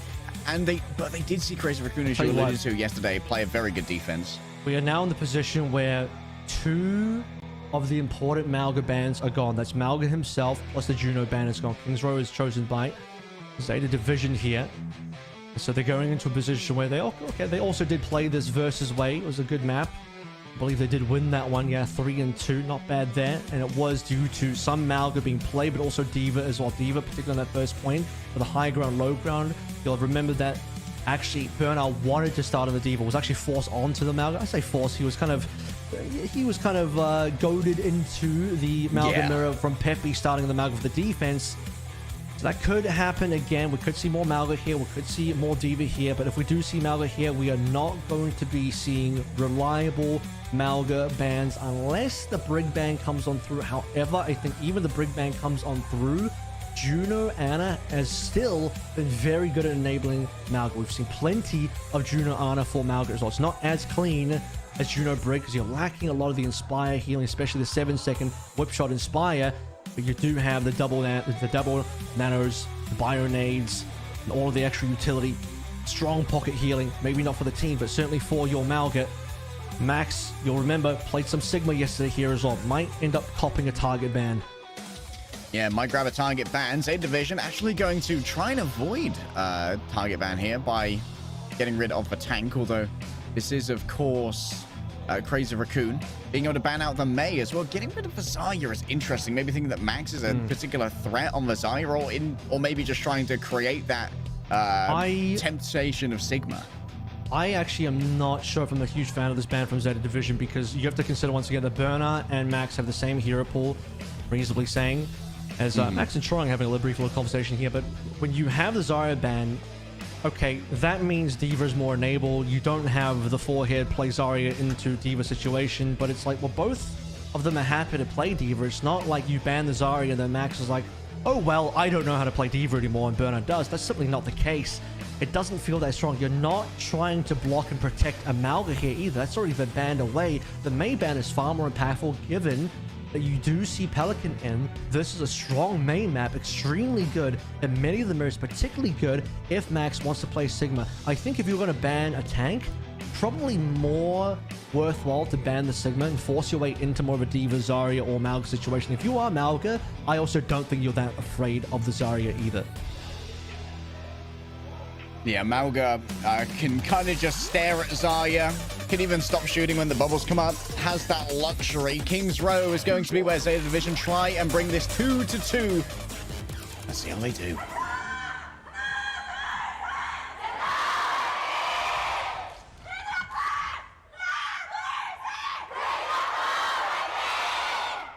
course, the story here is also, if you remember yesterday's games, far more difficult for Zeta to get past away on this map than it was for Crazy Raccoon, given that Crazy Raccoon dominated Falcons here largely due to a combination of Shu and Lip. Shu denying any sort of offensive dives from Proper's Genji or any other player from Falcons, and Lip completely dominating the hit scan battle, taking care of all the Falcons, picking them off from afar. Flora needs to get the job done. No sneaky, weird Hanzo shenanigans that Stalker showed yesterday on this map. Flora wants to take it to the Ash straight away, but can he kill Lip? He struggled in the Soj matchup. He needs to not do that now on the Ash. Yeah, the sign up from a match previous was that Lip needs to, or rather Flora needs to step up to what Lip is bringing to the table right now. It was not a clean Suravasa from them. They are right now trying to group together to go for a bit of a high ground push. He's saying has already dropped to 1, by the way. You actually notice a lot of Crazy Raccoon is on the hard ground, just on the floor. And Flora has a good angle. This could result in a kill. Oh, it does as the pause comes in. He's saying is taken down. He's saying caught on the floor. Turret in play. And you've allowed full control of the map to start being taken on the floor, to even have Flora flank through Alderworth Hotel. Pressure from Zeta Division. Burner, you saw on the high ground, aggressing into Max. Even the Ash Dynamite being thrown Shu's way to force him to hide. And it doesn't take much effort for Zeta to simply walk up, find first pick. And genuinely talking right now, that may be minimum 2 picks, but potentially the point taken now. It will depend on how Zeta convert the rest of these kills. It may be difficult for Crazy Raccoon to exit. Zeta need to prioritize heavily the conversion onto several other picks here. And if anyone dies late on Crazy Raccoon, they will not be able to retake. That is very critical. Yeah, perhaps there's a world where they just try and like pile out of the back of the window that overlooks the point, but it might be difficult to try and make that happen with the pressure that could come through from Burner after this initial pick's been grabbed. And of course, like with this Alderworth Hotel flank now opened up without Heesang's pressure there, entry onto a point itself might be ill-advised and heavily taxed by the hotel control that Flora has. So we have a tech pause here. It's apparently a ping issue for Flora, ironically, after getting that kill, plus Finn. So they do know there is a pause there. Apparently, all the PCs are suffering some ping issues. For those who don't realize, yes, we are on LAN, but we're also on the live client here. This is why everyone's got the ranked drive cosmetics equipped. This is why they have their own skins equipped. This is their real accounts. They're playing on their own personal real accounts, not OPR accounts. But this is already getting off to a very interesting start to what I saw yesterday between Falcons and Crazy Raccoon. Already, like, that May being off the table has kind of forced Pelican towards the Genji. And there was the idea of constraining that, hamstringing the Genji by having him consistently have to do the admin to get rid of that turret. And that's not going to be something that's a considerable controlling influence on Pelican in the forthcoming battle now. And that might mean that there's a lot more danger to face for Shu and for Chorong with that Pelican Genji unconstrained. I think a lot of this also comes down to the fact that, you know, if we do again, this is a very good comparison to where the Falcons team kind of suffered. Given that there is a Zarya ban, even if there wasn't, I don't think Burnout would have walked through on the Zarya in this matchup. Anyway, here we go. Game is unpaused. Burnout having the Diva to start things out with a little bit of high ground control, able to push into and pressure down Max. So important. Can they lock down the retreat? Oh, Chorong has to burn the Suzu right there. May well be able to jump up and try and help out Shu on this angle. But with 2 ticks already, someone's got to leave the high ground, and it's likely going to have to be Max that does that. Look at how low Shu is already. Chorong can't stick around here for long. It's actually made a very haphazard TP. Heesang's going to try and rescue it here, taking out Violet. Flora's fallen as well. Crazy Raccoon, like an elastic band of defense, suddenly snapped back on the wrist of Zeta Division and punished them for their audacity. Didn't feel the confidence to push forward and try and grab extra kills, but they might be able to do it now. Max on the ground, saved by the Nano. But one mistake and the point is gone. Ultimate's now fading for Orbital Ray.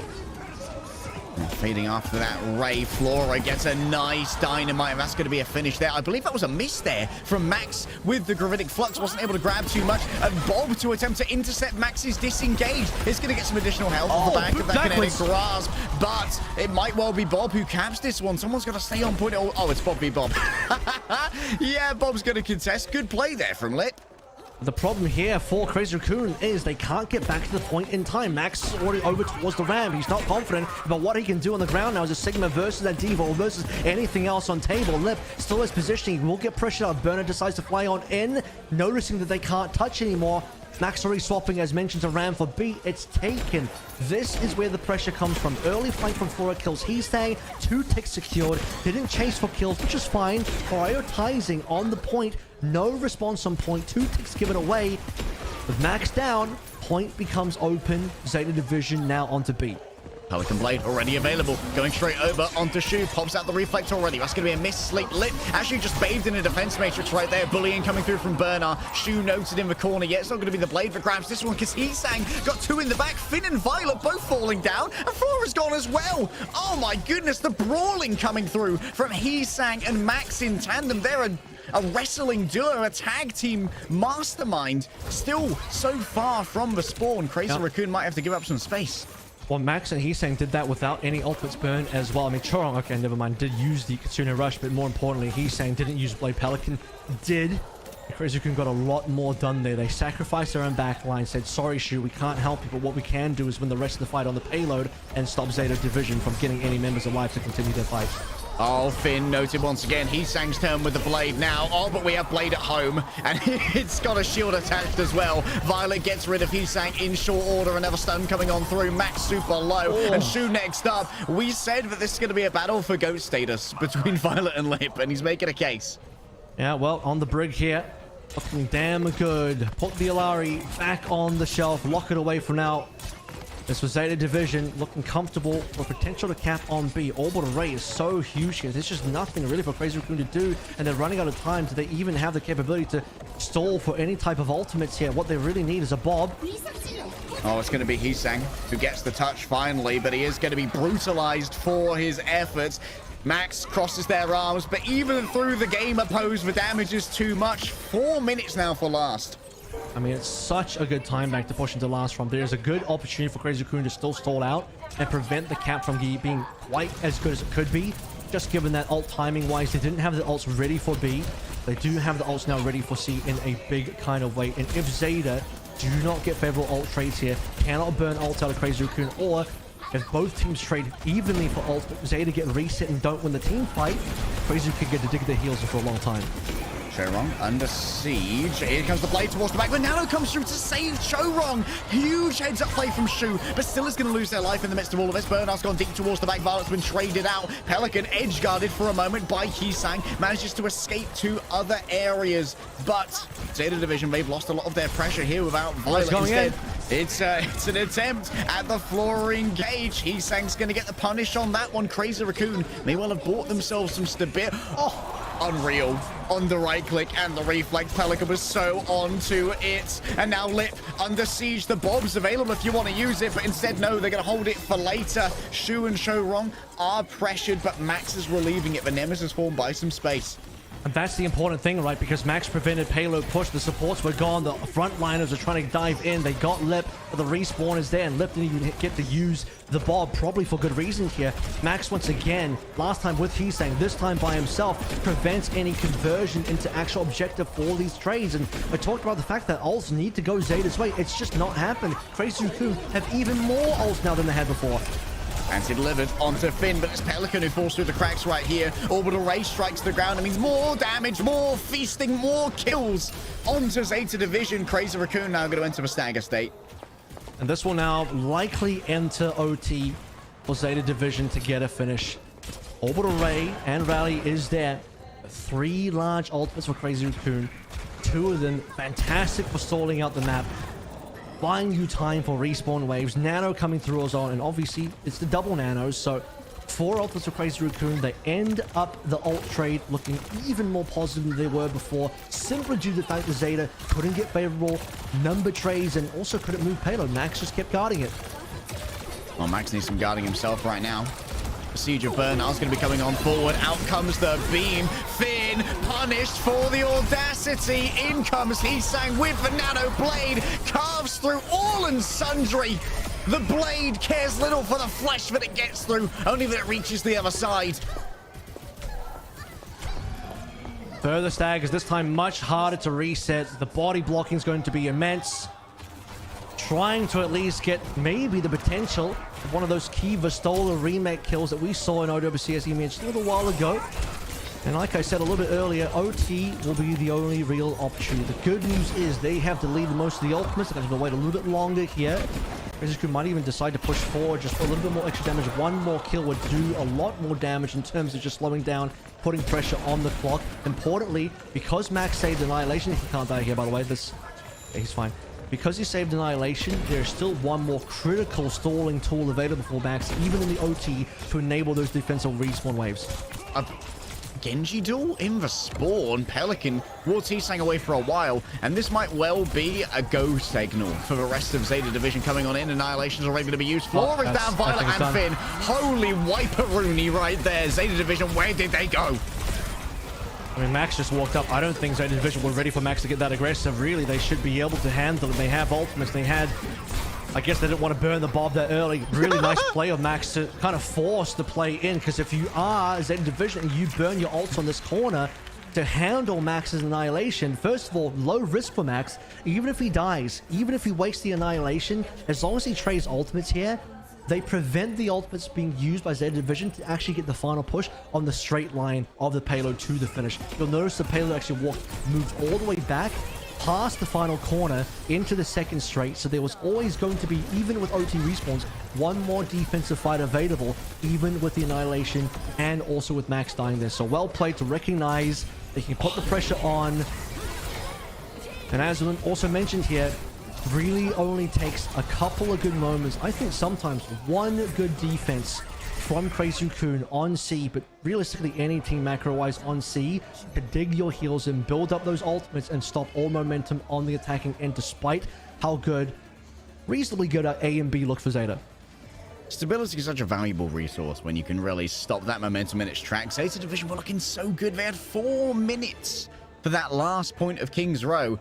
And now they're going to be playing to try and get some kind of proactive defense before we get to that zone, because Crazy Raccoon, they really are going to hold them at threat here. You need to be able to scale into ult advantage, some sort of advantage, either pick advantage for pure numbers or ult advantage. It's a little hard to get pick advantage sometimes versus a team as good as Crazy Raccoon. I know these mistakes have been made, and we did see the Flora opening onto Hisang for A. How likely is it for you to get that multiple times in a row? Just not that likely. So, brilliant defense now required. The good news is for Zeta, they did push the payload a decent amount on C despite not capping, and it will be the burner. Malga start with a full Malga comp as well. Early picks. Okay, we like that out of Flora. But I did want to mention, Zeta haven't had the opportunity to play this full Malga comp yet, and Crazy Raccoon are now going to buy into it too. All right, Malga Mirror. The meta has arrived. Dread it. Run from it. Malga arrives all the same. Big difference here is that the Shu is going to stay on the Ana. As mentioned earlier, Shu is not going to be the one flexing off to likely anything today. And that's why the Ana can be a huge difference maker in this mirror. Take notes, EMEA and NA. Yeah, Bernard forced out, stuck down at half HP, is getting the heals off from Juno, and Max is going to be forced to disengage as well. Hisang was a touch too far out, catches both barrels from Bernard with the help out of the Brigitte. So that's going to be one of the real difference makers here. The pressure onto that Genji from Brig. But look at the Shu Nano already coming online very quickly. Crazy Kun. Hisang now also coming in on towards Farah. Decent dry Nano that could be played on. Shu under pressure though, dead. Whoa, what a run there from Bernard. Now we'll be able to continue pressuring out as well. Grabs the Mega on their way out. Returns for the remainder of the team. And it's safe pathing here from Zeta Division. They're going to give up some space on the point as Max grabs this. And actually, Hisang's gone around the top. They're going to be very difficult to dislodge from this perch as a Farah. Down to 19 HP, though. Could actually be found by a single errant bullet if only it manages to connect. Still, though, a tick and a half given over to the side of Crazy Raccoon. Hisang's going to be healed on up. That's a nasty anti and a big old kill onto Bernard. It's going to be so difficult to touch now. With the Nano coming through, I think this one's curtains. Flora wants to go for the hero play, though. Ill-advised. I don't know if that was really worth it. At the end of the day, I'm going to say no. Obviously, they lose the point. Importantly, though, Finn saves the ultimate. There was a decision to be made there a lot earlier. Before Bernard dies, Finn could have pulled trigger, drop in the orbital ray, force orbital ray response from Chorong, really duel it out, make it a slobber, knock it over. Make it just like a really sloppy fight with everyone dropping in all the ultimates. And even if you lose, at least Crazy Raccoon can't snowball you with ultimates in subsequent fights. Oh, that's bad. Not ideal. Going to be even more free space given over now with that knockoff. Zeta should be winning these mirrors. Dare I say, maybe the difference maker is going to be on the Ana. Violet has to think about this now. Does he want to stay on the Brig? The standard comp relies on Brig Juno. However, in the actual mirror, if you have someone like Shu on your team, he's a difference maker. You saw him get the nano super fast. Here comes Flip now. Dead. Wow.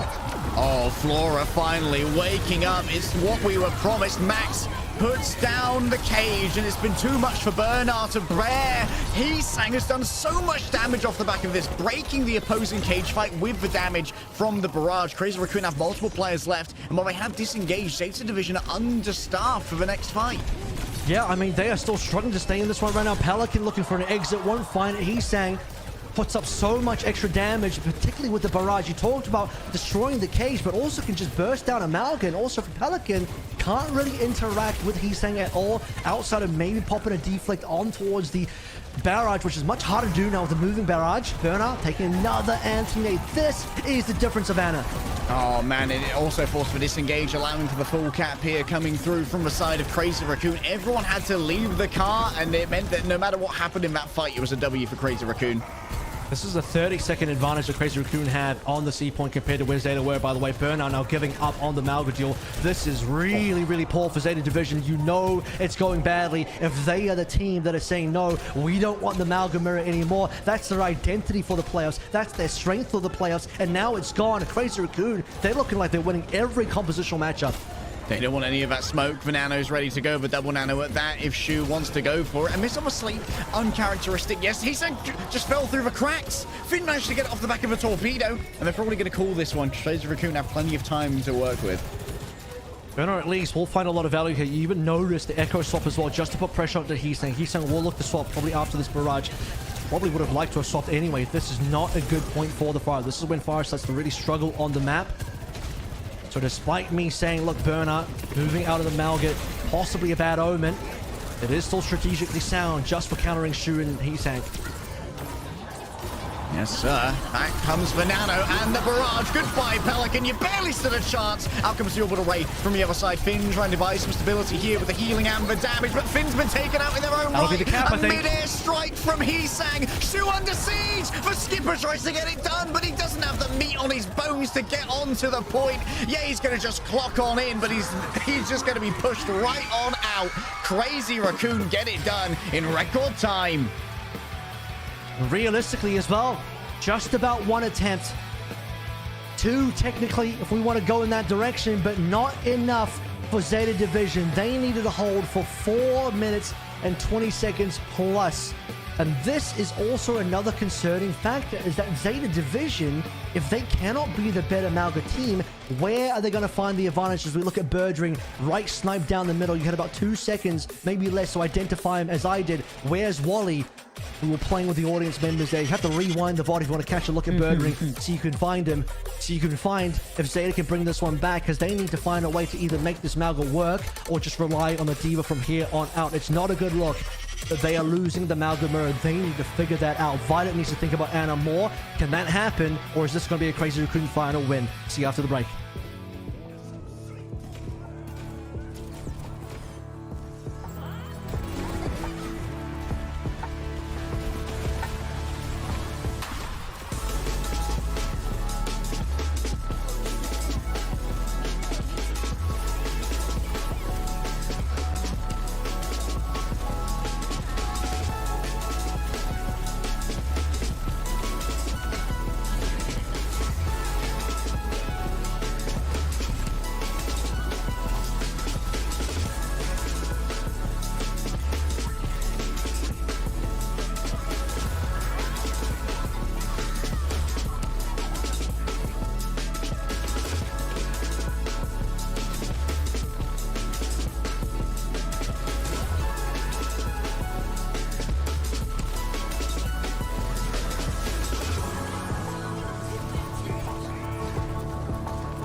losing in the Malga mirror might well be a death sentence for Zeta Division. 3-1 now. Crazy Raccoon sitting on match point in our first of 4 series, Kev.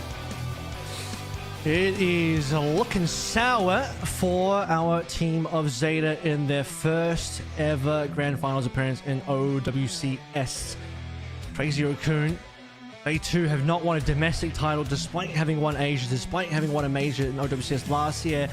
Moon talked about how angry he was at their results from the seeding matches, but now they want as clean of a run as possible, and 4-1 would be damn clean for Crazy Raccoon here despite losing one map, showing that Zeta have some prowess, although it seems like it is waning. Credit where credit is due though, it is still a close series. Like, they consider that even with that Kings Row loss, still went to time back. Consider that outside of, I think, Suravasa, it's been pretty competitive map. Suravasa is the one that I think was okay.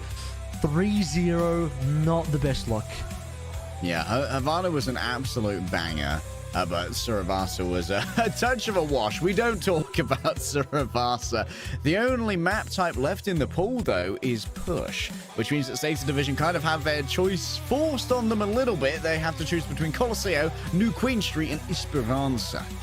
Yeah, thankfully for them, they can dodge New Queen Street. Esperanza seems like it'll be the call here. We did see that despite Moon's apprehension towards it in the interview, with 9K against Falcons, they still dominated Falcons on this map. And I think for Zeta Division, between Esperanza and also, what was the other one? Coliseo left to go through. Yeah, Esperanza ends up being the choice. And you have to also consider that Zeta did beat Crazy Raccoon on Esperanza in the seeding matches, 129 meters to 50. So a pretty damn good result there.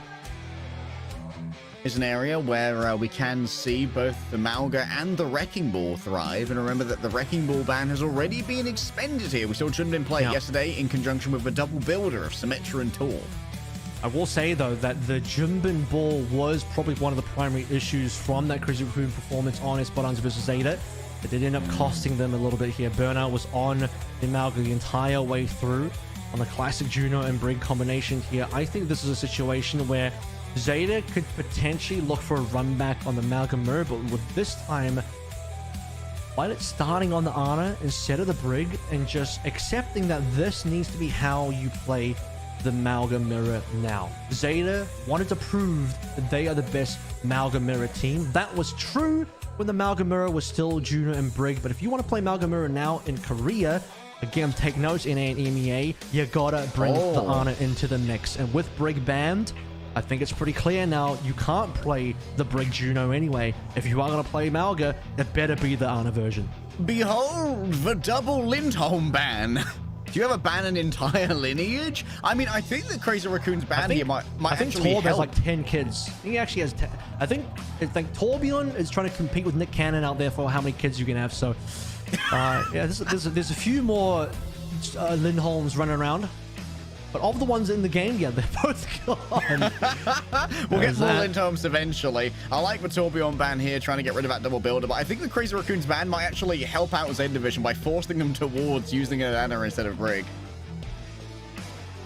Exactly. I think the Brig is it's a good ban in some cases, but also, to be honest, it kind of helps out Zeta in a way. It's like you've just nudged them towards the correct comp anyway. This could even still be just a Diva or a Hazard matchup. I mean, Jumbin might roll out on either the Ball or Winston. I think Ball might end up being a bit costly, just given the fact that we did see him struggle on that previously. Although, Violet has shown apprehension towards the Ana. If you play the Ball and Violet decides not to play Ana, could still be good luck. Could be that groggy perk, something that comes up constantly.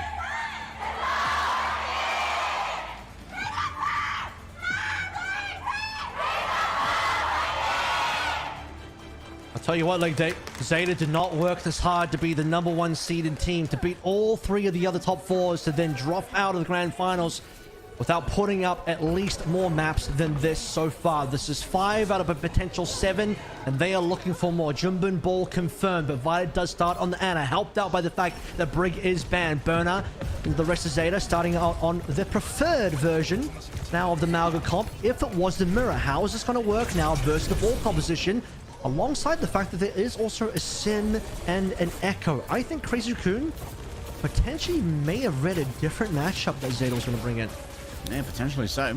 Question is, was it a good read or a bad read? Junbin already moving in towards the back. An amusing sideshow, yes. Get some extra health off of those adaptive shields. And for now, control of the bot goes to Zeta. You can see this is the kind of situation where Crazy can probably start with this comp if they're expecting a Diva from Burnout first. When we look towards the Sim and the Echo, that's what it kind of says to me. Will there be swaps later on? It'll have to happen after the first fight. Junbin just going to dive through. A cautionary stoppage of the payload. Oh, backline has been caught. And that's going to be an instant sleep coming through from Violet. Your nice Suzu play there from Shu does get Junbin out, and now they'll be able to give over a bunch of healing ultimate charge to Shu. They're actually going to try and pressure out Junbin from this as well. Lib's going to TP away. Good usage of the utility. Actually puts himself on top of Violet in the midst of all of this, but Violet's more than ready to rumble. Shu gets a quick steal away on TS1 to get that bot pressure going, and my goodness, Shu, you stay away from my Genji. And now the ball caught here as well. Junbin, can the body blocks happen? No, they couldn't body block him. There's only 2 exits, fellas. Okay, they get him anyway. That's the good news here. Opportunity for swaps, and we do see it. Lip now on towards the Tracer. Again, does say to me that Lip starting on the Sim, he was expecting dive of some kind. He was expecting possibly the Diva. A wrong call from Crazy Raccoon out the doors will cost them the early advantage and the early neutral. Zeta Division now looking comfortable with the amount of ults they have on hand.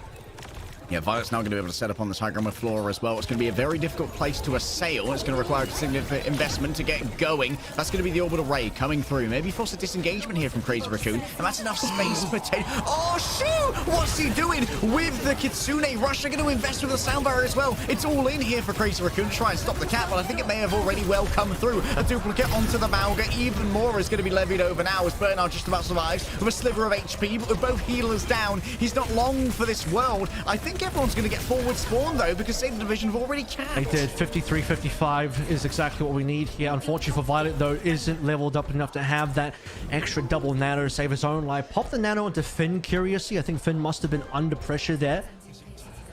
And that results in, unfortunately, no real damage output. A nano into Pelican would have been absolutely insane to potentially get that nano blade in towards that particular fight, and no cage until Burnout was basically dead. It did cost Crazy Raccoon their entire bank. That's the good news for Zeta. Minefield stomped through here by Bernard. Pelican accidentally hits a mine on their way out. The big cage is putting Junbin in danger. Lip as well. Can't blink away. Choron came to join him for a moment. Maybe a quick reset by a couple more meters on the bot, but that is a clean wipe in favor of Zeta. They are back. This is where you need to start asking serious questions about Crazy Raccoon staying on this ball composition. It is getting tough. You are playing into Ana. Ana is only getting stronger as we scale up the perks. Groggy makes things difficult. Double nano makes things more difficult for putting pressure on the Ana itself. On top of that, Bernard cage. Every single cage likely should be a target cage for Junbin, and that should enable a kill every single time as well.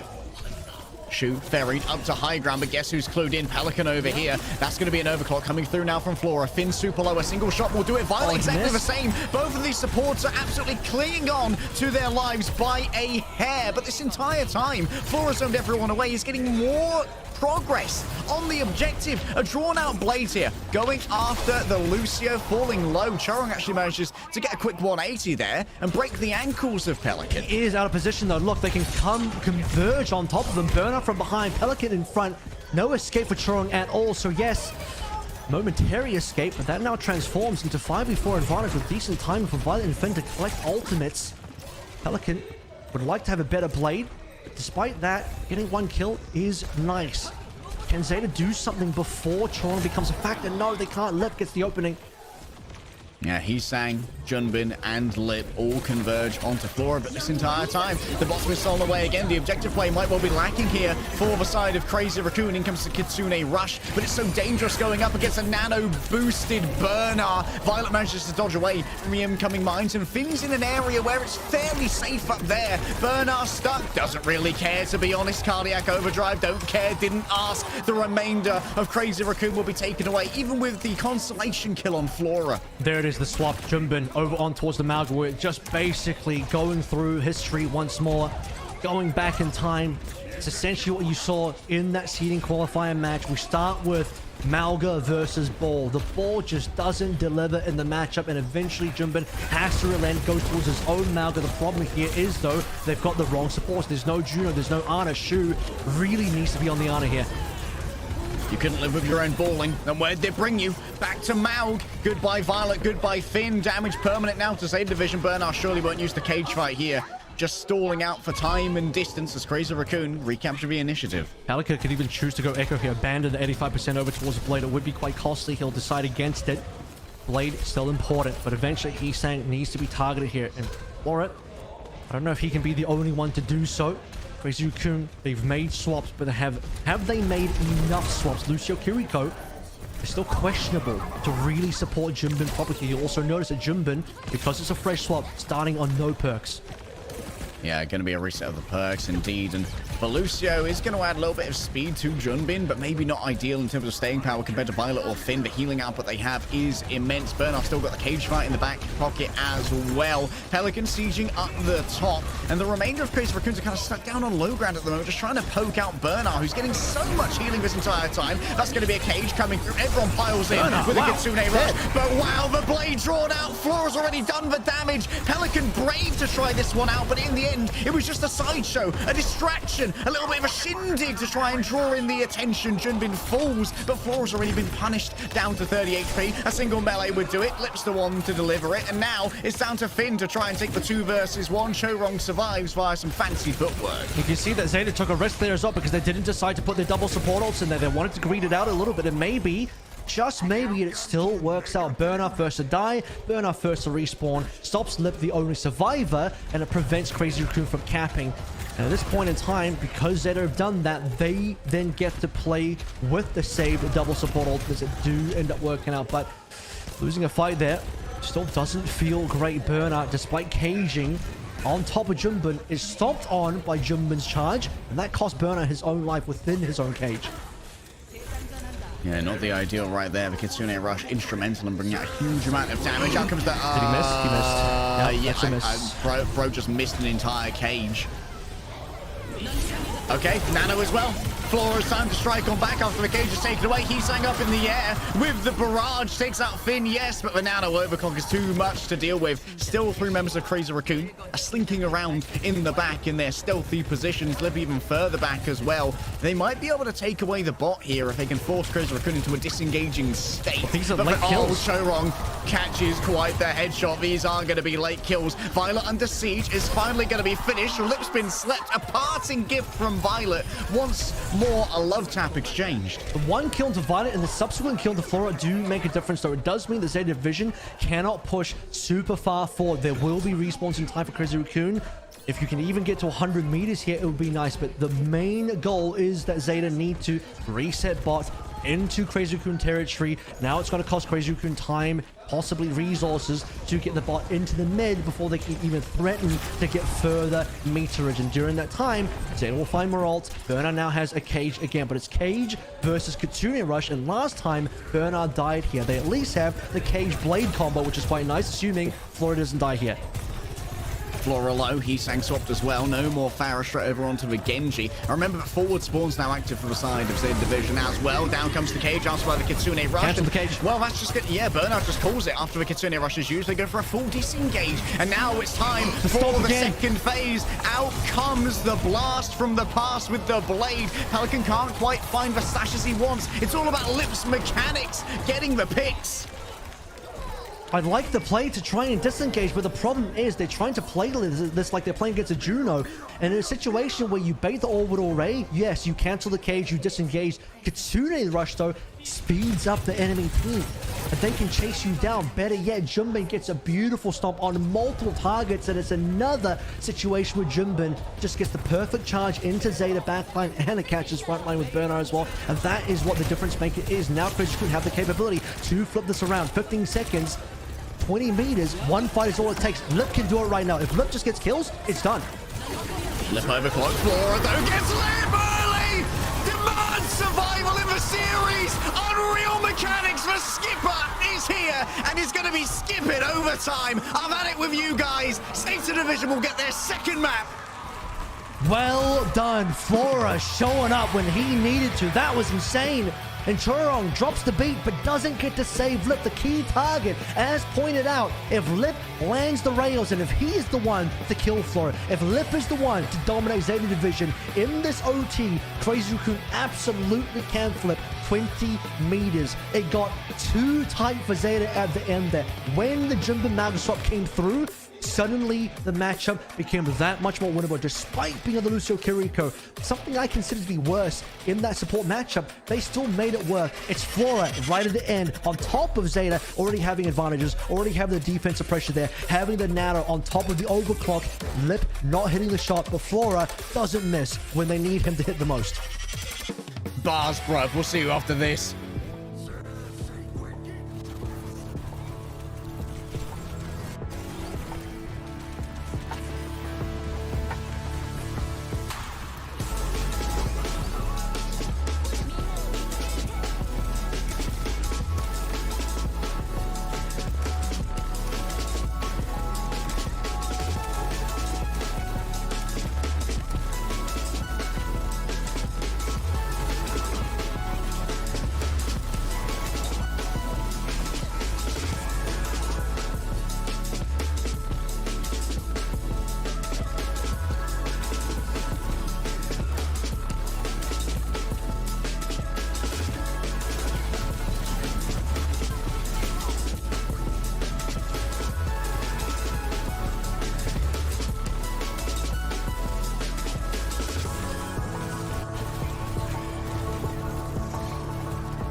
A bad read from Crazy Raccoon creates an insurmountable lead from Zeta Division, who are picking up speed as we head into map number 6.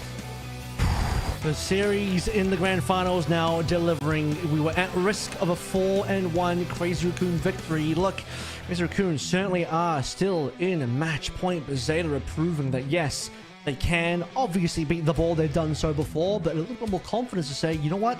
We can beat the Malga too. We can win this Malga mirror. And with the map 5 completed late day, we are in a map pool reset. You can now pick any map in any game mode except for maps that have already been picked. Yeah, we can run on back to control. We can go to an escort if there's dreams of the high grounds of Watchpoint Gibraltar once again serving Crazy Raccoon well. Zeta Division are now in a bad position, though, where if they want to win this series, Crazy Raccoon are going to be able to pick the maps all the way to the end.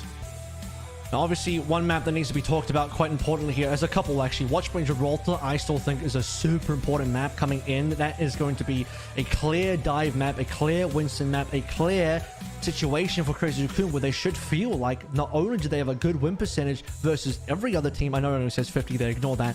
The point is, matchup-wise, stylistically, it's good into Zeta. Bernard can realistically only play the D.Va there. I think the D.Va is a lot more counterable in many cases. Lee Jung is going to be number 6. Maybe Gibraltar could be a number 7 if Zeta win here again. But the problem that I want to point out now is, what does Jumbin do? Normally, you would play ball here. Can you and will you look for the ball here now, given what just happened on Esperanza? I know it's a different map. I know Lee Jung is a better ball map than Esperanza, but you have to start questioning the viability of ball just a little bit more based on what we saw previously. What the ball doing? It seems like Violet, after being forced onto it via a Brigitte ban, has started to really extract the value from the Ana, and also having access to Ana has allowed Flora to pop off harder as well with these overclocks. The nanos are so important. Alpha E is in and Pelican is out. Alpha E definitely coming in for all the control maps. You also have a situation now as well where you are running out of bans. I mean, we're getting deep into the series map 6 that all of the signature bans were gone. And we talked about Ana and Malga being the signature bans. That was map 1 already being expended. All of the Malga enablers between Juno and Brig gone. Those have been expended too. At this point, you are free to essentially play Malga to your heart's content if you are Zeta. And it's up to Crazy Raccoon to actually find a response now. Because if there is not a Malga mirror, then Zeta are free to play the Brig Juno version. If there is a Malga mirror, I think Vita has now learned, okay, I must be on the Ana. I was on the Ana. It worked. We did well. I can play this Ana. Vita, not famous for it, not known for it, famously played Zenyatta and Bap and avoided the Ana, gave that away to Twilight to play, who is obviously one of the most goated Anas of all time, but we just never really got to see much of the Violet Ana in the past, and it's even rumored that he didn't really enjoy playing Ana either. Now, doesn't really get to have a say in it, doesn't really have a choice anymore. It's up to him. He needs to be able to do it, and he has done so in the last map. Yeah. Expanding Violet's hero pool, not something that I thought I'd be thinking about several years into his career after the O2 Ardeon days. Still, worked out just fine, and Flora has finally recaptured the magic as well. It was a slow start to the series, but you've got to bring it to lip if you want to dislodge Crazy Raccoon from this lead. And I wonder if at some point do they consider a Sojin ban. The problem here is for Zeta, if they Soj ban, they ruin Flora's chances. And at the point in time we have here, I think Flora is gaining confidence. He just saved his team with a brilliant outplay onto Lip. Both overclocks used. Lip misses, Flora does not. That is the kind of confidence builder that allows Flora to say, we are actually not losing the series or the Sojin. Certainly not going to be from my play versus Lip. That's the kind of play that Flora needs to bring him back into the series. So while the Sojin could be an attractive one, Farah is another potential attractive ban just to block out Alpha E. However, maybe not that high priority given the Echo exists. Although, given that the Echo exists, if you really want to force the Farah, if you are Zeta, I think a Zeta Echo ban might be on board. Get rid of the Heesang Echo, get rid of one of the biggest Farah counters, and suddenly Farah is here to play. You're having a really good time if you're Alpha E with no Echo on board on the other team. Yeah, trying to force that Farah versus Farah might be incredibly important. I believe that's a Max poster in the back there with him on the Sigma. Max has been successful thus far, but I don't know if we're going to be seeing too much of him for the remainder of this series, as we're likely going to be playing into the more obtuse strengths of CR. Rialto. Rialto would be where I would expect the potential Max map to come back in. And it is, of course, within Crazy Raccoon's wheelhouse, because they are the ones at match point, so they have this and the next map choice if they lose this map. So really, this is the strength of getting to match point first. This is why getting an early lead not just good for the momentum. Obviously, yeah, you winning team win more equals good, duh. But for the sake of how map drafting works, getting to 3 map wins in a BO7 is absolutely critical. So it's going to be Bastion to D.Va. Let's talk about this for a little bit of a moment. D.Va denies Bernard. If you want to play any dive here, Bernard's options have been kneecapped. That is actually a pretty critical ban. Ball is still available. Obviously, Malga's going to cause some problems there. Maybe Ball confidence shaken a little bit from last map. However, Winston, pretty damn good here. I think if Winston or Ball come through from Junbin, this is going to end up being Malga from Bernard. You can play Malga all 3 points here. The Bastion, clearly, based on what we've seen, Wei caused a lot of problems with the Bastion counter pick into the Malga. So this says to me an even heavier lean in towards the Malga. If you're going to ban Bastion, you are definitely looking to play Malga here. I also don't know if Crazy Raccoon are that willing to play Bastion. If Crazy Raccoon wanted to counter Malga with Bastion, I think they would have already done it. And they haven't yet, which says to me they won't. Yeah, holding it this late into the series when you've seen so much Malga so far would be a little bit strange. Still, I think Z Division may have been out of ideal bans. I would have liked to have seen that Echo that you brought up earlier to try and force potentially parity in Pharah versus Pharah between Alpha Yi and Heesang. Now, this gets really dangerous if Junbin goes Malga again and they lose. Because now you very, very much have solidified the fact that Zeta will beat you in the Malga mirror now, which, if that happens, I believe it will necessitate Crazy Raccoon to finish map 7, choice being Watchpoint Gibraltar. That is the ace in the hole. That will be the final situation that causes problems. And actually, for that reason, the D.Va ban may be too soon. Given that if we go to Watchpoint Gibraltar, Bernard's only good dive option is going to be D.Va. Hazard, not good enough. Doesn't have the jump height to really challenge the high grounds. If you had saved the D.Va ban for Watchpoint Gibraltar, you would have completely kneecapped Bernard's ability to play that map, forced him onto something super uncomfortable. He can't play the Winston tier, not his specialty. He would fall flat versus Junbin. Would be on the Hazard, very suboptimal for that map at Watchpoint Gibraltar. It would be terrible for Zeta. It's not comfortable for Crazy Raccoon to think about losing map 6 and to play for a map 7 when no one wants to do that. But if you are here to play the long game, that is what needs to be done. Crazy Raccoon are in a position now where I think it is very important for them to win this map. Otherwise, Gibraltar, while still being a great potential map 7 choice, you no longer have the ability to completely screw over Bernard because you've banned D.Va too early. Mods, write that down. Write that down. Sometimes foreshadowing is relatively obvious.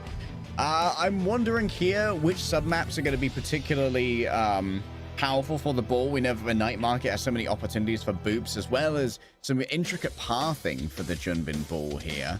But on the other side, like Control Center probably heavily favors the Malga and all of these close-range brawling comps. So we're going to see more of the Genji come out. And obviously, we're continuously leaning on the Violet decision of whether or not the Ana is worth playing. And even against the ball, we've continuously pointed out how the Groggy perk has been excellent for securing kills where often balls would escape. I think versus the capability of what Junbin's bringing to the table now, it necessitates an Ana start regardless. If it's Winston, Ana good. Ball, Ana good. Malga, Ana good. Everything Junbin will be bringing into this match right now for Lijiang Tower, I think will justify the Ana choice from Violet. So if he doesn't play Ana, could be a problem. I would like to see him start on the Ana. I would also like to see what happens on the Crazy Raccoon side, because if they predict, as I have, that Violet is looking towards Ana, they may think about Lucio Kiriko, or that denies Shu's own Ana. I think they need to play into Shu's strengths and put him on the Ana as well. What we haven't seen yet is a Malga mirror with the Juno Ana both sides. We've seen both teams play Malga Juno Ana, but the other team was not matching. Across both Kings Row and Esperanza, one team played the Juno Ana, the other one didn't. We've yet to see it completely mirrored both sides. Until that question is answered, I don't think Shu should move away from the Ana yet. Shu needs to match the Ana too.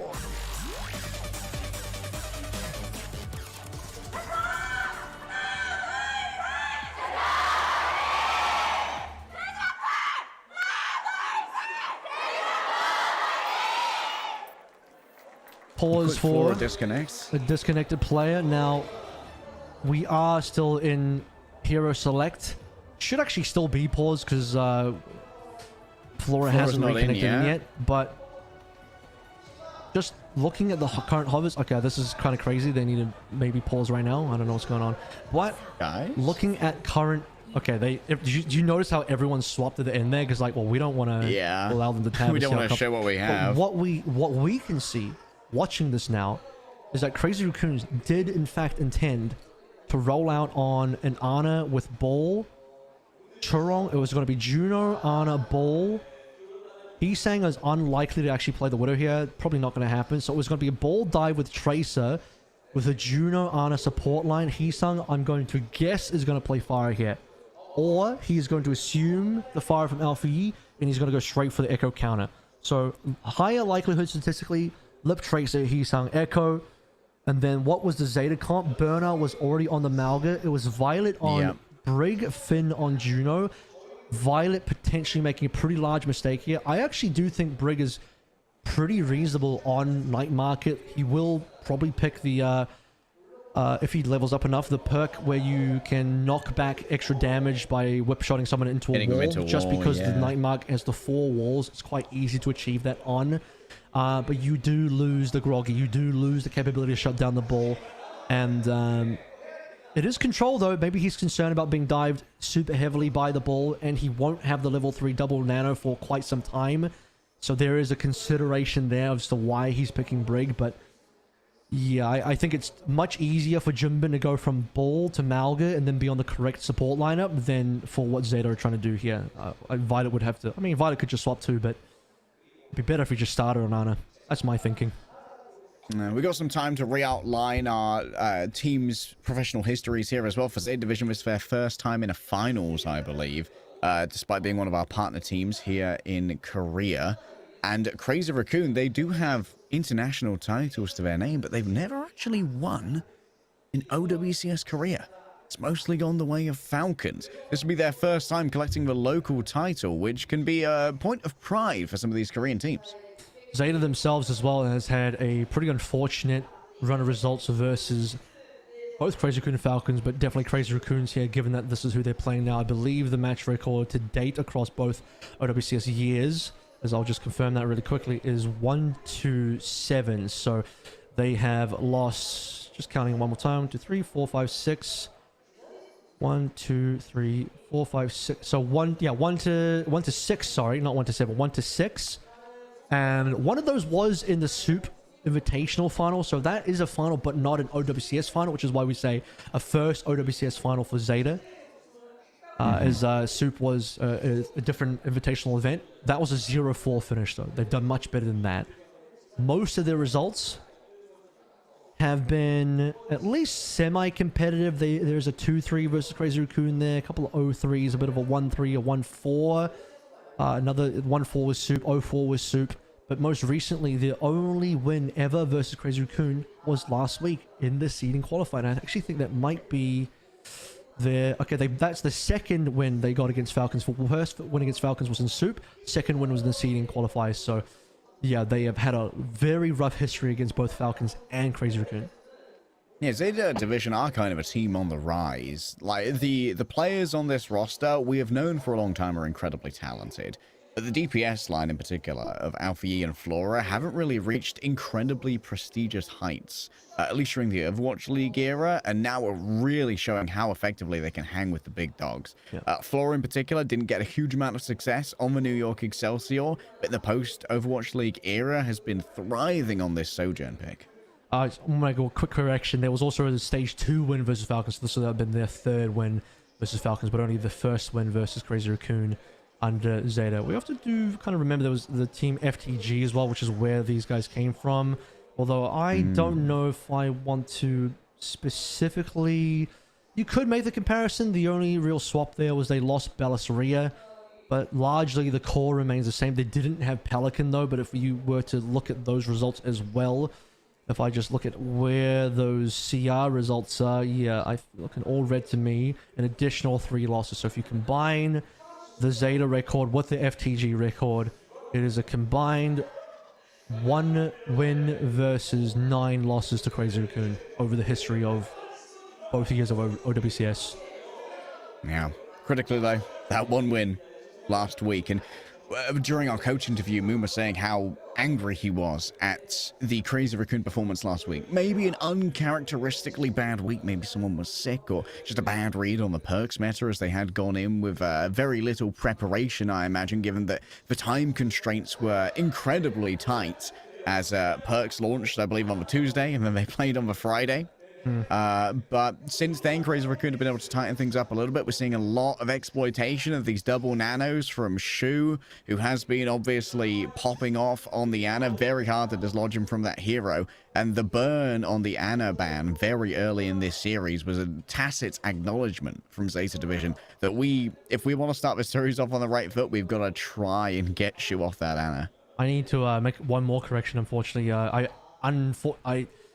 accidentally added in 2025 FTG's results in there because obviously there's a new FTG around that Profits team, right? So with P-Sung and whatnot. So -2 losses. Those other 2 losses were actually from 2025 FTG, but 2024 FTG was 1 additional loss. So actually it's 1-7 is the total result, not 1-9. But either way, look, it's only marginally better there. They would like to turn that into a 2-7 today and on the biggest kind of match that they've been in so far, because not only would this prove that they have the capability to win a championship, beat Crazy Raccoon more than once, not just a fluke, but if they win here, they have the capability to win Asia, and they have the capability to win Hangzhou on land as well, and they have the capability beyond that to win any international event in the world, which is not what we could have said for Zeta last year, where they very much struggled. Yes, they had a couple of decent wins versus Falcons, but always slipped against Crazy Raccoon. All right, we're going to take a little bit more time to try and fix issues like day. Yeah, we'll see you after this.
Back in the booth, but back in seats, and map 6 still hangs over our heads. Lijiang Towers where we're heading next, Avril, and the Diva ban has come forth from Crazy Raccoon to try and hamstring Bernard's diving potential.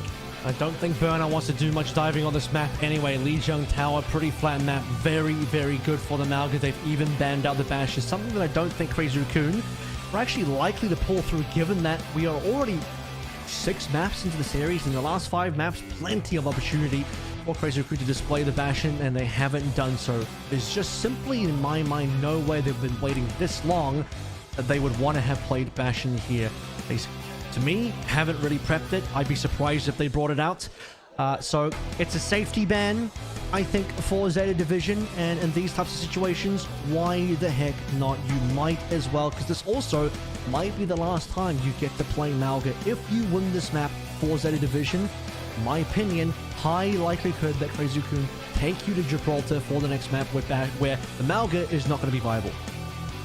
Yeah, Watchpoint Gibraltar in the future definitely seems to be where we would go for a map number 7. Due to Crazy Raccoon having been on match point for a while now, the remainder of our map set, regardless of how long it goes, is going to be Crazy Raccoon's picks. Just looking through at other potential options here. I mean, depending on how Crazy Raccoon really are crazy, New Queen Street there, just to try and repeat the success of what way we're able to do. Maybe even a putt I use or something like that, but that's for a future conversation.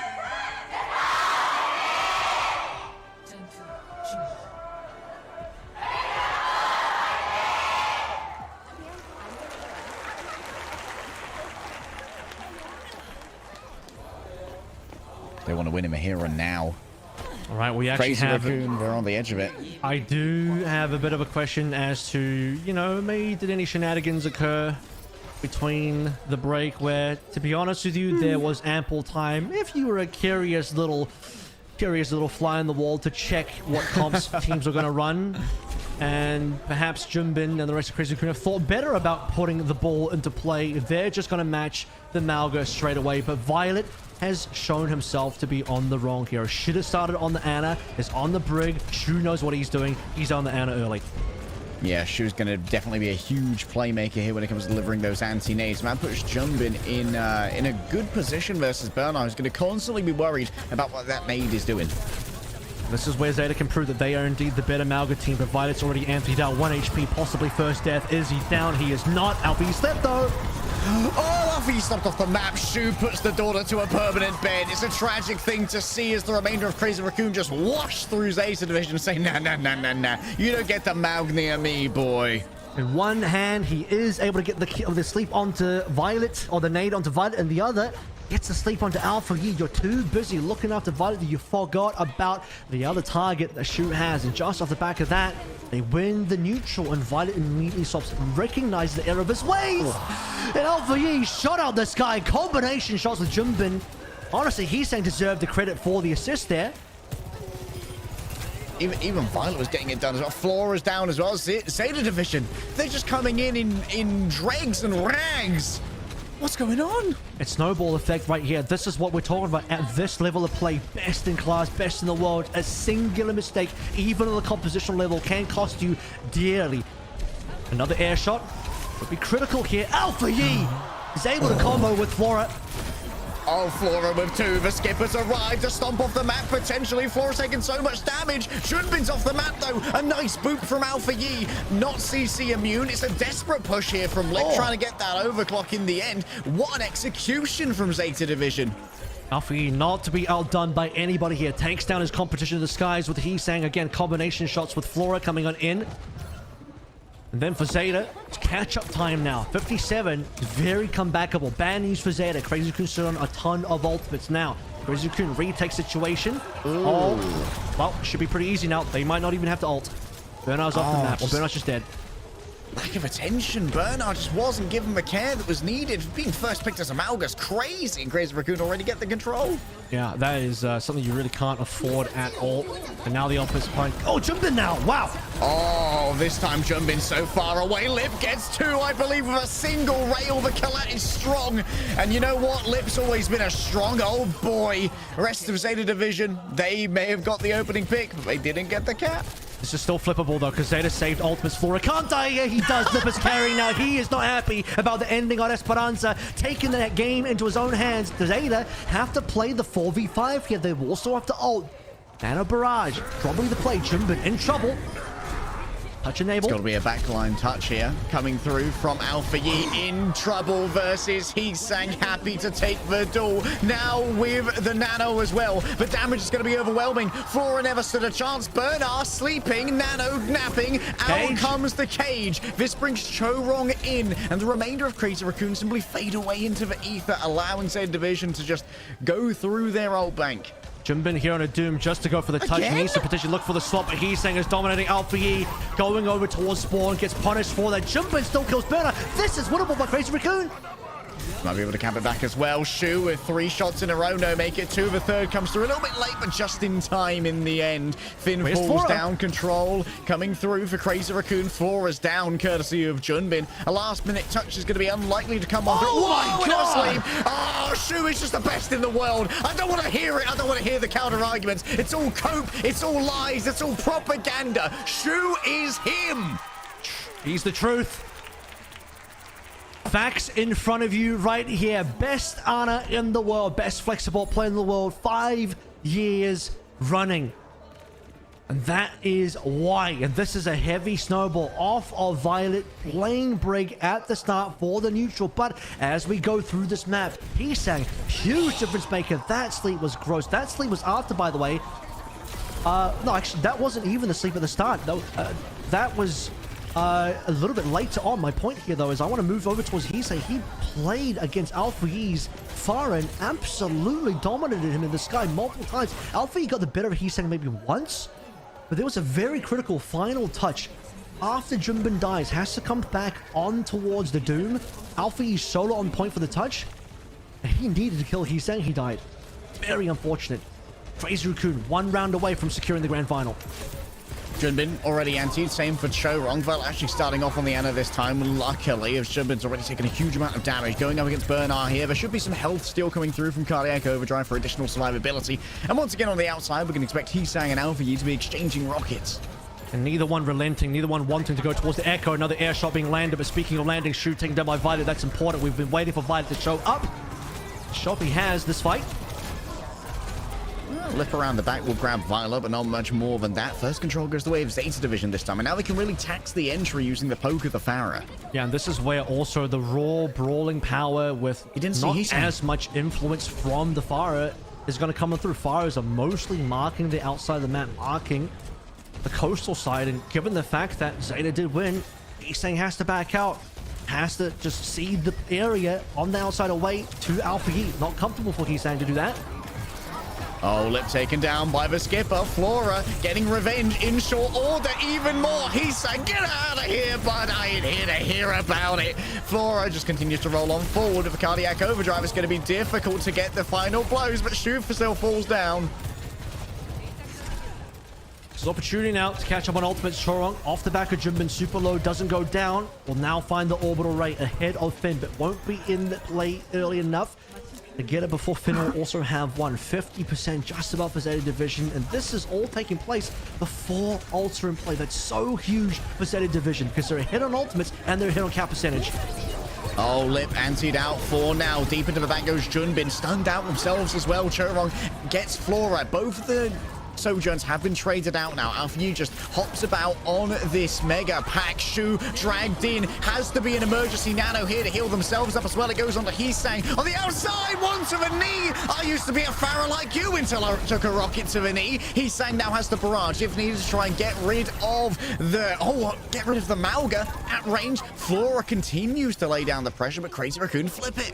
I have a dire announcement to make. Violet has whiffed the nano onto Flora. That's unfortunately a lost ultimate. I don't know what it is. Season 15 with perks. We are seeing more whiff nanos, but this is not the time that it can be allowed to happen. Flora also mispositioned their first death. Now, first on the overclock. Isn't finding value until now. What a shot at the Heesang. Bro's just built different. More right clicks, more pain, more frags as Lip tries to match when it comes to these final blows. Moving around onto a different angle. 83% charge. Alpha Yi's within the cage, but the cage can't hold him. Despite all his rage, he is just a man with rockets in a cage. And he's saying all they can do is feed in. They have to ball swap here because they got to touch Lip, even go towards the Tracer. I'm sniffing the possibility of a round 3. Take us even further. Zeta are feeling good. Flora and Althea on point. Vita, despite whiffing an ultimate, is still keeping his team in. Jumbin, not long for this world, I'm afraid. Oh, Lip has managed to make it on the Tracer. Tapping in to keep it done. Junbin doesn't get to escape, and you ain't going nowhere either, boy. Sang is using the barrage, yeah, but he's stuck out in the back line. Zeta Division refused to surrender.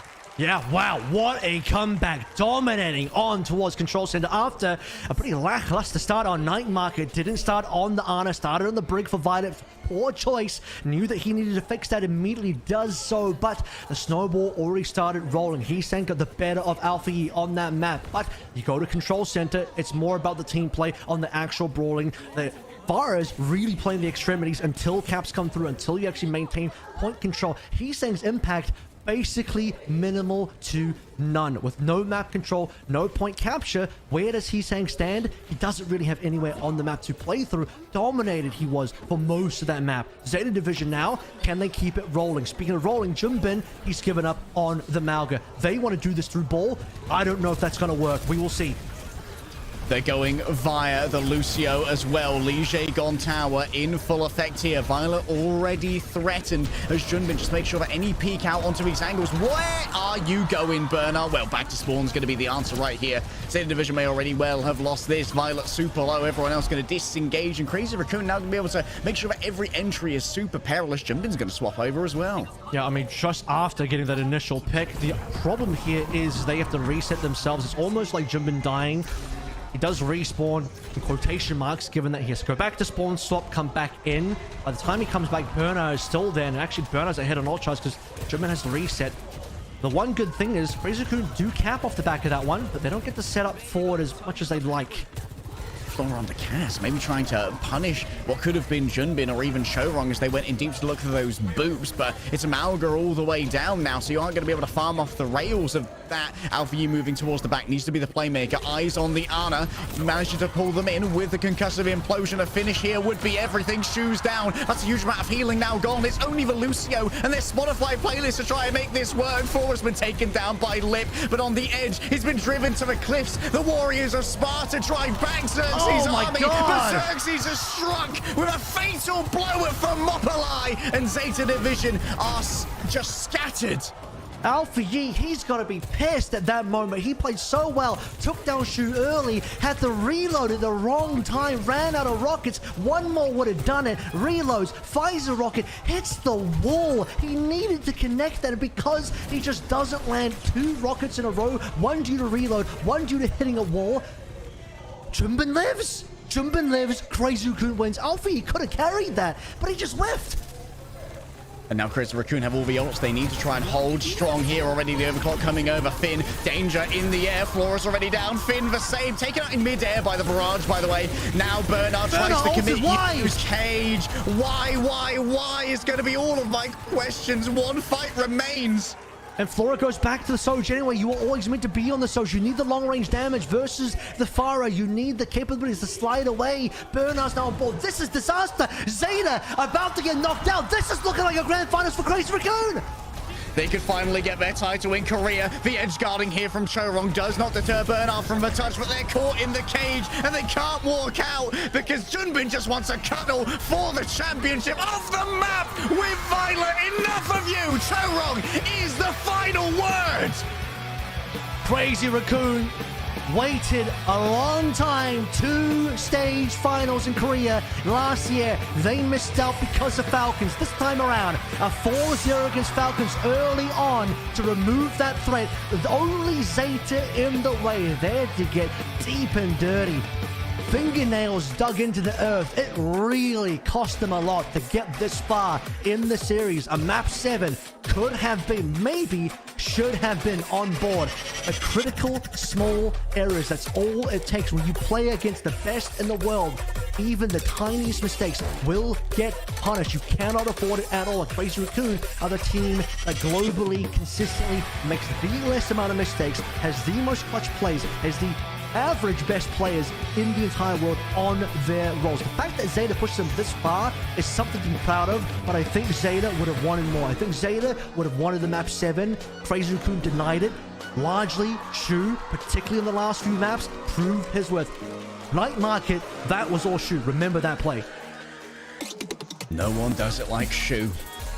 That's simply the truth. Plain and simple. I ain't gonna play with you here.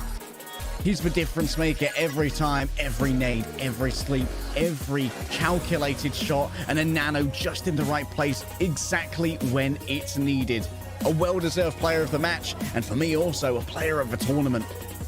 Certainly one of. I think Lip was also massive standout for me. Struggled in the last week. One of the reasons, in my personal opinion, why Crazy Raccoon only exited the seeding qualifiers, the seeding decided matches, 1 and 3 their record. Here now in the playoffs, indomitable. Took down everybody in his way. Widowmaker, Sojin as well, but beyond that, the entire team. Max received the player of the match, stepped up massively, won his maps versus Falcons. He's staying on the far, particularly on that last map, the difference maker in that night market, dominating Alfie. Alfie, who unfortunately I think was one of the causes of the loss on that final Gardens round as well. Across the board for this team, Charon's flexibility, allowing them to basically play around anything that you need to, because Shu is largely going to be on the Ana, so Charon's hero pool has to be expanded to the point where he can flex around 4 to 5 different supports just to enable this Ana in every single composition. And of course, can't forget about Jimbin, flexible as ever, so powerful on the picks, capable as ever on the Malga, and still the best ball player in the world. Yeah, let's not forget, even when Ana was banned, Shu still popped off on the Kiriko, winning Samoa with Crazy Raccoon as well. And I think critically for this team, not only did they show off exactly what they can do on their preferred compositions, they matched Malga again and again, what should have been a composition which was much more comfortable for the side of Zeta Division, and they managed to excel on it as well. Is there a meta where this team can't thrive? I mean, the only question mark ever was in the Malga Mirror, and here I think Zeta still proved they have the capability in the Malga Mirror, but you have to be able to play your own mirror perfectly, in Zeta just weren't clean enough today. You have to be clean as ever. This is like fighting the final boss. Really, Crazy Raccoon, many cases are the final boss. A single mistimed evade, dodge, roll, or jump, or whatever, you get hit, and you get hit hard. And Zeta felt that today. I think they deserved a map 7. But you only deserve what you put in, and unfortunately for Zeta, they did not put in enough in that final map to get to that map 7. I still do think we would have seen the Gibraltar, the D.Va ban would have been off the table, D.Va would have been available for burner, and anything could still have happened. Crazy Raccoon shut the door. No more questions there. Don't even need to worry about it. They say, if we can lock it out 4-2 now, we don't need to save the D.Va ban for Gibraltar. No need for Moon to be angry tonight. Crazy Raccoon are walking away, finally, with that Korean title that they've been grasping for so long. And of course, this can make them their favorites going into Asia. Here's a quick look at how our teams and our groups are going to be stacking up for the Asia main event. A really, really tough Group B over there. Of course, Wei is ever present as a threat, but Crazy Raccoon being the winners. Wei, 4th seed from Korea going into Group A. Zeta is looking so dangerous, and I think, you know what, Falcons, you can't sleep on them, because this is a team that after taking a tough loss comes back big. Look how much Crazy Raccoon changed their game up, leveled up for the playoffs after a disappointing run in the seeding qualifiers. If that's what an angry Moon can do, let's see what an angry Mr. 9000 can do. You might get 9001. Guess what? That's over 9,000. It's another Dragon Ball Z reference. 2 in a day, 2 in a cast. Zoomers still confused. You live to confuse Zoomers, and you're going to have even more chances to do it. Here's a quick look at when our next matchup is going to be coming forward. I believe that's the 6th of March, a Thursday, with Way versus Crazy Raccoon. And our second seed coming out of Pacific going up against Team Falcons. Then Vortex Wolf going up against Pacific Seed 1. We'll have the Pacific results as well coming later in the week. They're still yet to play. Just do a really quick double check around to see when that is going to take place. Yeah, literally tomorrow will be the beginning of Pacific playoffs, and all throughout the week they'll be playing over the next 3 days to find out who is the Pacific winner. These will be online games for context, and from these groups as well, the top 4 teams, best 2 of each group, will go to the LAN in Korea in Hongdae for the final top 4. We're going to head into the winners interview here, as always, provided by WDG. 2025 OWCS 코리아 스테이지 1 결승전이 모두 마무리가 됐습니다. 정말 치열했었던 크레이지 라쿤과 제타 디비전의 경기였는데요. 4대2 스코어로 결국엔 크레이지 라쿤이 승리를 거두게 되면서 코리아 챔피언을 달성하게 됐습니다. 자, 이제부터 시상식을 진행을 해볼 텐데요. 시상에는 블리자드 엔터테인먼트 코리아의 홍창희 퍼블리싱 디렉터님께서 수고해 주시겠습니다. 큰 박수로 맞이해 주시길 바라겠습니다.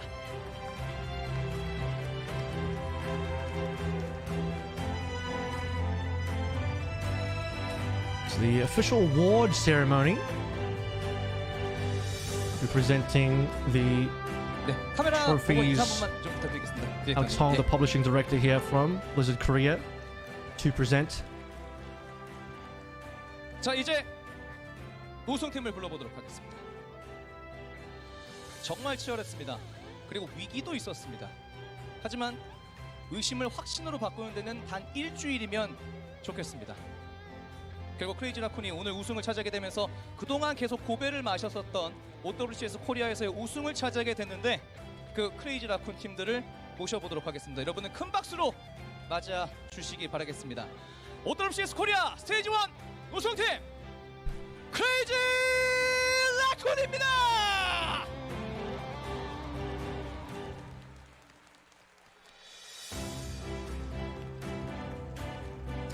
And inviting the winning team. That's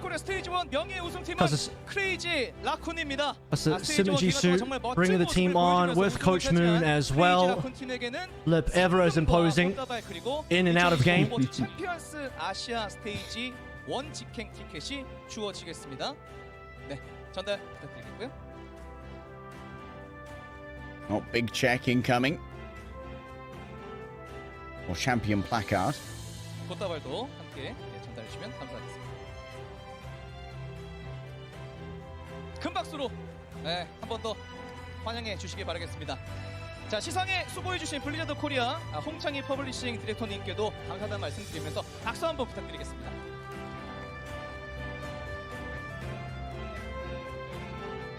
자, 이제 간단하게 저희 크레이지 라쿤 선수들과 좀 우승 인터뷰를 좀 나눠봐야 될 텐데, 먼저 립.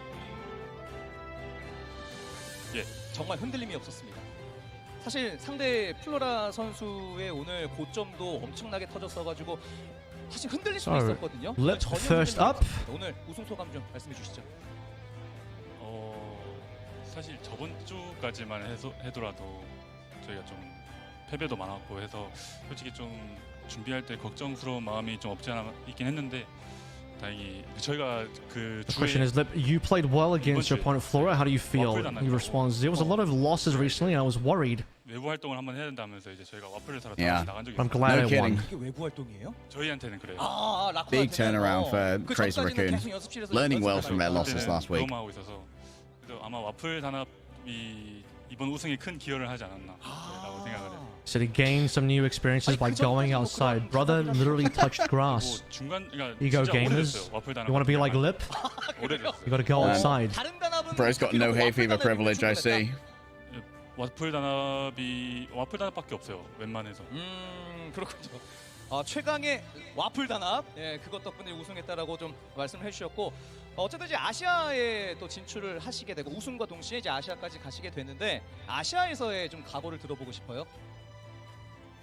사실 코리아 우승한 것도 우승한 건데 이제 좀 부족한 부분도 아직 많이 This is a question 있다 asking about 잘 다시 쉬고 준비해서 Asia main event. 좀더 이것보다 완벽한 Where Lip says Korea's championship is also a championship, but I think it's still not enough. So obviously, 그리고 크레이지 라쿤 winning the next event 이 항상 is the most important. Asia will prepare better and show a good side to 오늘 우승이 fans. 정말 더 간절하셨을 As Tom Brady always says, what his favorite ring is, it's the next one. So Lip is looking forward to the next finals. 작년 동안 코리아 우승이 한 번도 없어서 팬분들도 그렇고 저희도 좀 아쉬운 부분이 한편 있었는데 다행히 이번 연도 초부터 다행히 코리아 첫 우승을 가져가게 돼서 정말 행복한 것 같아요. 네. 리 선수에게 뜨거운 박수 부탁드리겠습니다.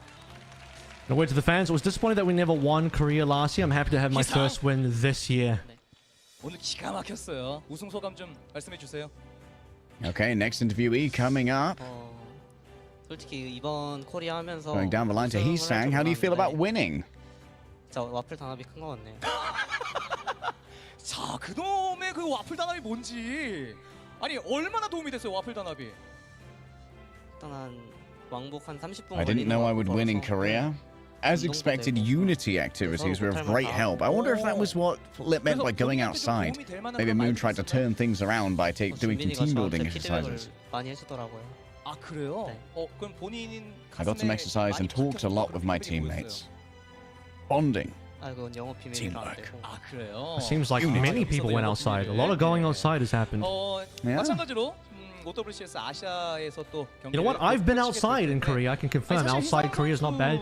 Also mentioned that Junbin gave me a lot of feedback. It's a strategy, so the details are a secret. 사실 연패하는 과정에서도 좀 팀적으로도 그랬지만 본인 스스로도 I can tell you what it is. Junbin said that he's saying, click head good, die bad, shoot bad man's good. 그리고 눈물도 Shoot bad man's head equals win is the feedback that Junbin gave to Heesang. 아니에요? You considered moving into coaching? 그래요? 거기서 헛소문이. 헛소문이에요. That's not it. I don't want to show Moon up, you know. I want to keep 잠시 Moon 어려움이 employed. 있었을 뿐 희상은 눈물을 So 흘리지 않는 selfless, 상남자다. 그거 I went 맞죠? through. 뻔했다. Sorry, what for the 하지만 흘리지 question? 않았다. 아, 알겠습니다. 카메라 보면서 그리고 이 현장에 계신 팬분들께 한 말씀 해주시죠. 오늘 올 때 비가 왔었는데 이렇게까지 많은 So now 분들이 word to the 와주셔서 fans. 정말 감사합니다. Heesang did say he almost cried but didn't cry. 희상 Which is very 선수에게도 good. 큰 The 박수 rain today, 부탁드리겠습니다. thank you for the rain. Terrible day for 자, rain, 마이크 옆으로 넘겨주시고. but no crying. 자, 레킹볼, 준킹볼. 자, 오늘 이번 시즌 진짜 고생 많이 한 것 같아요, 준빈 선수가. 사실 크레이지 라쿤이 기본적으로 준빈 선수를 중심으로 해서 많이 굴러가는 전술들을 펼치다 보니까 준빈 선수한테 견제가 정말 많이 들었었거든요. 일단 먼저 우승 소감부터 한번 들어볼게요. 일단 오늘 이겨서 너무 좋고요. 네, 그냥 좋는 것 같습니다. 처음 우승해보니까 코리아는 처음 우승해보니까 느낌이 좀 달라요? 네. 아, 그렇군요. 본인이 How do you feel about winning, Junbin? He says, first of all, I'm so happy that I won. Just good. 많이 받았었잖아요. 그때 좀 Simple man. 아무래도 이제 메인팀 기반으로 하는 팀이 저희랑 T1밖에 없었다 보니까 We've been under a lot of pressure. What are your thoughts? 약간 전략을 다 제 위주로 해온 것 같아서 근데 오히려 그것 때문에 또 맥스 선수랑 같이 조율하면서 이겨낸 것 같아요. 오히려 좀 더 많은 무기가 생긴 것 같은 계기가 됐다? 네. 아, 그렇군요. 알겠습니다. OWCS 아시아는 좀 어떻게 될 것 같나요, 준빈 선수? It says the other team prepared a lot of strategies focusing on me, and it actually became a better experience. This guy, 코리아랑 메타가 다를 he 것 thrives in the 같긴 pain. He loves 매치가 안 it. 된다면 똑같을 Focus 수도 me. 있고. 그래서 뭐 변화가 I can 생기면 take it. 저희한테는 더 좋을 것 같아요. 아, 그렇군요. 앞에 보시면서 And 팬분들께 for the question, how is he going to prepare for Asia? Junbin says the meta may be different from Korea, so I hope it changes for the better. 저번 주에 2연패를 다른 팀한테 1년 동안 처음 당해봤거든요. 그래가지고 많이 흔들렸었는데 오히려 그걸 계기 삼아서 잘 이겨낸 것 같습니다. 감사합니다. 준빈 선수에게도 뜨거운 박수 부탁드리겠습니다. 라쿤의 비밀 병기 막스 우승 소감 좀 부탁드립니다. Dramatic reveals for Max here. 예. 얼마나 좋아요? 많이 좋네요. How do you 많이 feel about 좋다. winning, Max, is the question. 그렇군요. 사실 라운드 로빈 Wonder if he went 단계나 outside. 시즌 초중반 그리고 중후반까지도 Said it was a good 맥스 night. 선수가 Very good. 기용이 많이 되는 횟수는 없었어요. 근데 출전을 했을 때도 조금 흔들리는 모습이 있었고 그 과정에서 연패도 했었었고 하지만 어제 갑자기 미친 활약을 하면서 교체 출전을 했음에도 불구하고 POTM을 받았었고 오늘 우승을 하는데 큰 일조를 했습니다. 그럼 He didn't play 과정들을 much, 좀 but started 설명 한번 playing 해주실 것 같아요, yesterday. 백선수. 어떤 Is the 일들이 beginning of the question. 라운드 로빈 때는 솔직히 Please tell me about that process. It's about subbing Max in for some of the first times this year in OWCS entirely, in fact. Max replies that there were not many participations during the round robin. 그렇군요. And I don't think they won because of me 맥스 yesterday 선수가 either. 어제 A 그런 humble 얘기를 했던 것 king. 같은데 그 우승을 하게 되면은 저 방송을 좀 많이 키겠다. Wow, so true. It was actually because of Fielder. 공약을 하신 것 같은데 맞나요? We don't talk 방송을 좀 재밌게 키겠습니다. 재밌게 키겠다. 어떻게? The question is, I heard you said you would stream a lot if you win, and Max says, I'm going to have fun streaming. And I'm going to have fun watching. 지금까지 캠을 한 번도 킨 적이 없었나요? Turn on the camera. 날 빼고는 안 켰는데 Handsome Max meta. 킬 거다? 네. 쭉 앞으로? 아니야. 방송. 그러면 몇 번? 3번. 3번. 3번 캠 키겠다. I will turn on the camera more and communicate. Promises made. 마지막으로 팬분들께 한 말씀 또 해주셔야 He has the camera on, but it's just muted. 팬분들께도 한 말씀 There's the full stream muted, actually. 일단 계속 응원해 주시는 Asking Max for a 팬분들 word to the fans now. 경기를 못 뛸 때도 계속 응원해 Max says 주시고 thank you for your continued support. 감사합니다. 맥스 선수에게 뜨거운 박수 Humble 부탁드리겠습니다. 감사합니다. They supported me even when I wasn't playing, so I'm thankful. 이번 시즌 핫했어요. 사실 뭐 처음에 느낌이 싹 왔었던 거는 그 라이프 이버부터 시작해가지고 오늘 우승하는데 아주 든든한 역할을 해줬습니다. 우승 소감 좀 부탁드리겠습니다. 솔직히 Chorong, you contributed greatly to today's win. How do you feel? 이제 저는 As he feels 코리아 so 힘들 good. 줄 알았거든요, 솔직하게. 예. 근데 이제 감독님의 극대노를 듣고 TMI지만 이제 전 감독님의 극대노가 필요하다 생각해서 저희 잘 졌다 생각합니다. 솔직히 감독님이 극대노를 얼마나 하셨나요? 역대급이었습니다. 역대급 극대노를 하셨다. 혹시 한번 흉내를 좀 내주실 수 있나요?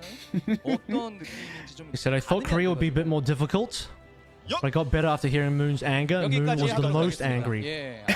The most angry guy. I also want to point out, as a fun fact, moons are known to be outside. In fact, they're so far outside, they're actually out of just barely on the Earth's orbit, you know what I'm saying? You know, Yeah. extremity of Earth's orbit, yeah. Beyond the That's atmosphere, about in as fact. outside. When you exit the atmosphere, that's about as outside as you can get, really. 그렇군요.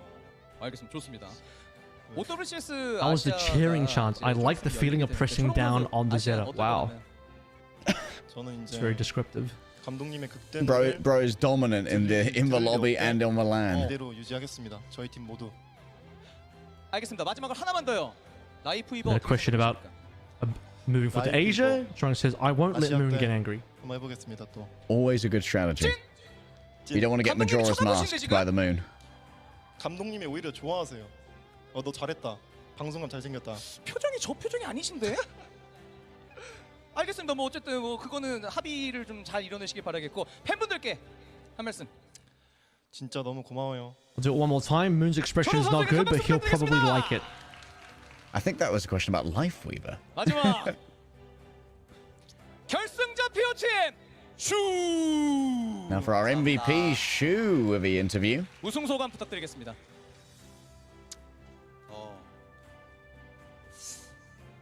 And a few words and many sleeps. 우승을 좀 많이 해서 딱히 막 그렇게 엄청 큰 기쁨은 없고. Asking how Shu feels about winning, she replies, 저랑 재원이보다는 I'm not very happy because I've won a lot. 시켜준 것 같아서 그거는 기분이. Bro's used to this. I think it's about the POTM. So he says, I feel good about helping my younger siblings win. So I think he did also say in a previous interview at another point this year that he wanted to go for less POTMs this year to allow his teammates to get more, although I don't know if that's fully something within his own control. Yeah, you play well, you win, you get POTM, I guess. how much do you think you 뭐 contributed to winning? It says, it's not as high as I thought. It seems that my preparation did not work properly. 그 부분 좀 얘기해주고 That's 얘기하고 low prep 싶어요. shoe. 네. 와, 수면총 적중이 참 기가 막히게 들어갔습니다. 심지어 뭐 공중에 있는 파라도 떨구게 되면서 막 낙사까지 시키는 모습도 있었었는데 그때 6세트 전체적인 상황이 좀 어땠었나요? 그 슈 선수한테.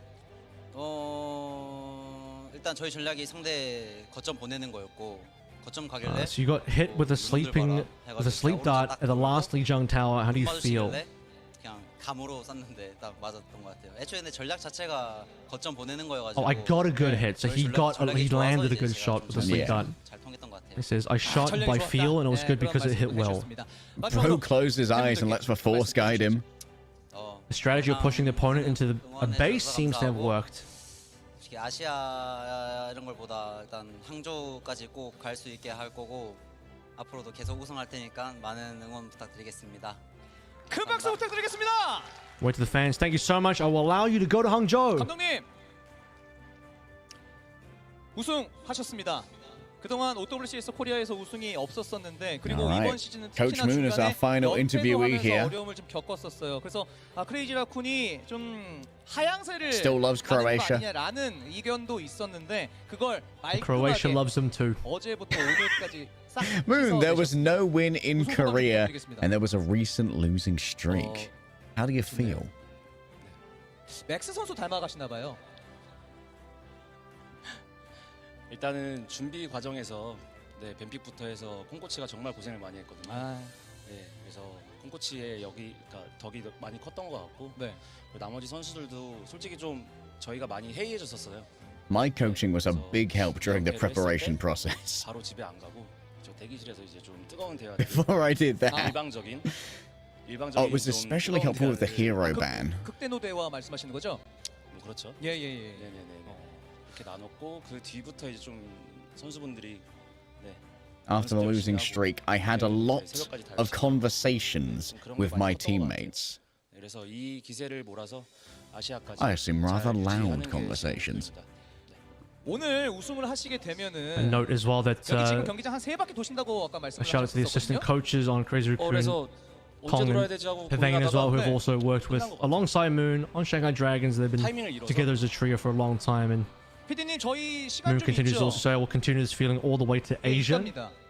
예, 시간 주신답니다. 저희 피디님께서 충분히. 예, 그래서 저희 문 감독님이 우승을 하시게 되 지금 뛰라고요? 아니 뭐 그거는 뭐 원하시는데 문 감독님에게 큰 박수 부탁드리겠습니다.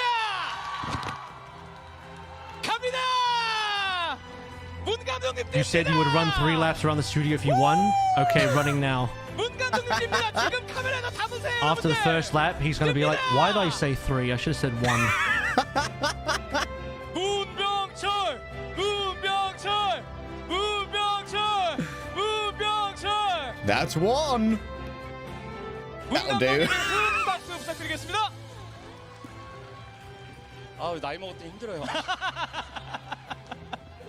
자, Damn, 이렇게 you didn't even predict social cues. 팬분들께도 말씀 마지막으로 한 번만 Oh, 해주세요. poor Moon. Don't know if I could have made 3. 일단은 걱정 많이 하셨을 텐데 저희 And The translation just says fans. breathing. 팬분들도 Yes, he's trying to catch his 계속 breath 응원 a 많이 little. 해주셨으면 좋겠습니다. 아빠 우승했다.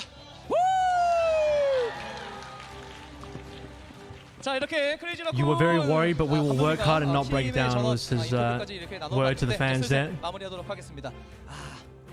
마지막 감독님의 말이 좀 인상 깊네요. 무너지지 않는다. 크레이지 라쿤은 매번 그런 모습들을 보여왔고 이번 시즌 또한 그런 부분을 보였습니다. 게다가 OWCS 코리아에서 우승이 없었던 크레이지 라쿤이 오늘 드디어 우승을 차지하게 되면서 우승 커리어에 1회를 또 추가하게 됐습니다.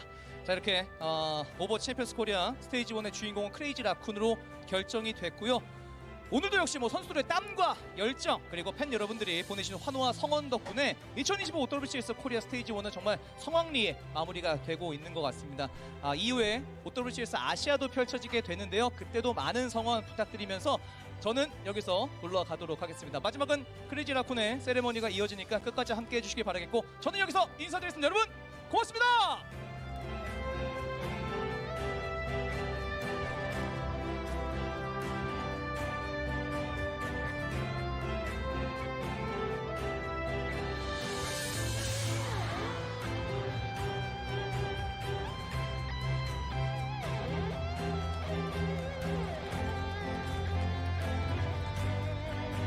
Thank you so much for joining us here at OWCS Korea. Being able to bring you the English broadcast with Avril has been an absolute honor, as well as showing Crazy Raccoon's journey to their first Korean victory. Asia awaits, and after that, our LAN in Hangzhou. Overwatch Esports continues to thrive, and fear not, the boot of Mauga can always be moved. Korea proved it. Now we will see how the rest of the regions play through their remaining playoffs. NA and EMEA still to follow through today and across the week as well. Multiple different matches there in their double elimination bracket as Asia now prepares for its main event, just waiting on, as mentioned, Pacific to play through their playoffs this week, and then several weeks of moving through the different group stages between the 8 teams, locking in our top 4 for then the actual Asia top 4 finish there as well. Leg day. What a fantastic ending. Thank you so much for being here with me. Amazing comeback into the OWCS. First time for both of us on OWCS Korea. First time for you back in the OWCS for this year.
안녕.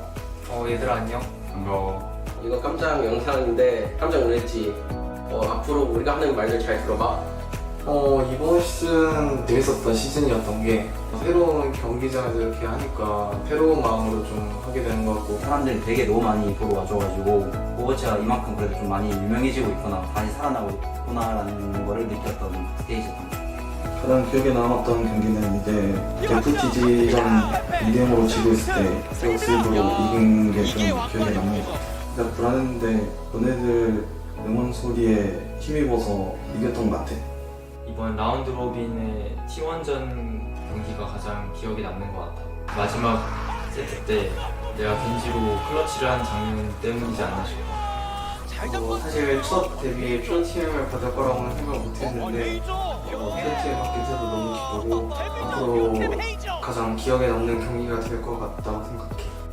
나에게 팀원들이랑 친구 같은 존재이기도 하고 동료이기도 하면서 가장 기억에 많이 남을 존재들인 것 같아. 우리 포커페이스 정말 진짜 위기의 순간이었지만 다들 이제 으쌰으쌰해서 정말 고맙고, 앞으로도 내가 좀 더 잘해볼 테니까 잘해보자. 파이팅! 처음에 하자고 했을 때 이제 서로 같이 다 오케이 해서 열심히 끝까지 해준 것 같아서 너무 고맙고, 웨이는 영원히 웨이였으면 좋겠네. 고마워. 얘들아, 너네 같은 잼민이 애들이랑 하게 되면 좀 스트레스도 많이 받고 말도 안 될 줄 알았는데 오히려 나보다 좀 더 성숙한 면도 있고 좀 잘 이끌어줘서 되게 고맙고, 내가 나이 더 먹어도 나를 좀 안 버려줬으면 좋겠어. 같이 하자. 사랑해. 피어플로서 얻는 행복은 내가 경기에서 잘하고 경기에서 이겨서 팬분들이 승리를 즐기실 수 있는 그런 거인 것 같아. 이번 시즌 가장 큰 동기부여가 됐던 거는 너네들인 것 같아. 매번 직관도 와주고 시어풀도 그려줘서 되게 많이 힘이 되고 있어.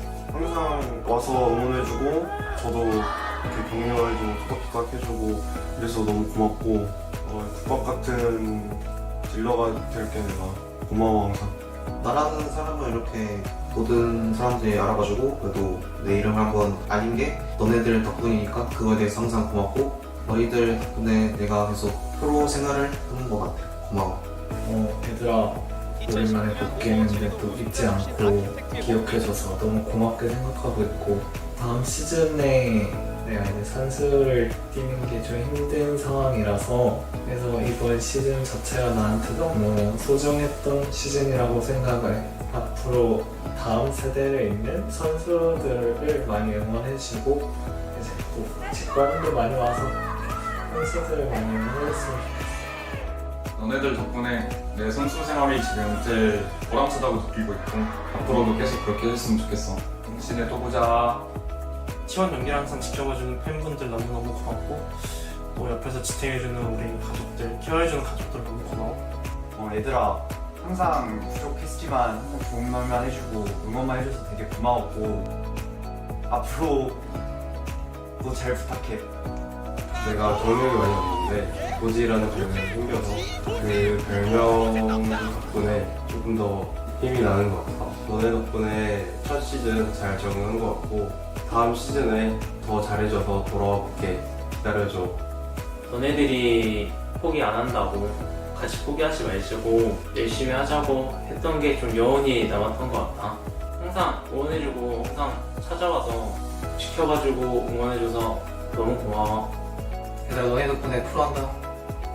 영상 편지 반말이라서 좀 웃겼을 텐데 그래도 재밌게 봐주고 좋은 재미가 됐으면 좋겠어. 얘들아, 다음에 또 봐. 항상 고맙다 얘들아. 사랑한다.